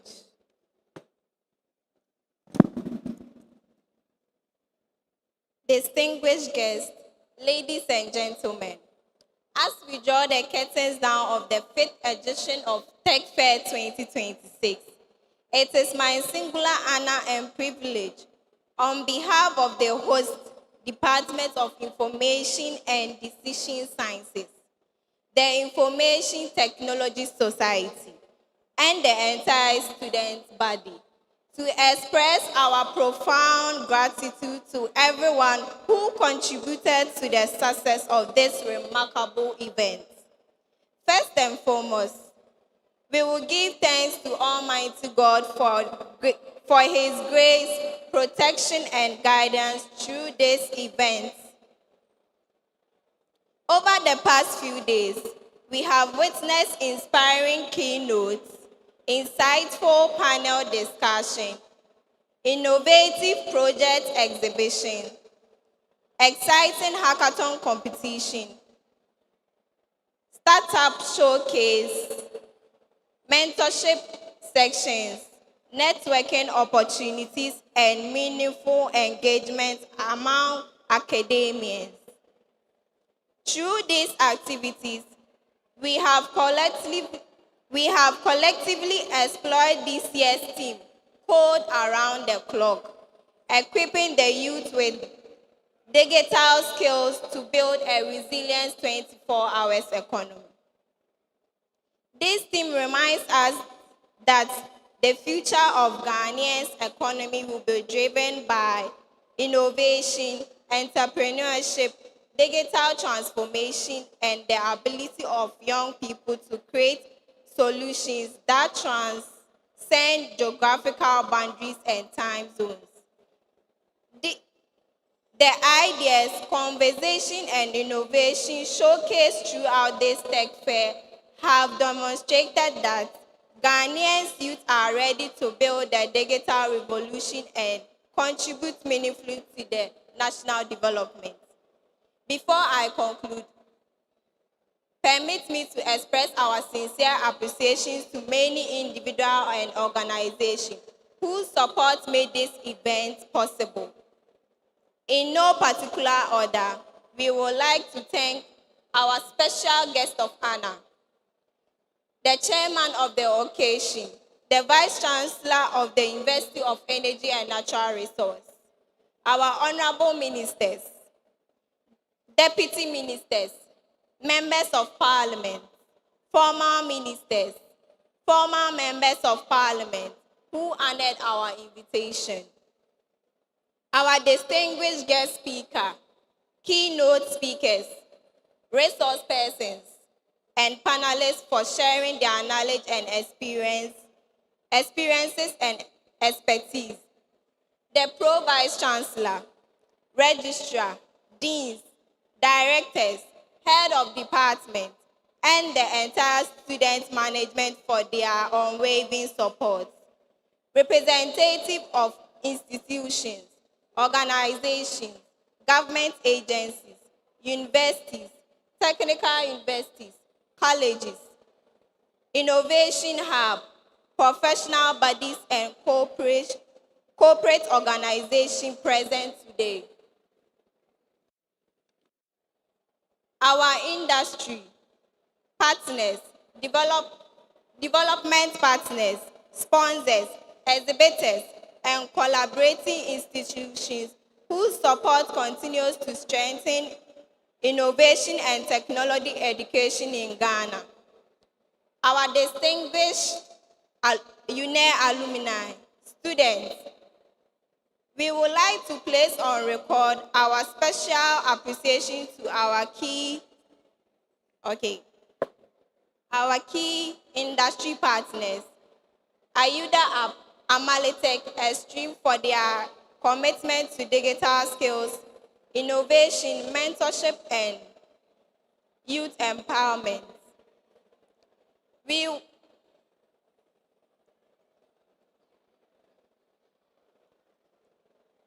A special appreciation goes to the conveyor of the Tech Fair, Professor Peter Aparame, whose vision, dedication, passion, and tireless leadership have transformed this initiative into Ghana's most impactful university-led technology. We will also acknowledge and thank the President of the Information Technology Society and the entire ITS executive team for their commitment, hard work, and dedication throughout the planning and execution of this program. Our gratitude further goes to the Tech Fair organizing committee, invited senior high schools, tertiary institutions, student delegation, project exhibitors, startup founders, hackathon participants, student presenters, whose creativity, talent, and enthusiasm made this event vibrant and educational and inspiring. We will thank our master of the ceremony, the media and publicity team, media houses, journalists, photographers, videographers, bloggers, and content creators for helping to amplify the impact of this Tech Fair event. Our special thanks also goes to our dedicated ushers, volunteers, lecturers, administrative staff, protocol officers, security personnel, and everyone who worked tirelessly behind the scenes. Finally, to every participant and guest present here, thank you so much for your support, enthusiasm, and belief in the power of technology to transform life create opportunities, and solve societal challenges. On behalf of the Department of Information Technology and Sciences, the Information Technology Society, and the University of Natural Resource, thank you for being part of UNER Tech Fair 2025. God bless UNER, God bless innovators, God bless our partners and sponsors, and God bless Ghana. Thank you so much. Thank you very much, Prudence. This is, well, you see, the Tech Fair has many surprises for us. So if you didn't know, we have vote of thanks and then we have speech of thanks. So we just witnessed a speech of thanks. All right. Before we take the closing prayer, there's a surprise presentation. Before we take the closing prayer, there's a surprise presentation. So quickly, I don't know what it's about. So quickly, those who are doing the presentation, hurry up, let's see you. I have just been informed that there's a surprise for the street professor, as he likes to be known. HOD to pack. And it's going to be done by the executives of ITS.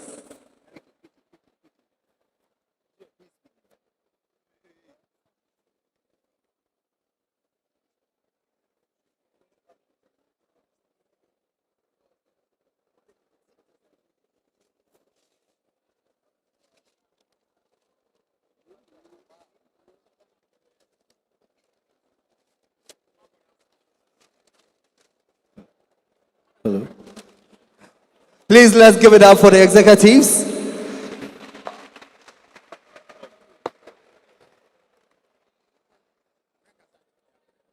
And I'm sure the president will want to say something small, or the vice president will say something small about this.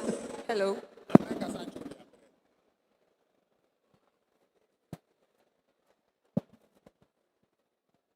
So on behalf of the ITS, the whole ITS, we want to present this picture to Professor Peter Apiahene.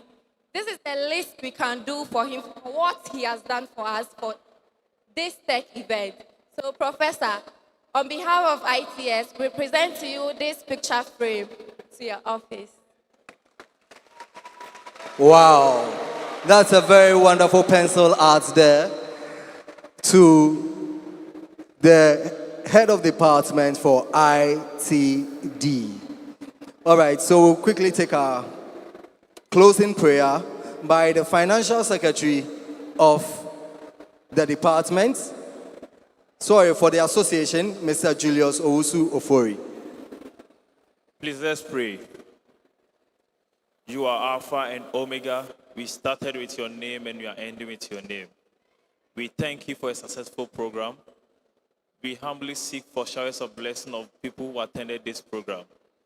We seek for you to bless the convener, Professor Peter Apiahene, the chairperson of this program, everyone who was invited, special guests, TAs, lecturers, technicians, students, executives who were present with their effort to have this program successful.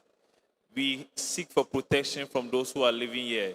Guide them, protect them to reach their location. This and many more we ask in the name of the Father, the Son, and the Holy Spirit. Amen. Thank you very much. So please, before we leave, let's quickly take these announcements. We'll be taking our group photographs with our dignitaries right here on stage. So our dignitaries, you'll be with us on stage as we take the group photographs. We have the exhibition and networking session starting now. We have various booths outside. We have reps and students from KNUST, UCC, UMAT who have their booths outside, so you can go there and interact with them. We also have SNIT outside. If you want to patronize any of their services, SNIT has their booth just behind the auditorium. After the whole program, the dignitaries will follow Miss Akoto to a special place for their refreshment. Students are to remain and follow their various class reps. They will be served their item 13. So at this juncture, I would like all of us to be on our feet as we listen to the UNER anthem. Please let's be on our feet for the UENR anthem.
Thank you very much.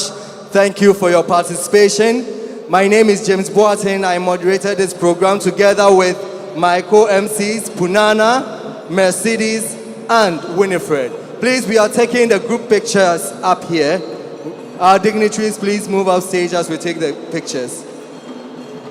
So we invite our dignitaries to join us as we take the group photograph. So group photograph, please, we are taking our group photograph. Right here on stage, yes.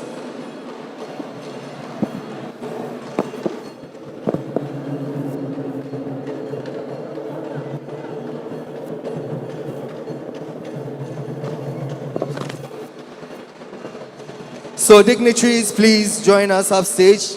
Invited guests, CEOs, dignitaries, join us upstage for the group photograph.